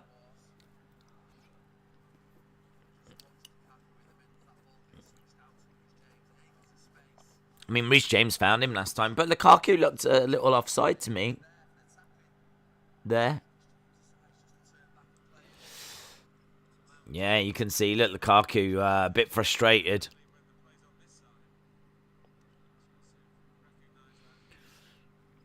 Right, here we go. Corner to Chelsea. Out to Jorginho. Ball goes back to Christensen. Christensen to Jorginho. Jorginho to Christensen. Christensen looking to... we're just in and around the edge of Arsenal's penalty area. It's dinked up. Back post, and it's going to run out to a goal kick. Are you still my sister? Sure. I'm trying to get in Saka. Need a Mason Mount assists. Been a bit quiet, Mason Mount. Reece James and Lukaku have been the danger men. I think Reece James, Lukaku for Chelsea. For Arsenal, I've been impressed with Lokonga, Saka, Pepe. Those are the players that are kind of catching eyes at the moment. 24th minute. We're into the 24th minute. Headed by, was that Alonso? I don't want to get part-time wrestlers on main events. I remember when I played FIFA, I would always use Arsenal and score with Wayne Rooney.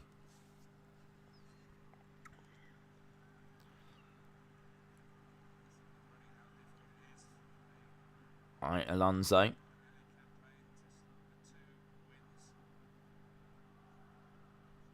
Going to be a throw-in for Arsenal. Suarez being taking this over by the halfway line. Do you think that I am dumb that I love John Cena? No. Lots of people love John Cena.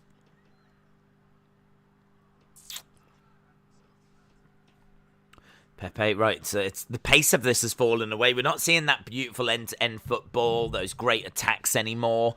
It's just a bit bitty and, just... We're waiting to get a throw in. Rudiger. Saying it's quite a humid day in London. Christensen on the ball. Playing it forward into Rudiger. Rudiger launching the ball. Ball bouncing around and goes out. I'm going to use my wild card next week. My team needs a complete switch up to get Lukaku. I'm getting Salah out for Jota. I have Trent as well. That's very interesting. Yeah, that's very interesting. Shola says Lukaku is dangerous. I'm worried about when he plays Liverpool. Here we go.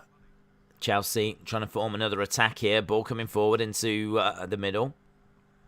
Good defending by Arsenal. Tierney trying to create something, but the ball bouncing around and it falls to the feet of Alonso. Days, would you collab with another wrestling reactor? Probably not. I don't really have time, do I? So doing like collabs just isn't a thing that's really, in all fairness, ever been on my radar.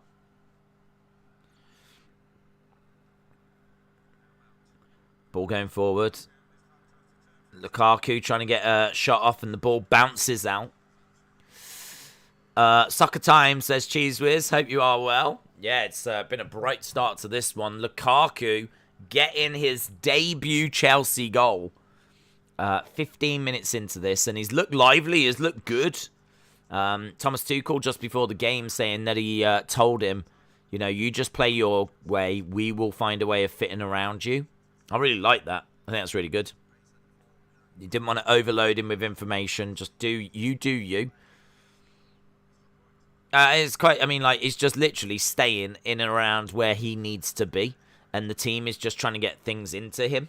And, certainly a lot is coming from that right-hand side and Reece James getting balls across. It's good. Good stuff. There's not much Arsenal can do, in all fairness. Trust me, to take Lukaku out of my fantasy team. It happens. It happens. I've actually not made any transfers for the past couple of weeks, so I've got 2 free transfers. But even I'm looking at this thinking it's probably going to take a lot more than that to get Lukaku in.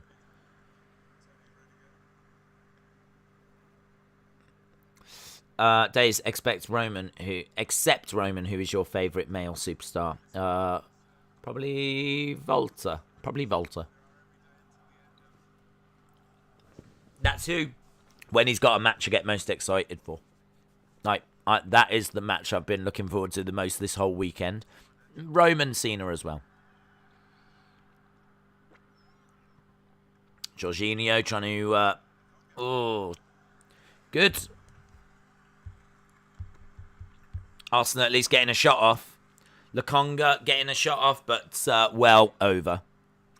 Thebin said, Days, do you remember how much I was gloating about Lukaku to you in the past few days? He is my Fantasy Premier League captain.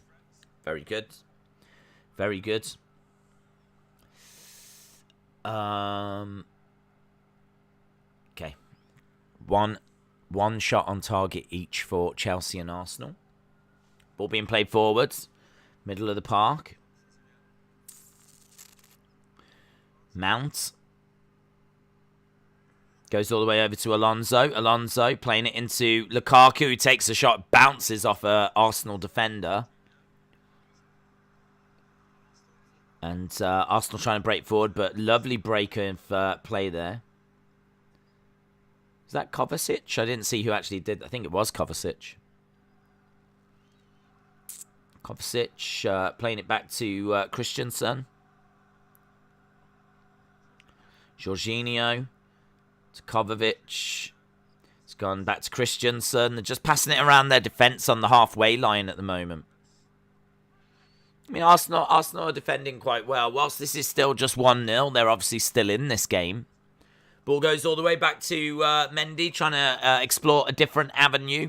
Christensen on the ball at the moment, trying to play it forward, but having to go sideways. Good forward pass there, though. And that going into, I think that was Havertz. Havertz absolutely all over the pitch. Seeing him on the right, seeing him on the left. They're very fluid, aren't they, with their forward line? Apart from Lukaku, who's going to just plant himself in the middle. See a lot of movement, a lot of fluidity. All the great teams have got that at the moment. And there's Reece James trying to play it back into Lukaku. It was actually behind Lukaku. So Reece James trying to get it into Lukaku, but putting it behind him. Takes a shot there from Mason Mount. Days, I'm going to transfer Chillwell out. The guy is a bit on the costlier side, and he's still not even starting. I'm excited for Volta versus Dragunov. It's going to be good. CM316. Oh, we've got a new 316. CM316 says, I've got coffee. I'm jealous. Just know I am jealous. Do you know what, though? This has flown. I don't even know how long we've been streaming for. I think we've been streaming for... What time did we start? Maybe 1? We've probably been streaming for about 4 hours now. That's float. That has gone quick. That has gone quick. It's amazing. So, yeah, lots of excitement. Chelsea 1, Arsenal 0. Lukaku getting his goal. Chelsea looking quite good. I think Chelsea definitely looking the better side. I think we've spent longer in... Well, actually, it's quite even looking at the play areas. 52% middle of the park.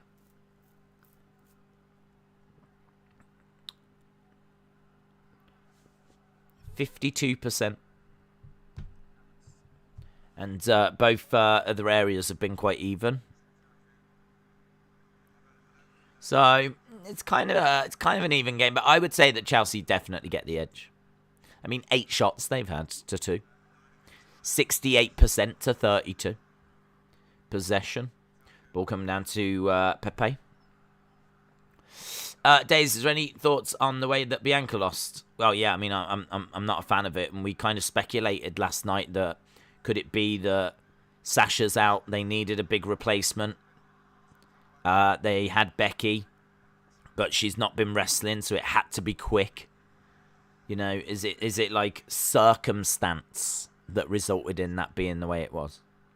It doesn't excuse it, because I think there's other things you could have done instead. So it doesn't excuse it. The thing that I don't understand is why Becky had to win the title. Like, why could it not have been Carmella, Bianca, and then Becky comes out and there isn't a match? Don't get that. Why not get Carmella and unless like they were worried that people would complain, they wanted to see Sasha and Bianca, whereas now they can say, well, at least you got Becky and Bianca instead. But I mean, it was only 20 seconds, so I don't know. It's a mess. In my opinion, it was a mess. Christensen on the ball, playing it into Rudiger. Rudiger playing it forward into Havertz. Havertz into Alonso. Alonso back into Havertz. Alonso breaking forward into the middle of the park. Ball almost getting through to Lukaku. Advantage played. Reece James scores!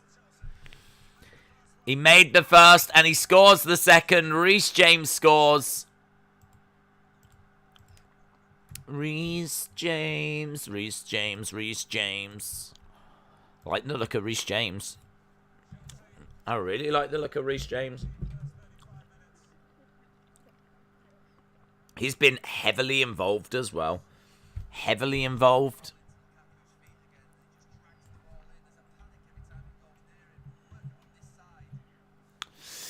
Right.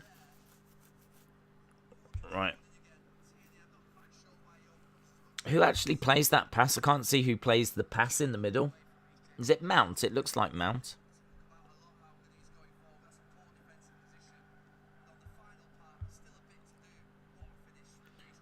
It is Mount. There we go. Lukaku scores. James with the assist. James then scores. Mount with the assist. Yes, cannot believe it being 4 hours. I think Leno is wearing the away kit. Oh. I like Becky, but I'm definitely not sure on how they had Bianca lose the strap. Days, do you think such stuff like what happened with Bianca also feels like the time when they have Huh? Why is it so long?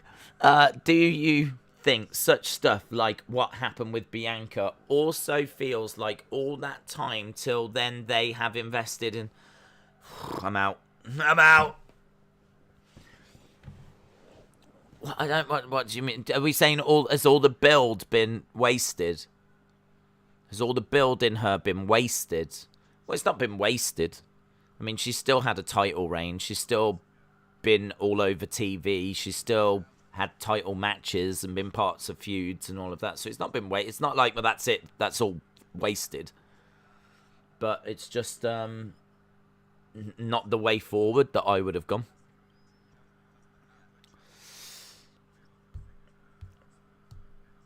Right, Rudiger on the ball. We got 9 minutes left to go.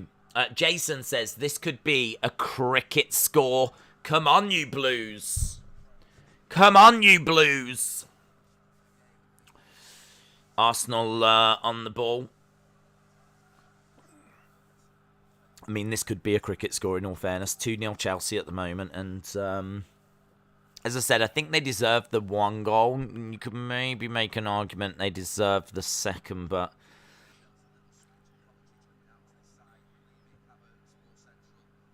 Ball going over along that Arsenal defence.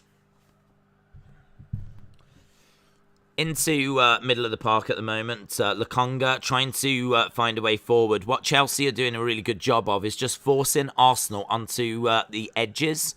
They do a really good job with that. Like, Arsenal just cannot find a way through the middle. Now they play a long ball. They're having to play it right down the line, and the ball ends up going out.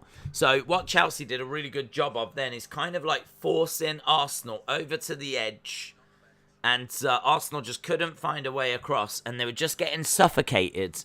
And the ball has ended up like just going out. We've got 8 minutes to go in this half.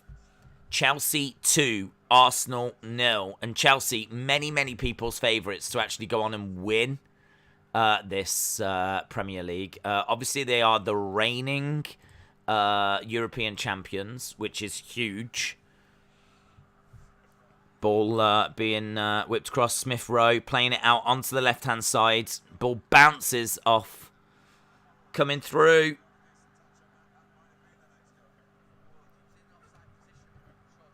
Smith Rowe was in and around, and they're around that Chelsea penalty area.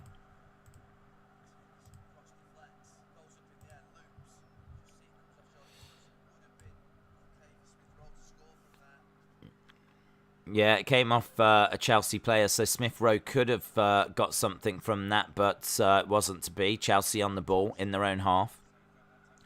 Breaking forward with Kai Havertz, playing it forward into Mason Mount. Lukaku again in the middle. Mount twisting, turning to the back post over everyone's head. I think actually Havertz got a touch on it, and it took it over Lukaku's head as well. So he just kind of, unfortunately, ended up knocking it like up over everyone. Yeah. Ugh.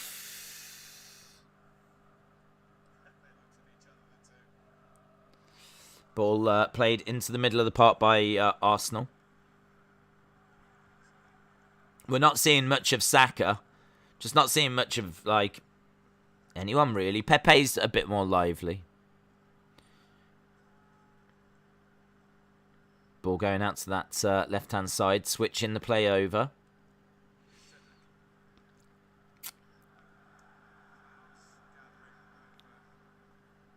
Saying there's a few heavy clouds gathering over the Emirates. Can say that again. depending on this result, there's a few... Well, I mean, there just is heavy clouds gathering over Arteta's managerial reign. He goes down in the penalty area. Referee says no. Arsenal looking for a penalty. Arsenal looking for a penalty. Saka goes down. Reece James knocking into Saka. Saka goes down. It's kind of interesting watching these two England players tussling for the ball, and Reece James seems to knock into Saka. I mean, I think they are checking it. They are checking it.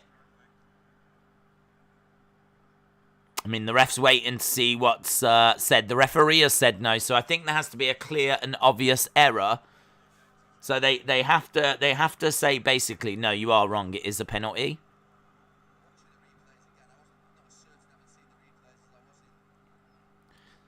Yeah, this is interesting.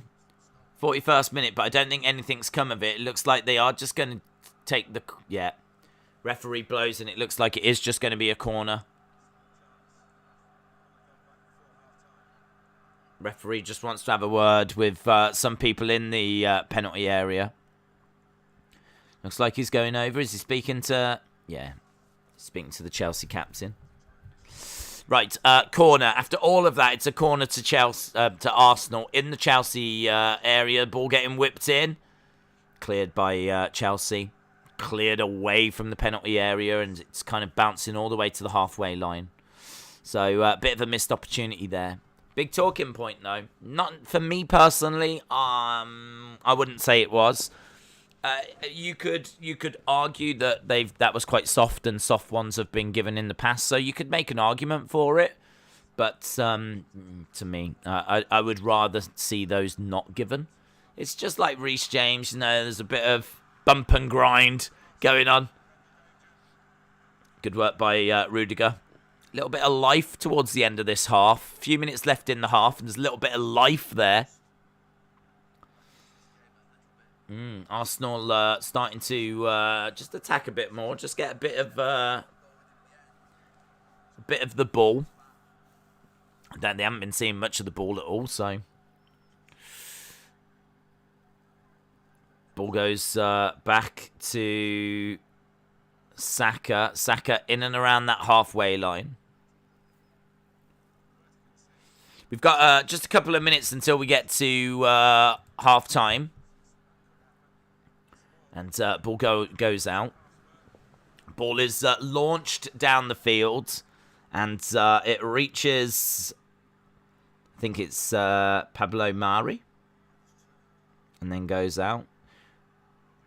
We'll get people's halftime thoughts as soon as we get into halftime. But they're showing the weather, and it looks like it's raining quite hard. Tuchel is having to do up his jacket. Doesn't look pleasant in London, but then when does it look pleasant in London? You can see the players' shirts like sticking to them as well. Look, you got to expect this in London.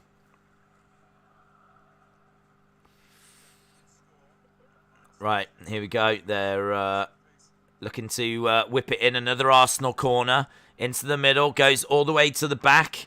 Finds Cedric. Cedric whipping it into the back post. Looking to header it around. I think was that Smith Rowe. People in and around, but Chelsea get it cleared. Chelsea get it cleared, and the ball sails away. Sails away. Oh, some pushing and shoving here. Rudiger. Holding gets a yellow.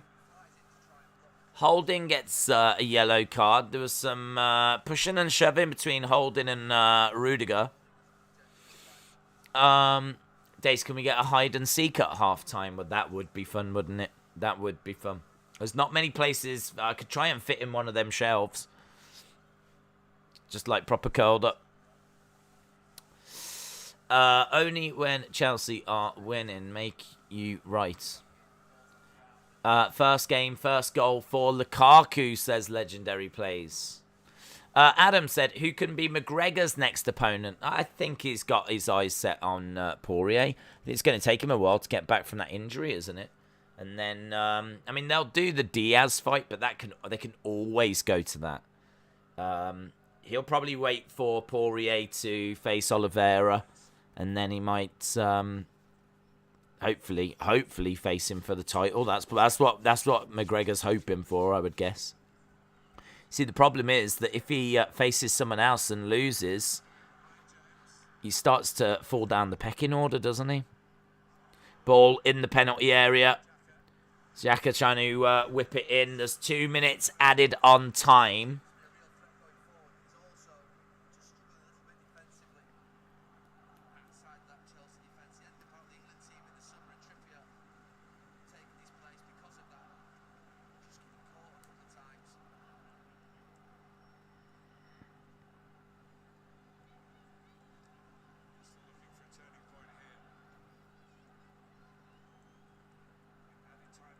Ball whipped in from the corner. I hear that Diaz-Dustin was a rumour. Diaz-Dustin was a rumour. Well, I've not seen anything confirmed on any of that. I mean, Dustin and Oliveira makes sense because I don't know when McGregor's going to be ready. On about the rain, the sun shines on us blues 24/7. CM316, and I'm feeling all the energy from that coffee. Can't wait for Paul Heyman on a pole match, says Harley. Diaco said, this game is one-sided like Goldberg versus Bobby.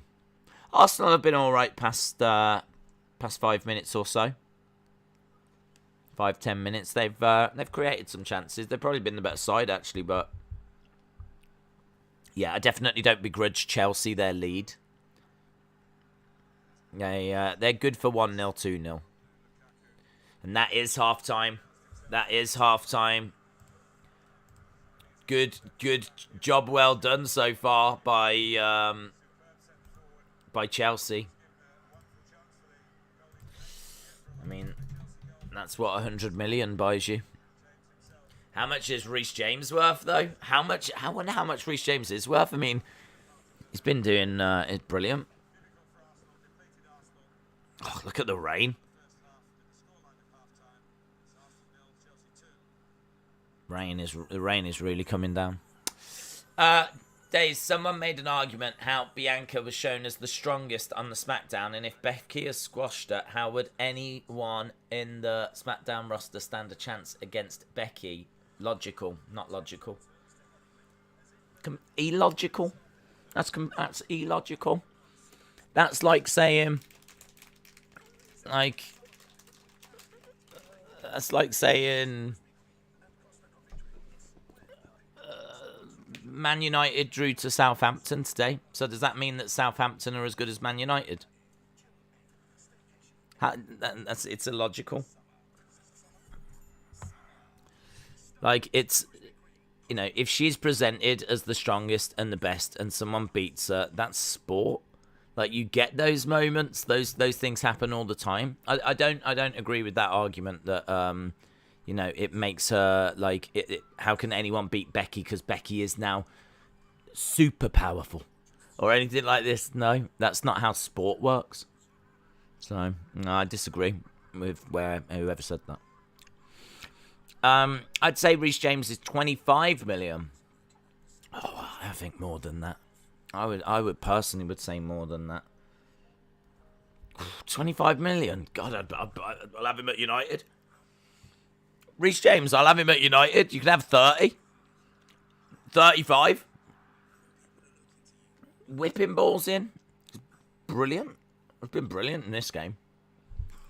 Maybe he is. I don't know. I'd have him. God, I'd have him. I love Wan-Bissaka, but Reece James is causing problems. He's probably man of the match. Well, definitely he's got a goal and an assist. Good player. Juventus are about to have their first league match in 10 minutes. The lineup is out and Ronaldo is on the bench. He must be joining Juve. he must be thinking joining Juve was the worst decision. I don't know. I don't know why he's on the bench. I don't know what's. I don't really follow Juve, so I can't really tell you what they're thinking or why he's there. I mean, do they think he needs a rest after the Euros, or are they thinking that he's not good enough, or I don't know. I don't know. Maybe he doesn't fit in with the way they want to play anymore. I seriously don't know. SummerSlam was great, says Maltese Falcons. Well, if we've got any Arsenal fans or we've got any Chelsea fans, let me know your thoughts. What do you think of what we're seeing? Are you impressed? Are you sad? Are you excited for the future? Are you excited by Lukaku? I mean, how can you not be? How do you think he's fitting in with the team? Get in your thoughts. What do you think? What do you think? Are you impressed? Are you not impressed? Let me know your thoughts. I am impressed, personally. I think that Chelsea are looking very, very sharp here. They're looking very, very sharp.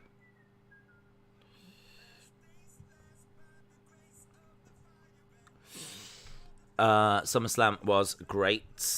I'm glad you enjoyed it. Neves is trending at the moment. Ruben Neves. Just saying that he was very, very impressive today. Very impressive today. So there's a lot of people saying that they want Man United to go and get him. I'm impressed with James in this match, says Ghost Player. He's very good. Very, very good. I wonder if I've got some stats on him. Let's have a look. Reece James. 1 goal, 1 assist, 87% accurate passes, 3 key passes, 1 big chance created, 2 duels, 1 clearance, 1 interception. Some really good numbers.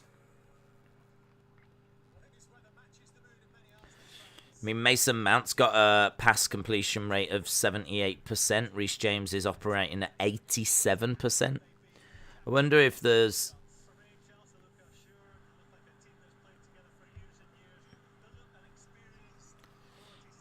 Yeah. They're saying that they're looking experienced. They look like the side have played together for a long time. Lukaku is not doing anything that special. He is just hanging around the middle of the park. That is it. Simple tapping was his goal.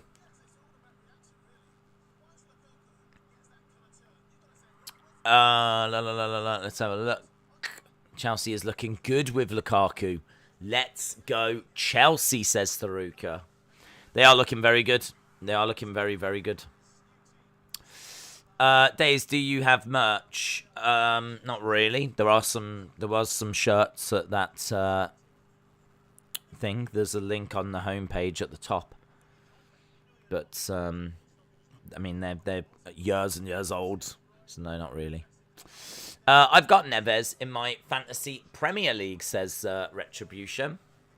Tharuka said SummerSlam wasn't great, but I did enjoy the show better than any other pay-per-view in the last year. Stephen Jackson said, I think great first half. Glad to see the Lukaku goal. I think if we keep up the movement in the second half, we could get more goals, and it will be a great away win. That's a really good point.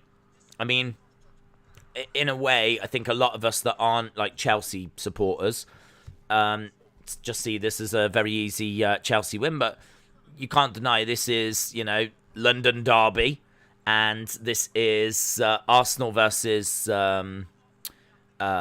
Chelsea at Arsenal, and this is one of like the tougher, historically, obviously, one of the tougher Chelsea away games. So you're absolutely right. I mean, for the rest of us, this is like a walk in the park, really, for Chelsea. I mean, I thought Chelsea 2-0. They're 2-0 and they deserve it. But, it's you're absolutely right. You can't really take it. United have just drawn 1-1 with Southampton. Like, you are about to get surely a win at Arsenal. And that's big. That is big. This is obviously a big, big banana skin. This is the kind of place where you can go and sometimes struggle to get a result. So, yeah, I think I agree. There could be more goals here. And honestly, there's no reason why Lukaku can't play every single game for you, because I don't think he's moved that much. I don't think he's moved that much at all. He's not like getting like all over the pitch. He's literally, but he's doing what a number 9 should do. Just in the centre, focal point. Just keep getting balls into it. Like, he is big enough and strong enough to hold those balls up and then play them out to play other people in, who can then pass it back in, and he can get a head on it, get a little touch on it, whatever it might be. If someone whips a cross in, he can get a head on it. Like, it's really simple stuff. You can see it's like super, super simple. It has to be. We know that because Tuchel said just go and play your game. But it works, and it's just so effective. It's just making sure that he's always in the right place, and he just always is. I mean, he could get another couple. He really could get. He could get a hat trick today. He's had chances. He's put one away, and there's been another couple of chances where he's like headed it over or whatever. Or there was that one that came into, I think it was Havertz who headed it, and then like it was just over Lukaku's head. So you've got to think there'll be some more chances that come his way. But yeah, really, really good first half. A bit of encouragement for Arsenal at the end. I suppose the concern with Arsenal is you could drop Odegaard in this side, you could drop Aubameyang in this side, you could drop White in this side. I don't think it's making them all that much better. It'll make them better, I suppose, but all that much better? I don't know. I know they did look good with Odegaard in the side last year, or improved, but this does feel like a different class. It really does feel like a different class. We had him before, but hopefully this time he does the job. He is our new Drogba. He is your new Drogba. What a great player he was. Absolutely brilliant player. Yeah, he could be in, and he's what, 28, 29? I mean, there's every chance you've got him around for another 3-4 years. I mean, a lot of people say, because I obviously support United, a lot of people say, do you regret him going? Do you think it was a mistake to see him go? And my answer to that is no, because him leaving resulted in us getting Bruno.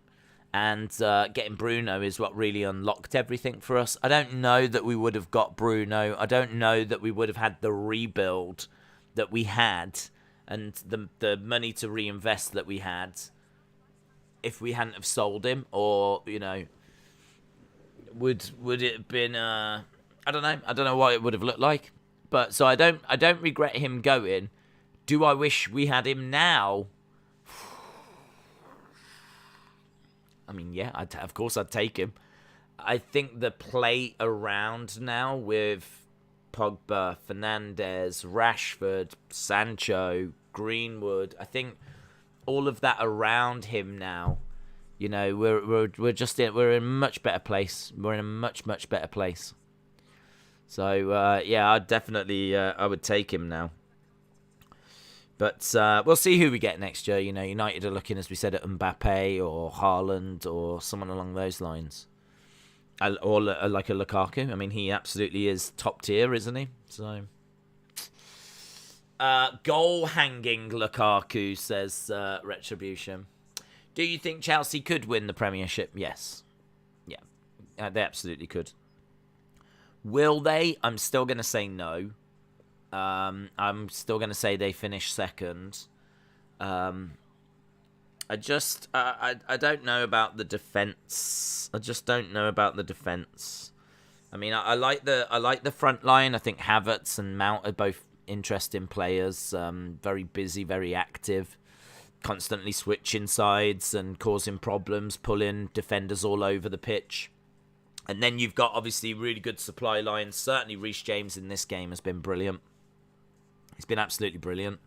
Lukaku is the main focal point that Chelsea have needed.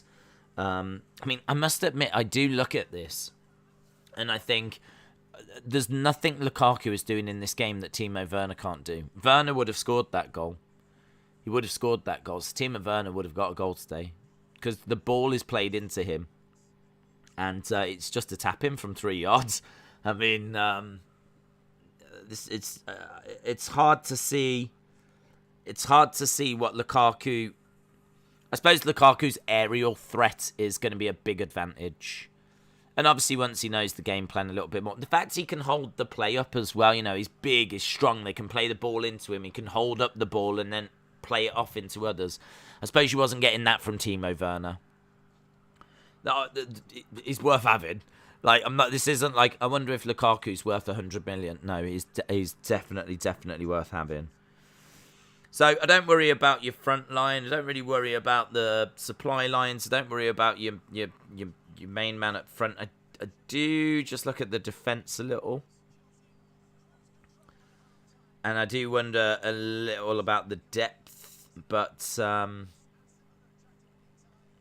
you've got a good team. I mean, Kante's not even playing. N'Golo Kante's not even on the pitch.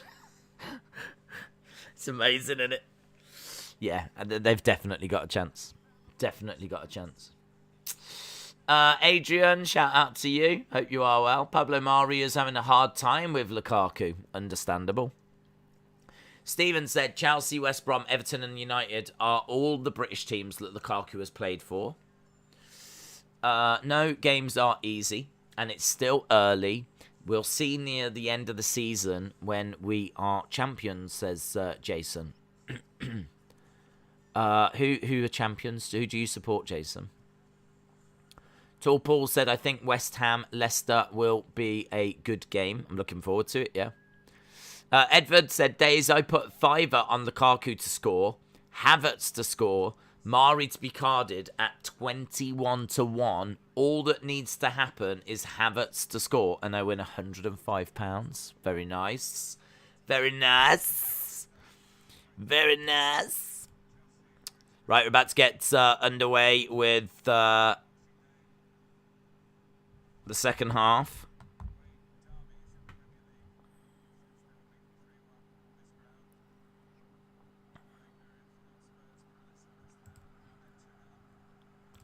Right. Second half. Boom. I don't know where we are. Shola said, I think they were playing Court of Personality.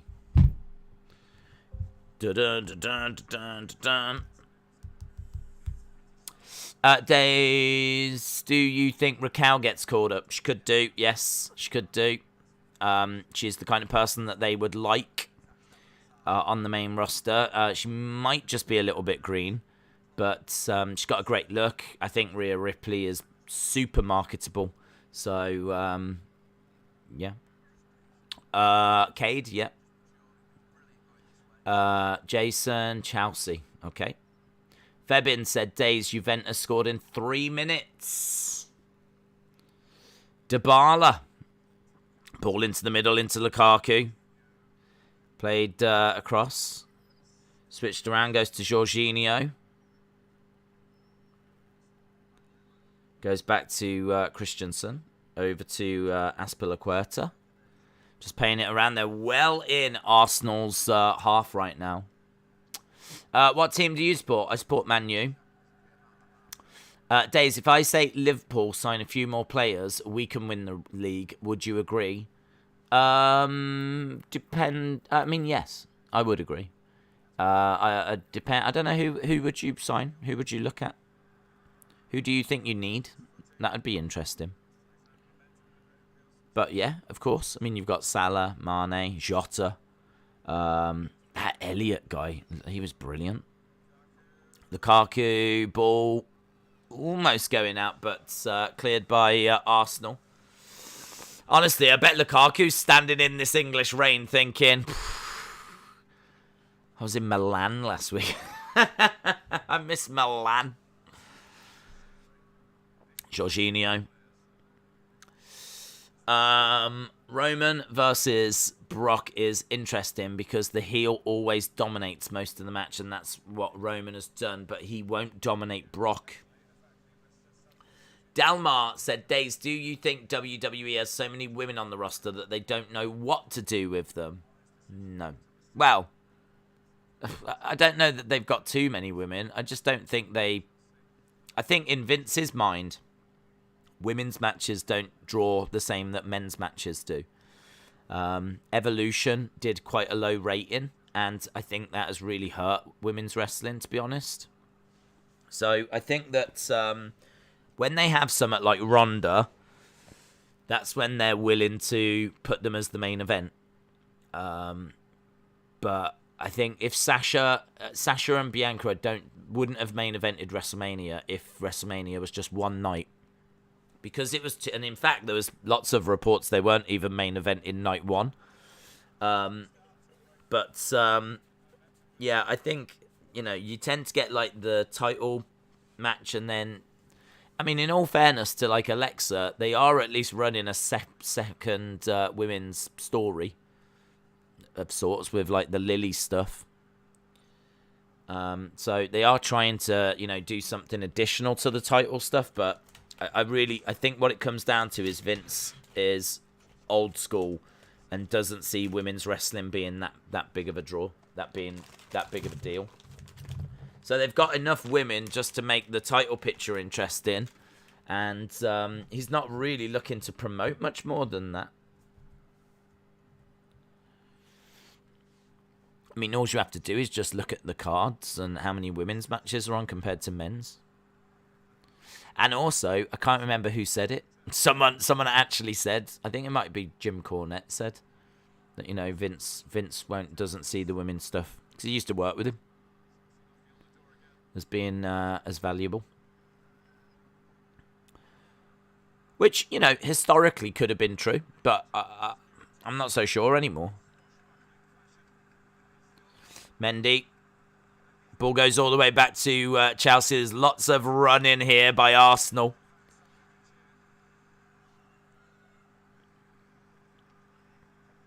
Jumping up in the air. Tierney. No. Tierney was just running there, like bombing forward, and it was really like people were giving him loads of support. Smith Rowe doing really well.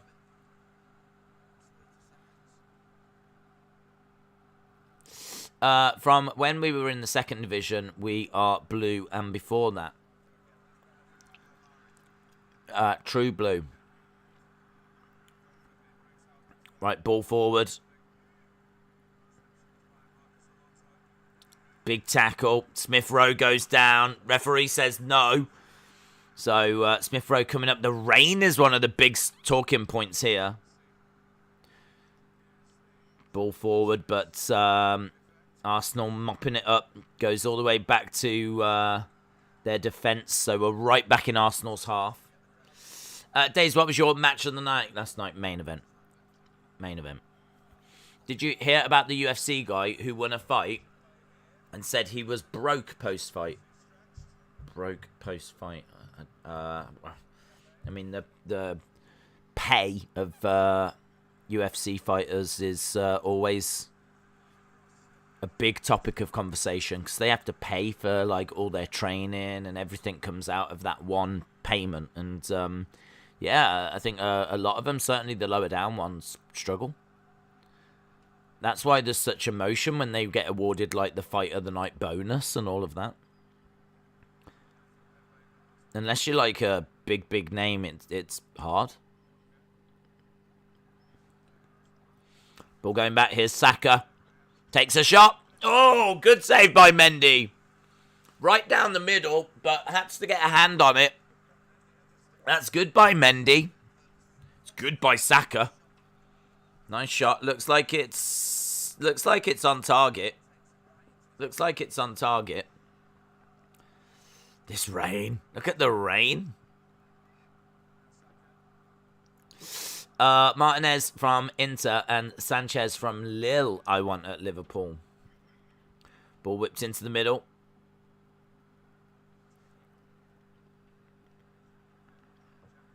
Here's Saka. Dancing away down that left-hand side. Ball rolling around and Saka working hard. UFC fighters definitely deserve to get paid more.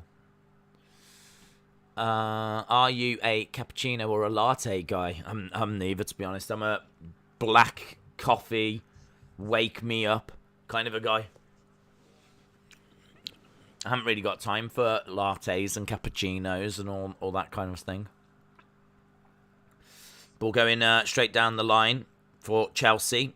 Finds its way into Lukaku, who's around the halfway line.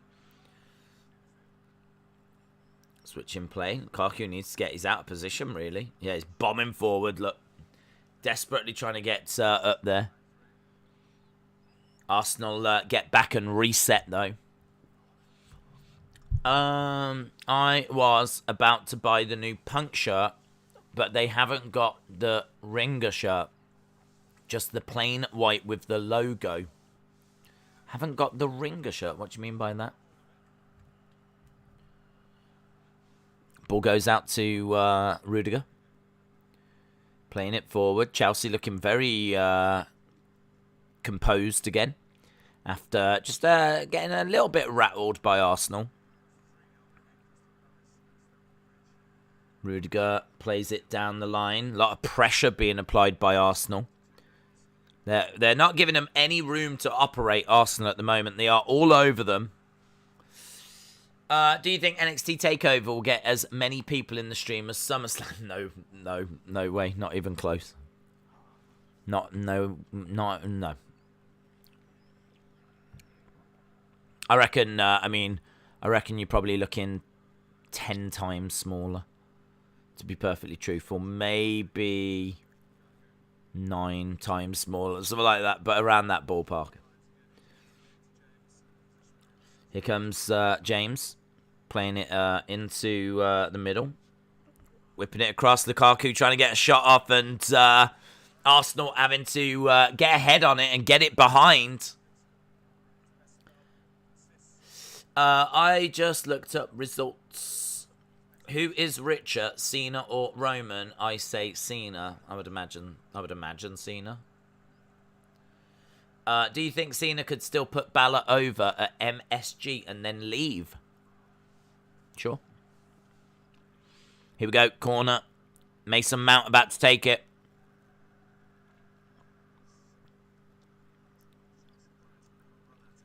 Whipping it into the box. Arsenal trying to head it away. Dinking it up. Bouncing around. Jorginho, lots of little passing in and around the penalty area. It's nice stuff, but they've got to get the ball through. Good defending by Arsenal. Getting it clear, booting it out. Chelsea just like lots of little passes. Jorginho in there, Mount in there, and it's just not going anywhere. And then like Arsenal just boot it away. Ringer shirt. That's like the black ring around the neck instead of just plain white. Oh, okay. I thought they all had like the collar. I thought they were all that. Down the line, Lukaku ain't going to get there. Lukaku can't get onto the ends of that one. So it just runs down.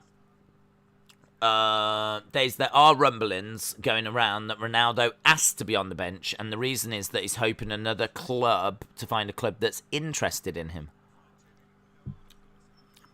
I don't know if that's true.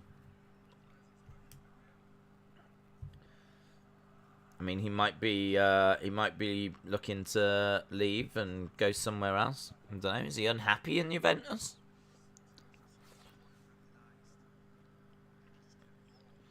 Do you see Cena taking on Lashley? I see Cena going back to Hollywood, to be honest. I think Cena came back for SummerSlam, and that's done.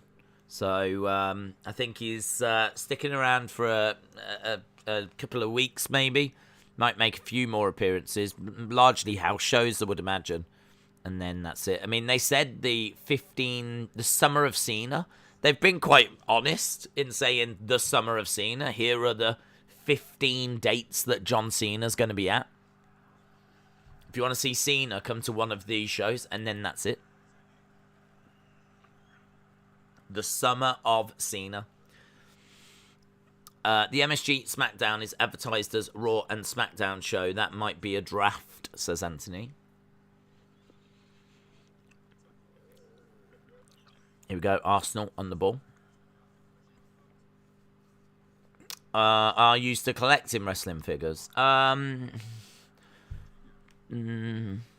It's a difficult one because I see loads that I want, but because of the pandemic, I've not been able to do toy hunts, which means I've not been buying any. So I've sort of found myself really behind, like so out of it. That it's like, I don't know, I'd have to kind of now go out of my way to get back into it, if that makes sense. But I do like them. I'm still as big a fan as ever. And I could have been getting them delivered and like doing unboxings that way, but it never feels the same as actually going to the shop and finding them. There's some that you just can't avoid that with, like a lot of the exclusives or whatever, but there's a good chunk of them that you can get from, like, you know, in shops, but the shops have been closed. Like, because of the pandemic, you've just not been able to get them, so that makes it really hard. But I will still look to do figures and stuff like that on the channel.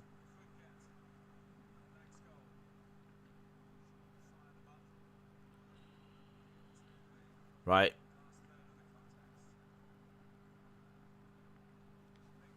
Looking at a corner for Arsenal. We're coming up to the hour mark already, you know. Back post. Headed in wide. Wide. So the ball gets whipped in, and I think it's Holding that ends up putting it wide with his head. Can't be that far wide. Oh, God, it's nothing. It's really close to the corner. Oh, it's about a foot. WWE is heading to Saudi. I'm sure everything will go very well. Riddle is over, said Outdoor. Definitely.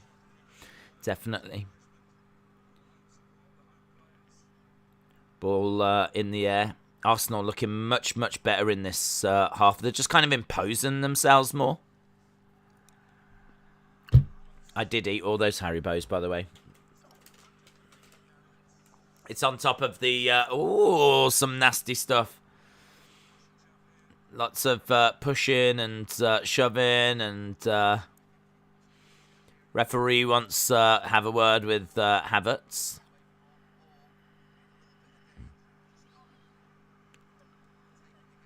He's just having a word. There's no need for like pushing and shoving and all this argy-bargy. Right. Saka's coming off, and he's coming off because of fitness. The rain is pouring. And if you're going to bring Saka off, it's not a bad replacement to bring on in Aubameyang.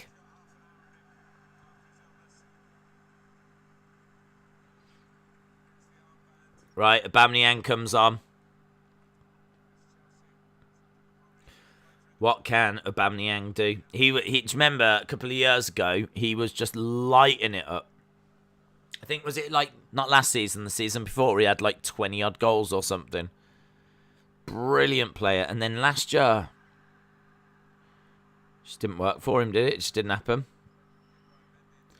I do always still keep an eye on him for fantasy points because he can, do you know what I mean? Like, you never quite know, but I just don't fancy Arsenal this season. This is going to boil over big time, says Torpal. Yeah, there has been some moments, definitely. My team, Bayern, is winning 2-0. Many congratulations. Are you going to be at Raw on September 20th? I don't believe so, because I think we'll be streaming it. So, yeah. Arsenal are so bad, says Bonkers. Here come Arsenal. They're trying to break forward, though. They're trying to show Bonkers that they're not that bad. They lose the ball. Aubameyang takes a shot. And it's straight at Mendy. But at least there's a shot on target. Shot on target. The Crown Prince asked for Eddie Guerrero. That's why Seth dressed like that.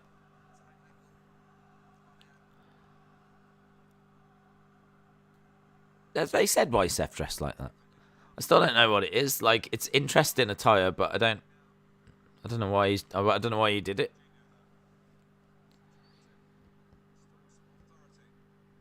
Into the middle of the park. Here comes Chelsea breaking forward, edge of the area, into Lukaku. The ball. Oh, Lukaku's got about 3 players around him just trying to get the ball off him.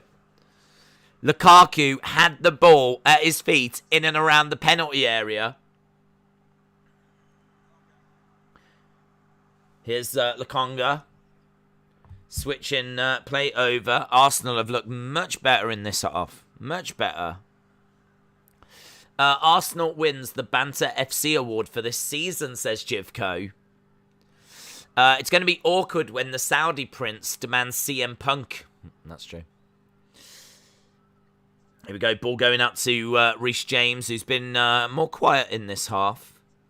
We haven't seen Chelsea kind of attacking with that kind of counter-attack style. Arsenal might, though. Arsenal are breaking now. Ball through. This is... Oh, just overhit. Overhit, and it looked like Aubameyang had a real opportunity there. Mendy had to come all the way out and deal with that. Fair play to Mendy for reading the game that well. He could see that was a problem, and he had to... he did really well there. He read that really, really well. The ball is played, and look at that. It's good position, that is, for Mendy. I suppose he does run the risk, though, of being lobbed. I mean, he had to be well off his line. He committed to it, and he managed to boot it away. So, yeah, fair play. Tierney's down, but he looks all right. When Brock Lesnar came out, he probably looked at the face and thought it was Daniel Bryan. Yeah, he looked different, didn't he, with the facial hair? AFTV banter when they lose. Days when Edge paid homage to the Brood era, I got chills. I think maybe he should go back to that gimmick for big occasions. Maybe. I mean, like, he could use it as, like, his darker... He was sort of using it as his darker alter ego, which I sort of like. Do you know what I mean? When it's time to get, like, really dark, then he goes to, like, his Brood kind of... It was interesting. Yeah, it was good. It was good. Zidane is always the man. Vince isn't going to fool me. I see what he's doing. Brock versus Roman. Loser shaves their hair. It is a wild look for Brock, isn't it? It really is. Tierney's coming off and Tavares is coming on. We've got 25 minutes to go. That is all. 25 minutes to go. 25 minutes to go in this London derby. It's had a little bit of a few heated exchanges in there, but it's been pretty well observed. Ball back to Mendy, playing it out to the right-hand side. Reece James dinking it forward. Manages to find Lukaku. Lukaku running at the Arsenal players. He's never been a man that's full of pace. He really was struggling to get past Sambi there. How awkward are the conversations when they mention Brood and Vince asks, where's Christian?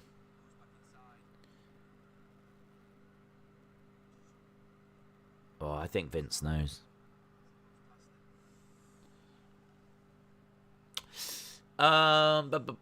They could do a triple threat for Night of Champions, Cena, Roman, Brock, and it reminds me of the triple threat at Royal Rumble 2015, says Jivko. Bunker said, this has been a good stream without Austin 316.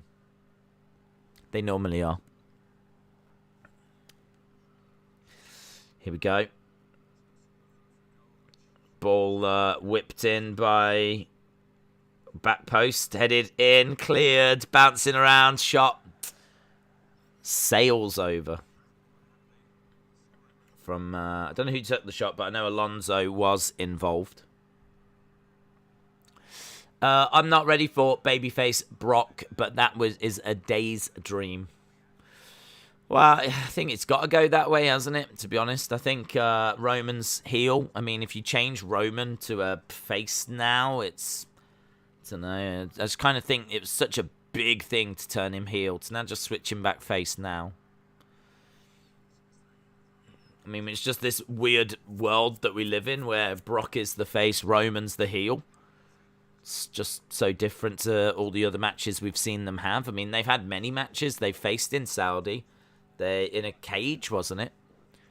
Or was that Roman Strowman? I can't quite remember now. I mean, we know they faced at WrestleMania a couple of times. But yeah, it's just a bit strange, isn't it, to have the roles reversed. Does make it fresh, though. I'm really excited to see the match.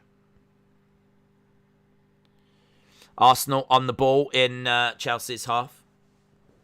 Some lovely twisting and turning and getting it out to the wide. Oh, in the penalty area. Goes down, but no appeal for a penalty or anything. And offside. It was Smith Rowe that went down. My team is 24th in the championship, and we haven't even registered 1 point. Haroon says Arteta out. Haroon, you've got a Liverpool badge next to you. Haroon, I don't think you. I might be wrong, but I don't think you're a Arsenal fan, are you, mate? My team is. Who is your team, Sean? Days, are you richer than Cena? Definitely. Wouldn't it be better if they swerve and do Austin and Triple H and do the Austin and Triple H alliance? What if they have Brock and Roman on the same side? Pulling it back, hang on. Goes over. Over from Chelsea by Reece James. The only thing that it wouldn't explain is why Paul Heyman reacted like that.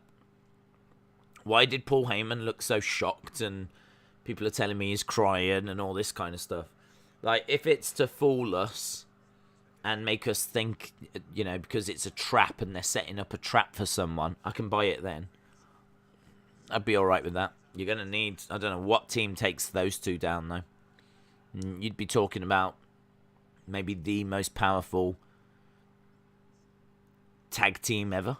I mean, Roman and Brock would I can't think of two guys outside of Brothers of Destruction that come close. I mean, Brothers of Destruction would be the only things I could think that would come close. DX, no. Not in my opinion. Roman and Brock against Triple H and Shawn Michaels. I'd love to see it. But, well, I would have loved to have seen it. But right now, who would take them down? Right now, who would you put against them? Kevin Owens and Sami Zayn. I don't know. So it'd be, you could do it. You could do it. Right, we've got Kante coming on. We've got 19 minutes to go. 19 minutes to go. Ziggler and Rude. That's it. Ziggler and Rude. Roman and Brock versus the Dirty Dogs. Alpha Academy. Alpha Academy, of course. Okay, you've got Brock. Otis. Oh, okay, you've got Roman. Chad Gable. Makes perfect sense. And that'd be a huge push for them. That would be a huge push. Ball goes out of play. There's a Chelsea player down. Is he all right? Is he all right? Yeah, I think he's all right. There's a lot of players around. He seemed to be out cold then. I don't know who it is that went down.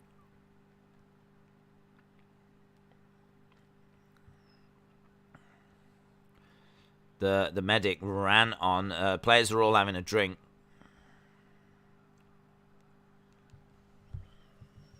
I think we're okay. There's a player that went down and he seemed to just lie there for a while.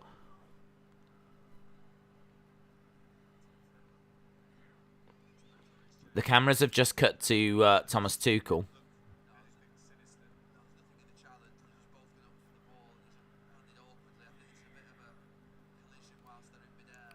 Saying that they think there's a bit of a collision whilst they were in midair. Reece James? Is it Reece James that's took a hard fall?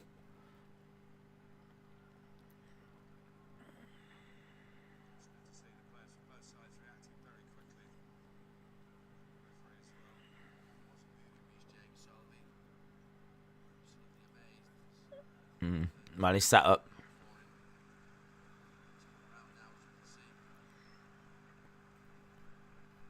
Reece James, I think it was Tavares that came running over. So Reece James, there was some sort of collision. Reece James went down hard, and he was just laying there. He seemed to be out cold. And I think, nothing but respect to Tavares. He went running over to see if he could, do anything or what he could do.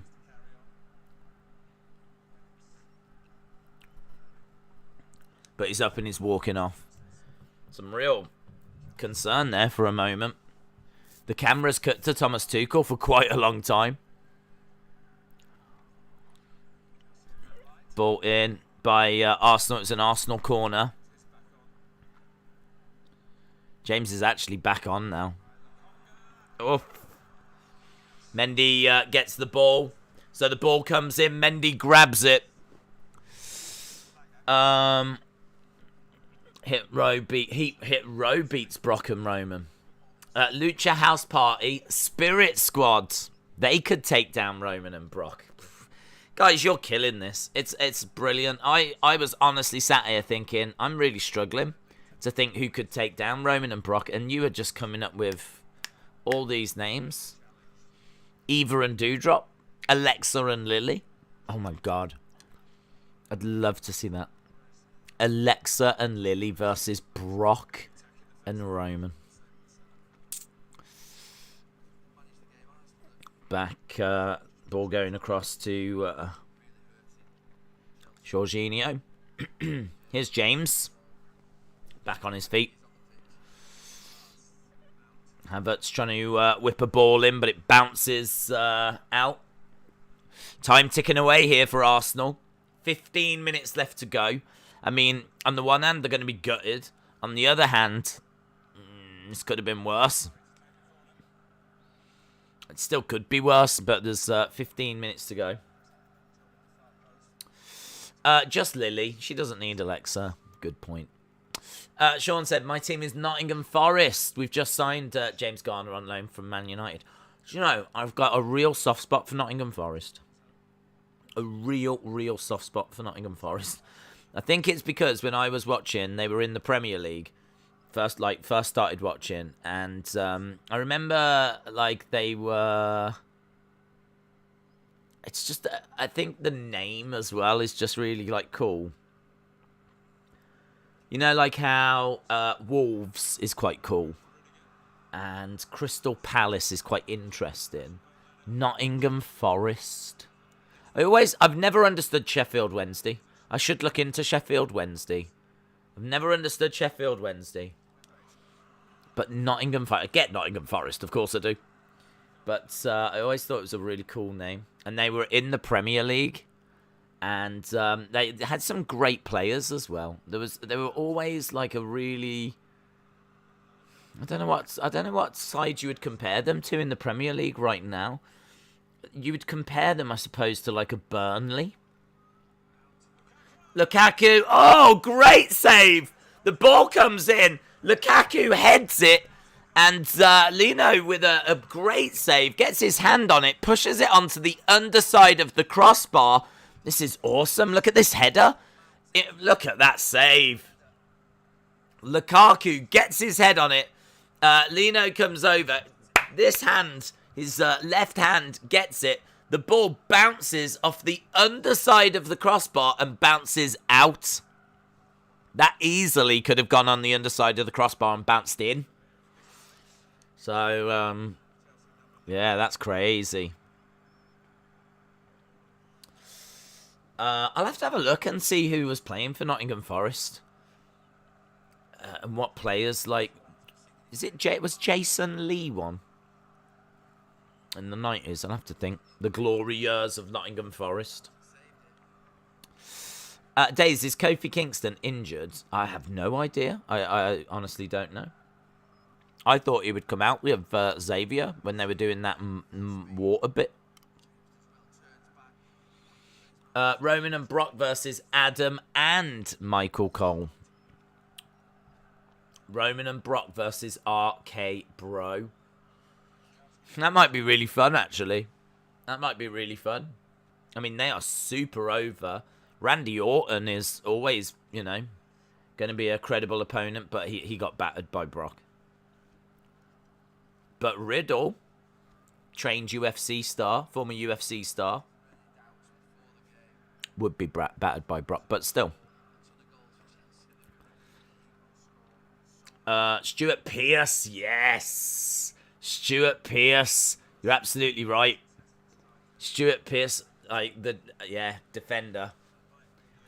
Well, I mean, we all know who Stuart Pearce is, but like, yeah, used to play in defence. I always remember that kind of old school era of football with like Colin Hendry of Blackburn and like Stuart Pearce of Nottingham Forest, Vinnie Jones of Wimbledon, like that kind of era of defender.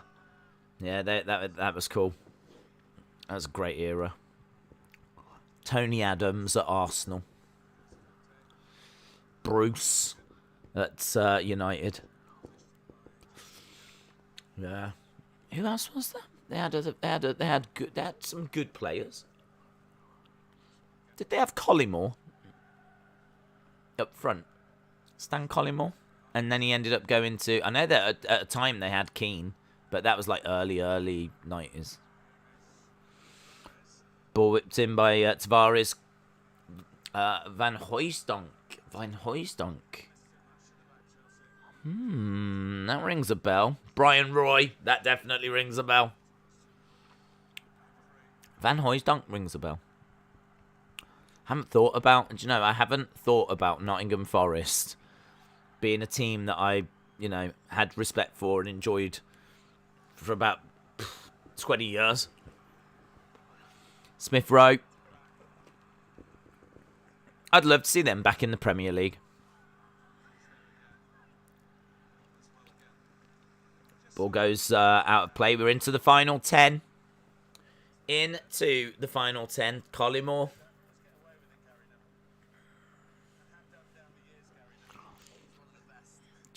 Brian Roy.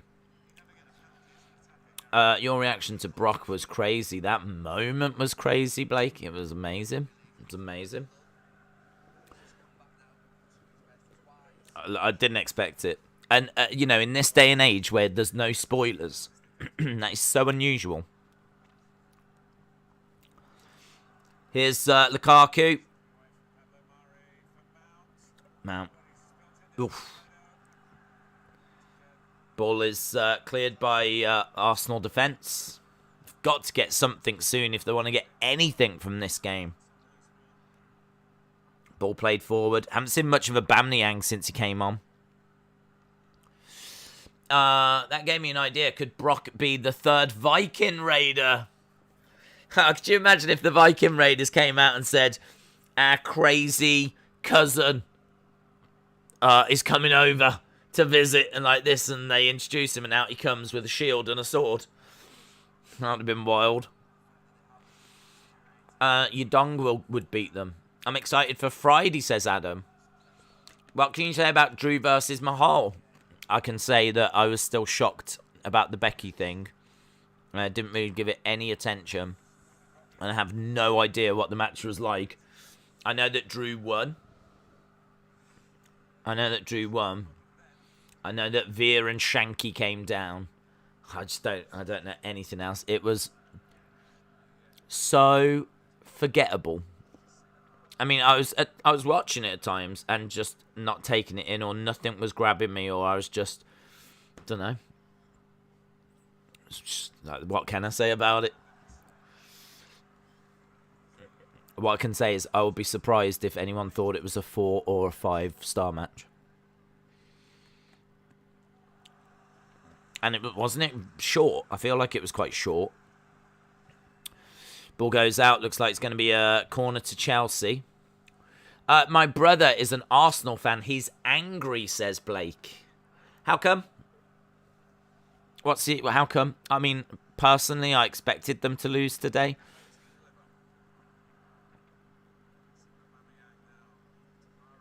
I don't know. Was that Arsenal fans going into this thinking they might win?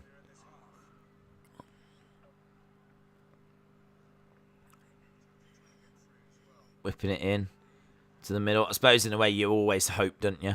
And certainly against your London rivals. So I suppose I get it. I was amazed at your passion when Brock appears. You seem calm when you're earlier in the day when Jota scored. What's that about?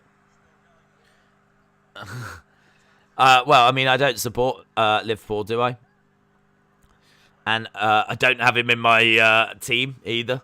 So if I had him in my fantasy league team, then you'd see celebrations, let me tell you. If I was getting fantasy league points, then you'd see some fireworks. But no, I'm not. I don't support Liverpool, and I don't have him in my fantasy team, so hey ho. Anthony says Bianca should come out on Friday with a Blame Wrestle Vote shirt. Have the ratings come in for Rampage? I don't think so. I'm not expecting them until after the weekend. Jason Lee played for us when we was in the Premier League, yes. I remember fantasy football with Badil and Skinner making fun of him, calling him like a pineapple head. It's weird, actually, because it wasn't offensive. It was just because he looked like he had a pineapple head. In fact, I said the same thing about a Bray lookalike, or a picture of Bray.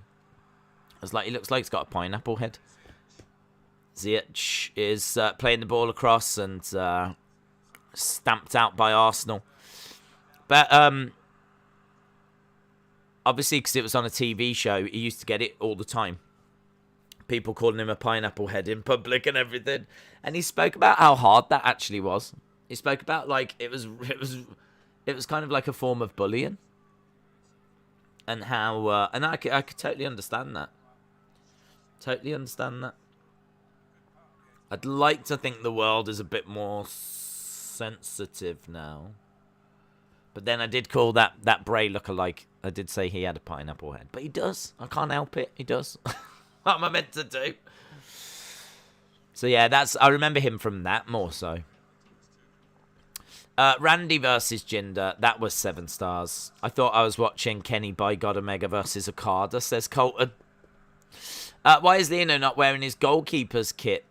Did the kit man forget to bring it? I have no idea. I don't know if they've commented. Chelsea just passing the ball about in their defence. Kind of feels like they just want to see the clock out now, to be honest. Mark says that was Bray. Oh, I thought someone said it was a fake picture. Maybe, it's like a photoshopped Bray, is it? Havertz. Nice, good save, that. Fair play. Havertz trying to get a squeeze shot between the legs of the keeper. But not able to do it. Shaquem said, I've got James on my team. Good player. Good player. Goal and assist today and a clean sheet. You're going to be laughing. He is defo dropping the Fiend character if he was seen at Rampage. It's reported Vince backstage at TakeOver and will oversee the show. Mark Crosley, that was the keeper. Ian Wowen, Chris Bart-Williams, Steve Stone. Yes, Mark Crosley is the one that rings the bell. He was the goalie. And Steve Stone in the hot, like bald, small and bald. Steve Stone, yeah. Colin Moore, Stuart Pearce. Oh man, that's a good team. Yeah, I remember some of these names. Can't remember Ian Wowen, Chris Bart-Williams, and think might have been midfield, like a winger. That was good. Good. Ziyech making his way forward, cutting on the inside, takes a shot, goes well over. The one I sent on Twitter was real. The first one you showed was fake if you look at the hair. Edward said, Days, for me, Becky return is big, as we knew Punk was going to AEW, but we didn't expect Becky to turn up. Okay. Brock Lesnar loves meat, so he must love your dong.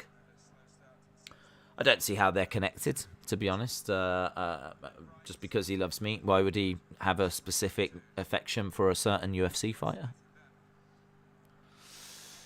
88th minute. 4 stars for Drew and Jinder, says Lou LFC. It's reported Vince is backstage. I think we're up to date with those. Corner coming in by Chelsea, and the ball goes over from Balogun.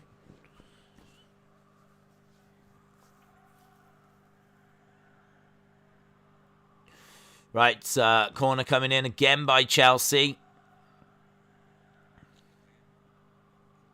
And cleared by Leno. I mean, like, what's the point? I can hear, like, Chelsea fans, like, giving banter to Arsenal fans. What's the point? Timo Werner coming on in the 89th minute. Havertz is coming off, and Timo Werner is coming on.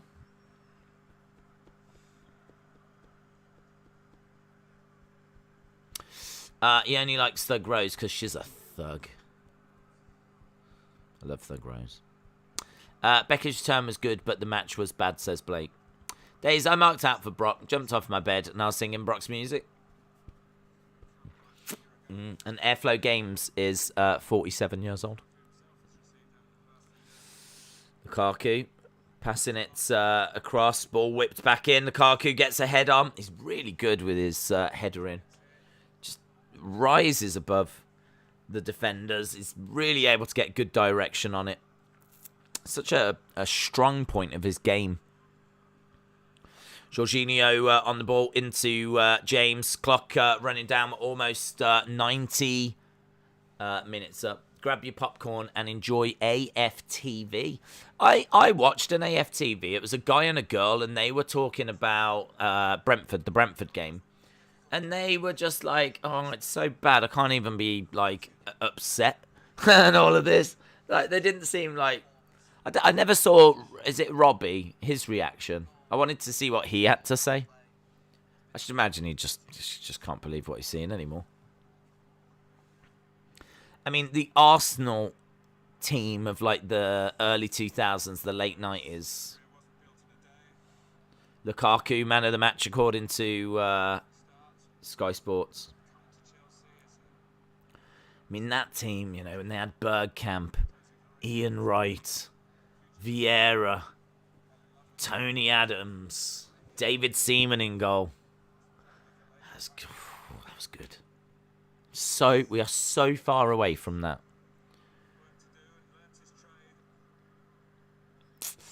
Liverpool will win the league, says Blake. James Chadwick, shout out to you. I've had a much better weekend with the Fantasy League with Souček and Vardy still to play. I don't get why Brock wants Roman. It makes more sense if he went for Bobby because that was rumoured. Now Bobby has got no feud. Well, I mean, there's a lot of reasons why you might want Roman. I mean, Paul Heyman, for starters. What's going on there? You know, is it a case that Paul Heyman thinks that Roman's the new, better version of Brock, or what? Like, you know, we need to hear. We need to find out. I mean, for me, it would be weirder if you went after Bobby, because then I'd be like, are you not bothered about what Paul Heyman's doing with Roman? Are you ignoring that, or? And that would seem like I would need some answers there. I wouldn't really understand why Brock's not gone after Roman? I mean, Roman's saying he's the head of the table. He's the man. Well, Brock's the beast, you know? And he's Roman's walking around with Paul Heyman. I don't know. I feel like this is the right move. Bobby, I think the feud with Goldberg might continue because he beat up Goldberg's kid, and that there has to be repercussions with that. You know, MVP was like, you need to know that Bobby didn't know and all this.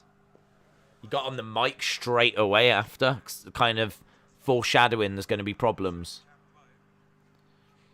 So, I don't know if we get a rematch. I don't know if we get a handicap match. Don't know if it's going to be Goldberg and his son versus Bobby, or, I don't know, tag match, or where it's leading. 93 minutes are up. I fear Chelsea after this. I don't fear Arsenal. Their players don't look like they're pushing for any points. They don't even look disappointed.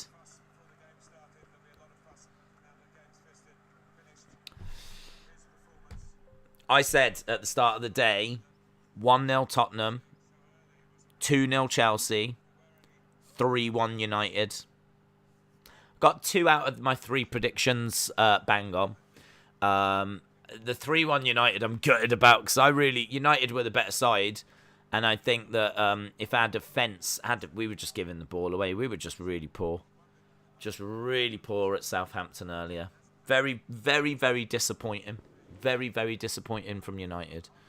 But very disappointing from Arsenal, obviously, if you're an Arsenal fan. They did give it a little bit of a go. It is only 2-0. I mean, I know that doesn't mean anything, but, I mean, honestly, you could have got absolutely battered today. This could have been 5. I mean, 22 shots Chelsea have had. Granted, only 5 on target.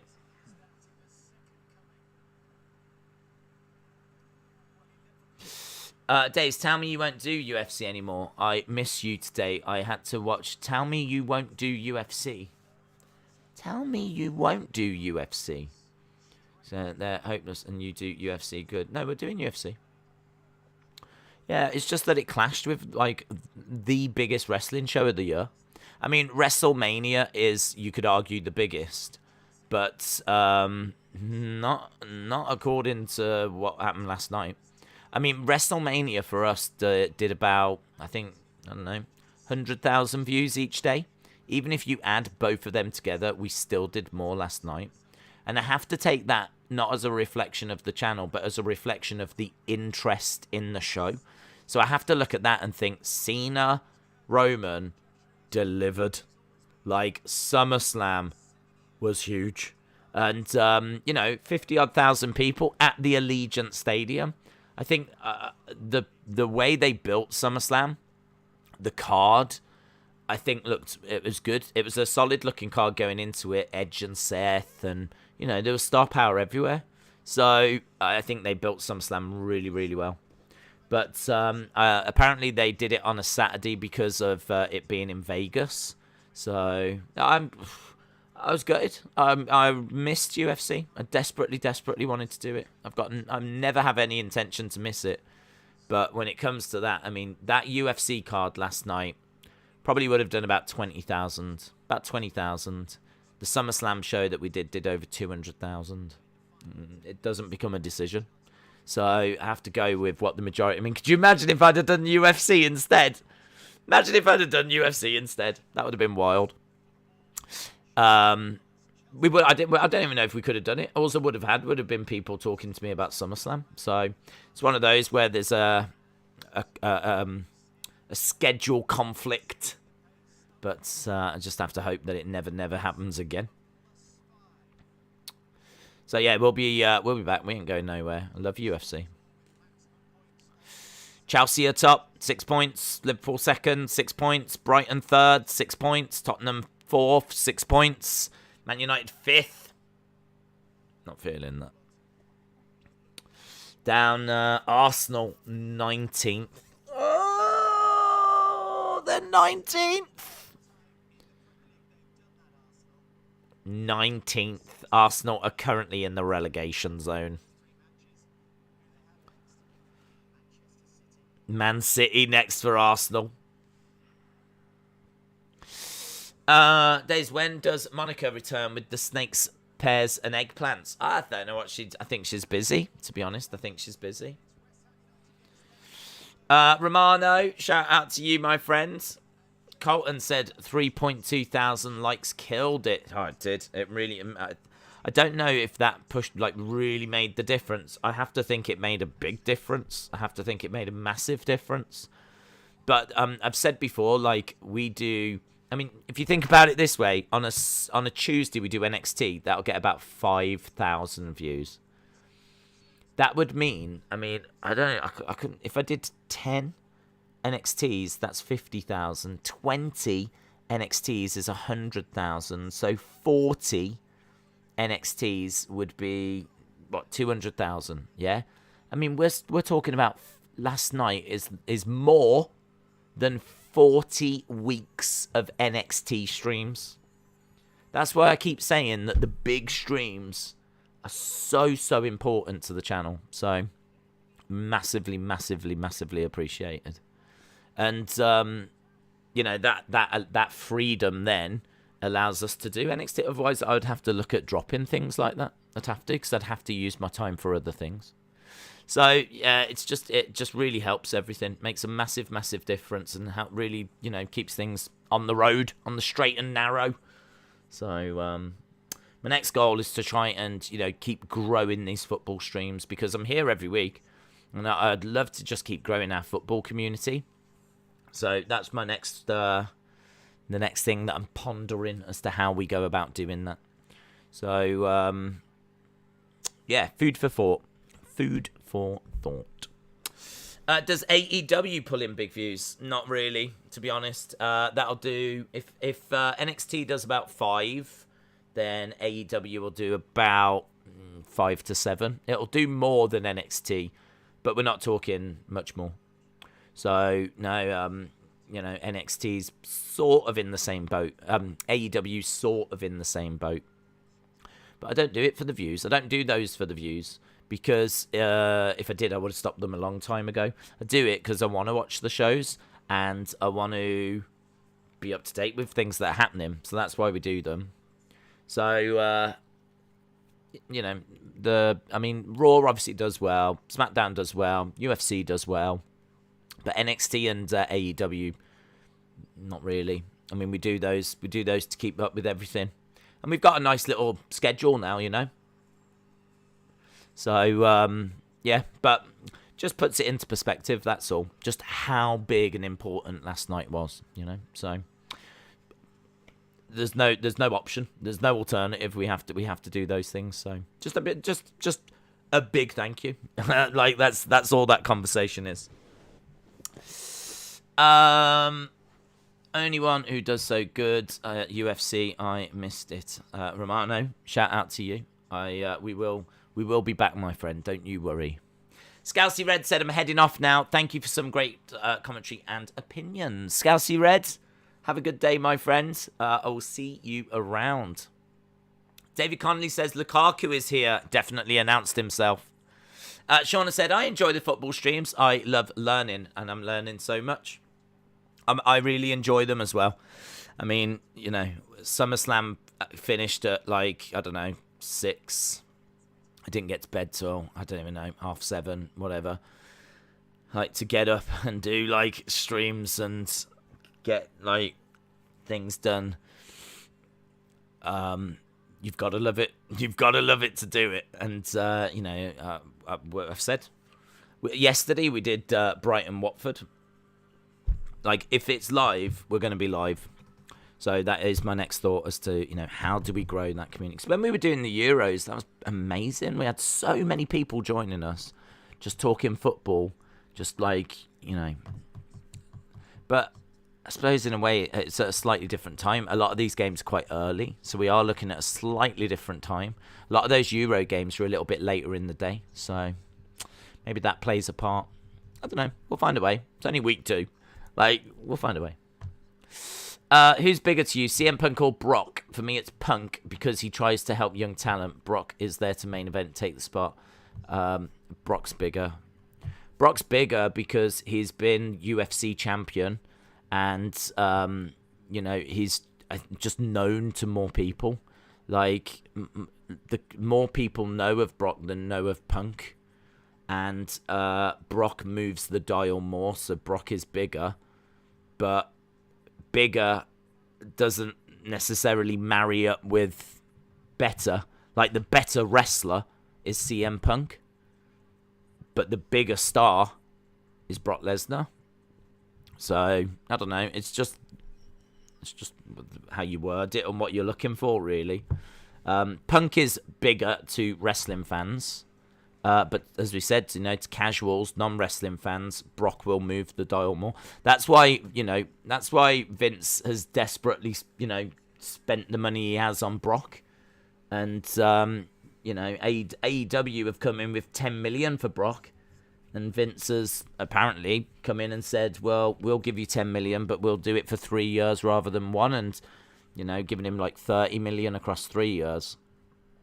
So, he's spending that money for a reason, because he knows that Brock moves the dial.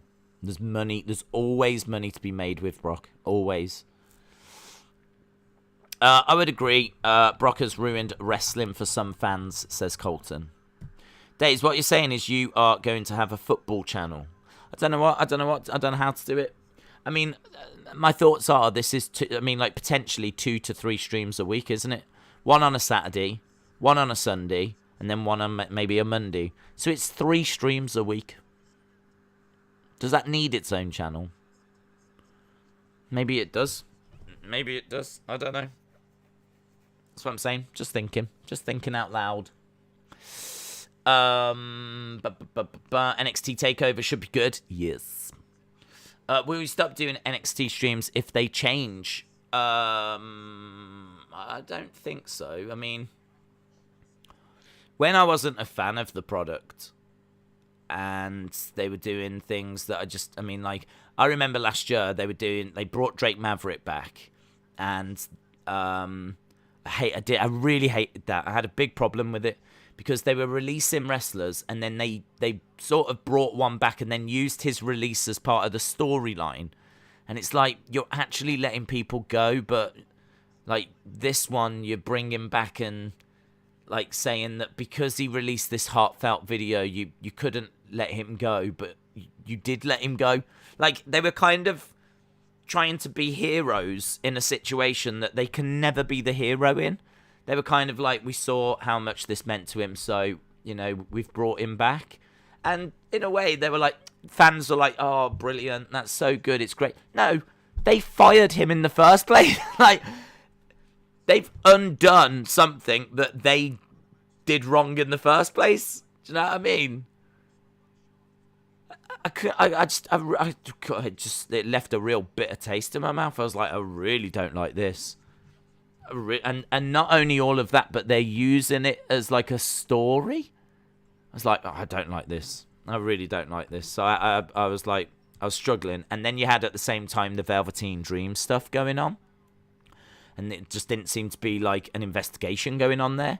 And then on top of that, you had Pat McCarthy, who I just can't stand. And like he was doing like stuff like in NXT at the time. So I was just like, do you know what? I can't watch this, and I can't watch it at the moment. So I took a step away for a bit. And then like we ended up like coming back to it. So look, if the product gets to a point where I just can't watch it, then yeah, sure, we could drop it. But I don't know that it's going to get there. I don't know that it'll get there.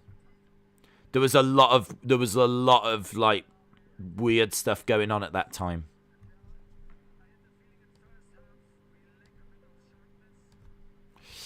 CM Punk return was always going to overshadow everything any other company tried to counter with, says Big Guy. Tottenham Boy said maybe Arsenal shouldn't have sold David Luiz. He could help them in the Championship. Arsenal are already down there, says Tottenham Boy. Airflow Game said, I feel like WWE makes stories by fixing mistakes that they made. I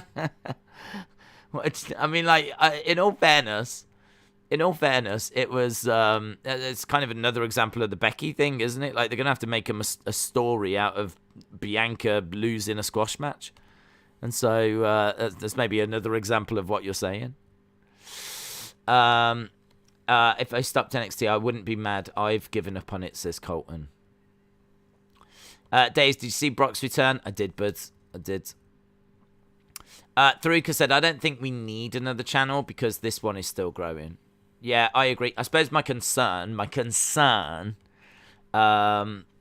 is the... Oh, Mr. Meme, let's not get into this conversation because he sucks. Do you know what? I actually watched the... I can't stand Pat, so people will straight away say you're not being objective, right? And that's fine, right? That's fine. But all I can tell you is I watched Brock come out last night with the sound up because I never listened to it with the sound, like, for copyright reasons. But I listened to it with the sound. I can't stand his vocal delivery on the way that he's trying to he's kind of like forcing out the what? Brock is here. It's like he's retching up the words. Like, I can't stand him. I don't think he's a great commentator. He doesn't give me any insight from whenever I've listened to him. What? Brock is here?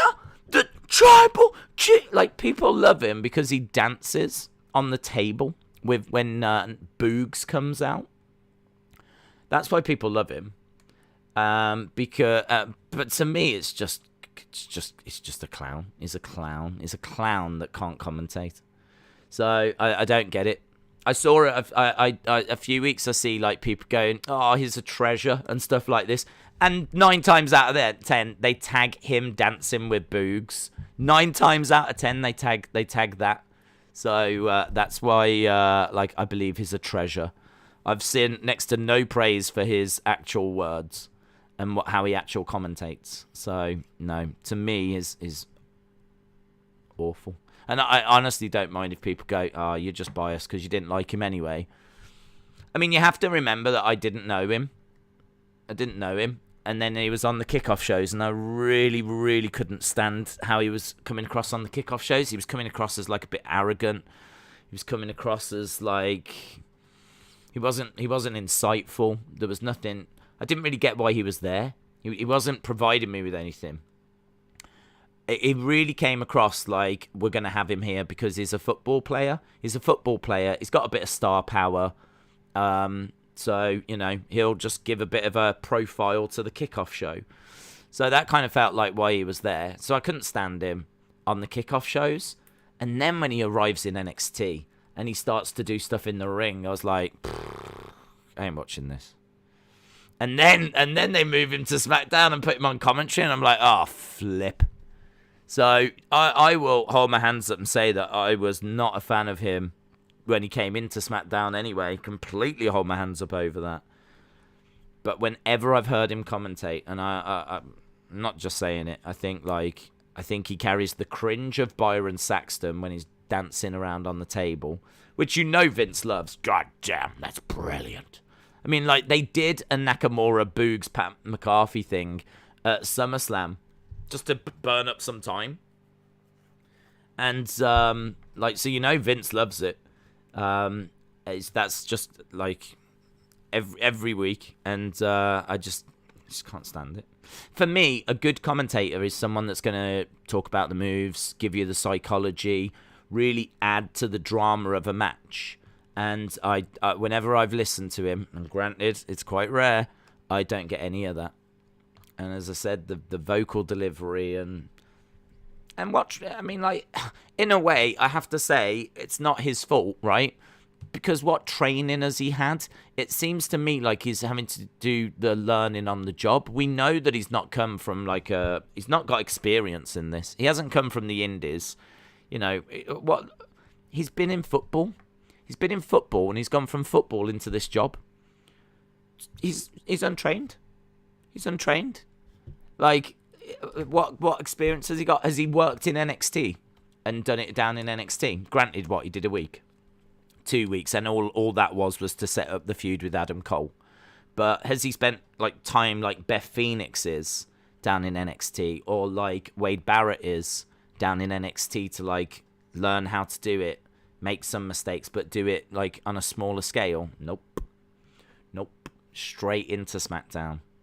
Because do you know what? It's Pat McCarthy, and people will tune in because he's got fans and he's got his show, and it's all just a way of digging into that, isn't it? It's just like he's got fans, he's got his show. So I don't know. It's not something that we ever talk about because thankfully I have to listen to the sound down anyway. But I will whenever I listen to it, and I listen to when Brock came out. I think Michael Cole's good.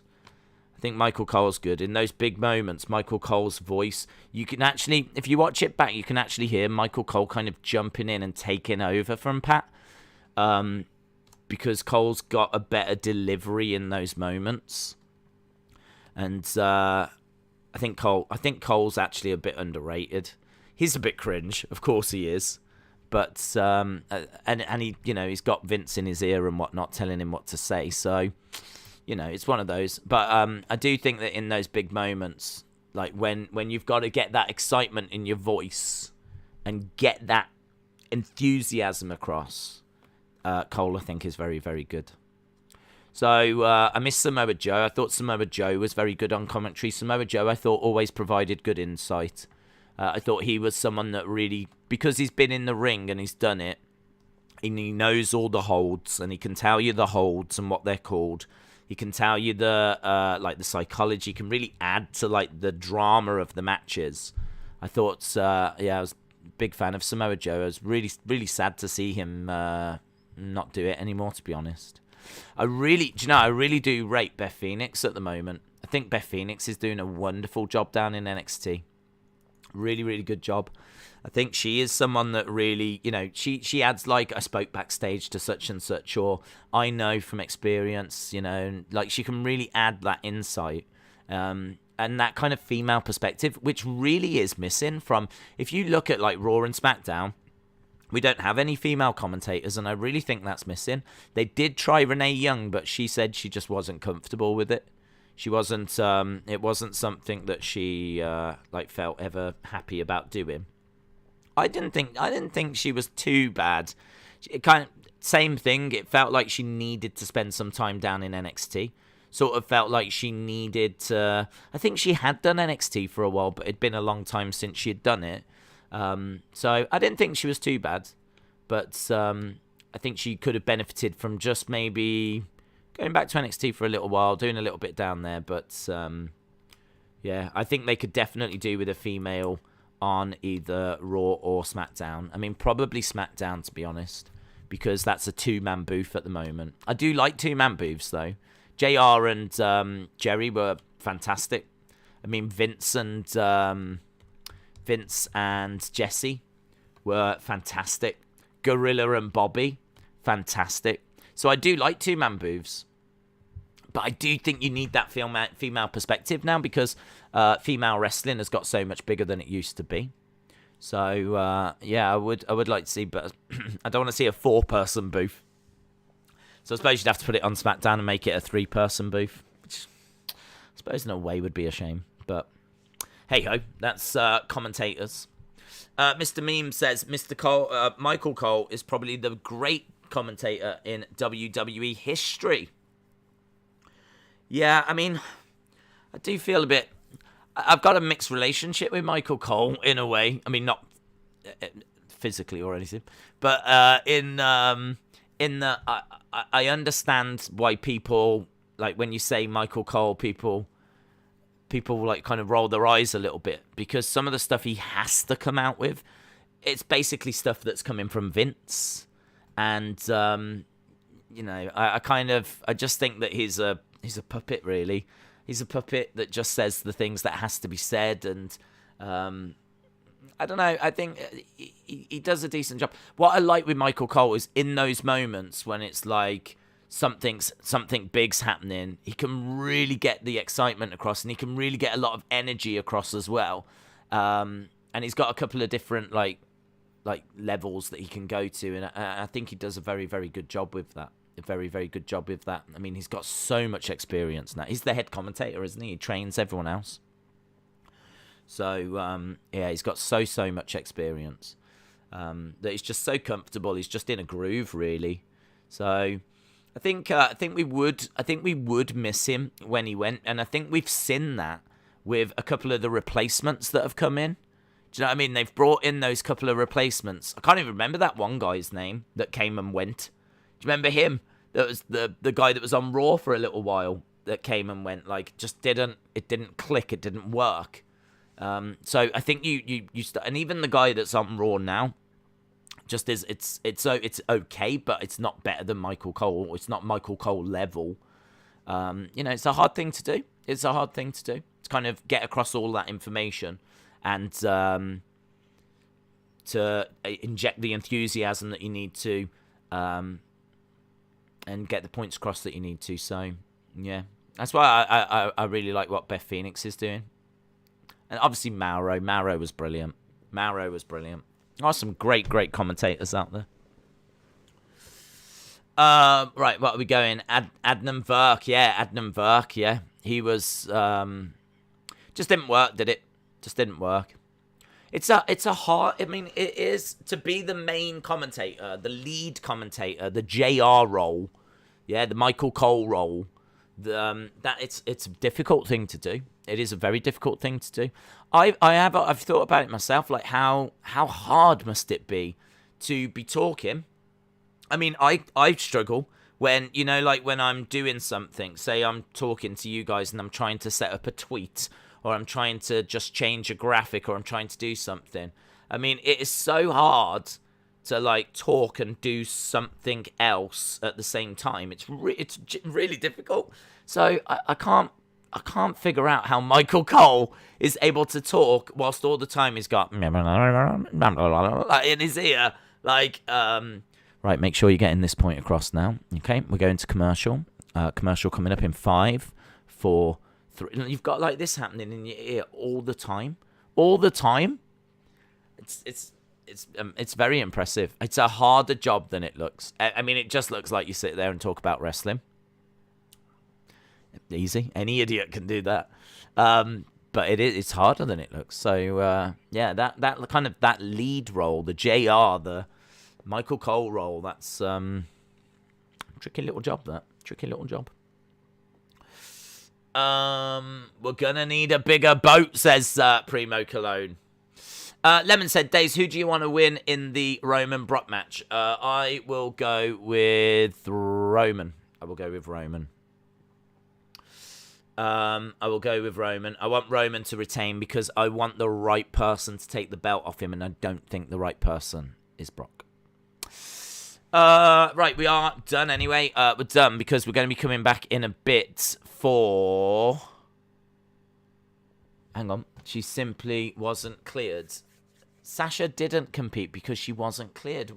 Wasn't cleared from the COVID. Okay. Shauna said, the problem is no one will be better than JR. Michael Cole is horrible and will always be compared. He is a puppet, like you said, and the voice of the company. Yeah, I mean, I don't know if it's because of how things have changed over time. I mean, like, I genuinely don't know. I kind of think... a lot of it comes down to the vocal tone, right? I mean, JR's just got this lovely tone to his voice that Michael Cole doesn't. So if you want to talk about, like, vocal tone, JR as well worked on the Independents as well, like worked in NWA. Was it Mid-South that he worked in? And he worked with Cowboy... Bill Watts. He worked with Bill Watts, and got trained up that way. So he's got all this amazing like experience and background, and obviously went to WCW, then ended up going to WWF. Got a lovely tone to his voice, knew what he was talking about. Yeah, had all of that experience to dig on, and. Did a great job, but he was fired several times by Vince. Like kept going and coming back and going and coming back. But yeah, I mean, for the Attitude Era, he was... But the Attitude Era is such a different era. It's such a different era. I don't know what... If Michael Cole... if JR was young now, what would it look like now? I don't know. I mean, honestly, at times he sounds like he's given up on AEW. I don't mean that as any disrespect to JR. I don't mean that as any disrespect. I don't mean that as any disrespect to AEW. This is not a knock. I'm sure people will listen to it and go, it's a knock. But it seems to sit out quite a bit. Do you know what I mean? Like, you don't get that. He's older. I mean, he's an older guy now. So it just doesn't seem to carry that same enthusiasm. He doesn't seem to bring the same energy. I think he's just a bit older. I think he's been there, seen it, got the T-shirt. I do also think that there's parts of what AEW do that he doesn't quite agree with, and he's kind of been vocal about that on his podcast. Just a lot of the flips and some of the selling and just the way that modern wrestling is compared to what I mean, if you compare what the NWA and Bill Watts were doing in the 80s compared to what's happening now in 2021, it's night and day. Back then you had two big guys, just trying to sort out their differences in the ring. Now you've got, Fuego del Sol flipping all over the place and all this kind of stuff. It's just how wrestling has evolved and changed and, where it is right now. But for JR, I just don't... I get the impression that he's just not that impressed. That's the vibe that comes across. He kind of... And certainly when you listen to his... I like to listen to his podcast. I listen to him. I listen to Cornette. I listen to Bruce Pritchard. I listen to a lot of those Conrad Thompson ones, actually. They're very good. You just kind of get the vibe that he's not into it as much. But I mean, you're not alone in saying it is horrible. You're not alone in saying that. But I think a lot of it comes down to the fact that he gets told what to say. I think a lot of it comes down to the fact that he is just a puppet. He is just a puppet. I was about to go, but like all of a sudden everyone's just burst into life with comments. Everyone's like, let's talk commentators. JR would say something like AEW Raw. He does sound like he's not bothered. JR has turned into a stereotypical grumpy old man back in my day. Days, who do you think's the right person to have the title? Someone like Big E or Finn Balor. I'm very much in regards to WWE. I have no problem with Edge coming back, Cena coming back, Roman being the focal point of SmackDown, Brock coming back. No issue with all of this, Ray being around, but you have to use it to build new stars. Where's the next Stone Cold? Where's the next Rock? Where's the next John Cena? Where are these people? Where are they? I don't know where they are. Where's the next Undertaker? Where is this next crop that's going to keep WWE going? Where is this next talent, this next generation? Credit to AEW. They've invested in MJF, Jungle Boy, blah, blah, blah, blah, blah. Now, we've had Cena, Roman. I haven't got an issue with that. In my mind, Cena kind of gives himself to Roman. Like, he loses. But what that does is it makes Roman's title bigger because Roman's beaten Cena. Okay? So, thank you, Cena. You've given back to the business. Roman's now a bigger champion. That belt means more, right? Because Cena couldn't beat Roman. And what that means is that someone will beat Roman eventually, and it'll be a massive deal. Yeah? If Roman never defended the title and was just being lazy, and just when he did, he defended it against Humberto Carrillo and people like this. If someone beat him, it ain't going to feel as big. It ain't going to feel as big because he doesn't defend it that much. And when he does, it's against nobodies. No disrespect to Humberto. But the fact that Cena can't do it, Ray can't do it, Kofi can't do it, or whoever it is that he's faced, yeah? Cesaro, blah, blah, blah, blah, blah, Kevin Owens. None of these can beat Roman It means that when someone finally does, it's bigger. It's a massive moment. My concern is that they'll have Brock be that person. Brock doesn't need it. I mean, the only reason I think they give it to Brock is they're paying a lot of money to have him for the next 3 years. But Brock will be no bigger of a star by having the belt. He will be no bigger of a star. So it becomes irrelevant. Like, why do you put it on him then? Why do you put it on him? Okay, he's your focal point. He's your champion. But is it not better to put the belt on someone like Big E? Put the belt on Finn Balor? Put the belt even on Carrion? I mean, like, if we'd have had Carrion undefeated still, destroying people, we might have got somewhere by next WrestleMania. We might have got somewhere. Imagine if Carrion was still undefeated, and not only that, he was squashing people. Do you know what I mean? This week he's going to face Kofi, beats him in a minute. Week after, Keith Lee beats him in a minute. Like, Carrion's a problem. Is a problem. Cutting great promos. Scarlett by his side. Beating everyone. Has a little mid-card title run at the end of the year. All building towards a collision with Roman Reigns at the next year's WrestleMania. You could have done it in time. I mean, Brock, from the moment he made his debut to the moment he became champion, was less than 12 months. So you can do it. You could have done it with Carrion. But where's this next generation of stars? They've done great with Riddle. They've done brilliant with Riddle. But that is part of the reason why people are upset about the Bianca thing. Because Bianca is also seen as one of those next generation stars that were meant to be building. I suppose as fans, we shouldn't need to worry about that. Like, that's their problem. That's WWE's problem. But it's just, as fans, I think we like to see that next generation getting their opportunities, coming through. We want to see who's going to be the next Roman and all this kind of stuff. And it's like, you look at what they did with Bianca and you go, that doesn't sit quite right. You look at what they did with Carrion when he first came to the roster. Didn't sit quite right. You know, and now all of a sudden, now Brock's back and I'm thinking, there's a really good chance here that Brock is going to win the title. Brock's going to become champion. And it makes sense because they're spending reportedly 30 million on Brock to have him for the next 3 years.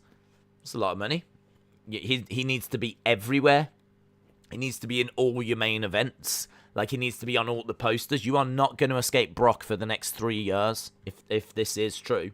Like, Brock is big time. This is big time money. And as a result, do they put the belt on him? Has this whole Roman thing just built to Brock getting the title?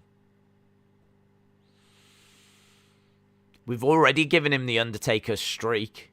You know what I mean? He's already had the Undertaker's streak. I mean, now is he going to take, like, Roman's title reign? I don't want him. I personally don't want him to. I want to build that next generation of star. But you can make the counter argument, yeah, but then, you know, they could beat Brock. But it's kind of like, yeah, but I feel like this Roman one's a big deal. I feel like this is a big deal. But I don't know. Again, you know, we're thinking way into the future. Sometimes it's just better to sit and just watch the show that you get. Do you know what I mean? And the direction that they go and just enjoy it for what it is. And that's certainly been more my approach with Raw. I've definitely taken that approach more with Raw. I don't know that I'm taking that approach with SmackDown. I hold that to a higher level, a higher standard. But that's definitely been my approach with Raw. You're kidding me. They fired all the people and they're giving him that. And there's thoughts that they fired all them people so they could give him that, yes. It's only reported, but it would make sense. I mean, AEW have apparently paid Punk 12. So, and I think, was it Anthony that mentioned earlier that Meltzer, Fightful, PW Insider, whoever it was, are reporting that AEW offered Brock 10 And so WWE matched it and said, we'll give you 3 years of 10 rather than 1 year of 10. So AEW were like, we can do a year for 10 million. And WWE were like, we can do 3. And there's every chance that a lot of the people that went is as a result of that. Trim down the roster, build up some money, secure Brock Lesnar. Are you doing a watch-along for Empower next weekend? I don't know when it is, to be honest. I don't know when it is. I would be interested in doing it, but we do so much. I would not prioritise it over UFC, not after this week. I wouldn't prioritise it over the Premier League. I've given people my word, so I don't know when it is. If it's on like a Sunday night and there's nothing on, then yeah, I could see that. But I think, haven't we got Jake Paul coming up? Jake Paul fight coming up? Oh my God, when's that? That better not be clashing with UFC. Well, even if it is, it doesn't matter because we only need to watch the main event, don't we? So,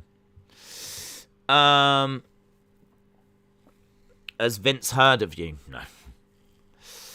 How much did you say they paid for Brock? I was told, 30 million, 3 years at 10 million. Brock is squeezing every penny out of Vince. When do WWE do give new people pushes, people moan about that as well. When people give new people pushes, people moan about that as well. Well, I mean, there is truth that people will moan about anything because people have got so many different things that they want, you know. With new people, though, I mean, they pushed Bianca and people liked that. They pushed Riddle and people are enjoying that. I'm trying to think who's new that they've pushed that people haven't liked. I mean, maybe Rhea, but I think people would be into it if her booking was better. I don't think people hated Rhea having the belt. I just think that her reign as champion was not that great. I haven't seen anyone really against Damian Priest being US champion. I don't know. I would say I think that more the majority, and I suppose when you talk about things, you have to talk majority and minority. I would think more the majority are into like the youngsters getting their moments, getting their chances. I mean, you can still have that blend. I mean, we've just had Roman Cena as a main event. So, you know, at what point does Finn get his opportunity? Because it was meant to be Roman Finn. And, like Finn got bumped out. And we don't even know what's happening with Finn Balor. And I know Finn Balor's not new, but he hasn't been in that main event scene very much, has he? And he's not even been on the main roster all that much in recent times. So I would like to see Finn Balor get an opportunity. Even if he doesn't win it, I would like to see Finn Balor get an opportunity. I don't see how that's going to happen now that Brock's back. I mean, I do feel for Finn because Finn comes back up to the main roster and, you know, it looks like we're going to pull the trigger on him being in the main event. Out of nowhere, no, you're out. Cena's in. Okay, well, we know Cena's not sticking around, so maybe I'm next. No, Brock's back. Do you know what I mean? You'd be like, when am I going to get a chance? When am I going to get a chance? James said, Empower is on at the same time as UFC. Bum, bum, bum. Right, look, we're done. Anyway, I need to go because obviously we're going to be back in, I don't know how many hours. I'd like to get a couple of hours sleep. But we will be back for NXT TakeOver. We will start an hour before the kickoff show again. So whenever that is, we'll start an hour before. There's every chance that's around about 11. I'll have a little look now. I'll have a little look. I'll sort the time out and we'll start an hour before the kickoff show. Looking forward to tonight. Should be good. Looking forward to Volta versus Ilya. Looking forward to Carrion and Samoa Joe. Great to see Samoa Joe back in the ring. Looking forward to Raquel Dakota. See them come to blows finally. That'll be good. I'm actually not that bothered about Kyle O'Reilly, Adam Cole, personally. I know people will be into it. I just kind of feel like I've seen them wrestle a few times. This feud has never really done it for me. So, I said before, if Cole was the face and O'Reilly was the heel, I would be more into that, because I struggle with O'Reilly because he's just a bit bland. He comes across as a bit bland to me. So I find myself rooting for Adam Cole, which means if he was the face and, you know, Kyle O'Reilly was like the dirty heel, then I think I'd enjoy this match more if it was the other way round. And Cameron Grimes can be fun, can't he? So I don't mind that. So, yeah, not a bad-looking card. Honestly, not a bad-looking card tonight. So we've got that coming up. And, of course, if you are a football fan, we are back tomorrow. Back tomorrow for West Ham. Is it West Ham tomorrow? West Ham Leicester, I think. So we are covering that before we get to Monday Night Raw. Awesome, guys. Really appreciate the support and people joining us. As we said, looking to try and grow this as we can. And I'll try and keep thinking of different ways of doing that. And just really appreciate the support. Hope everyone has a good day. And maybe I'll see you later for NXT TakeOver. Bye for now.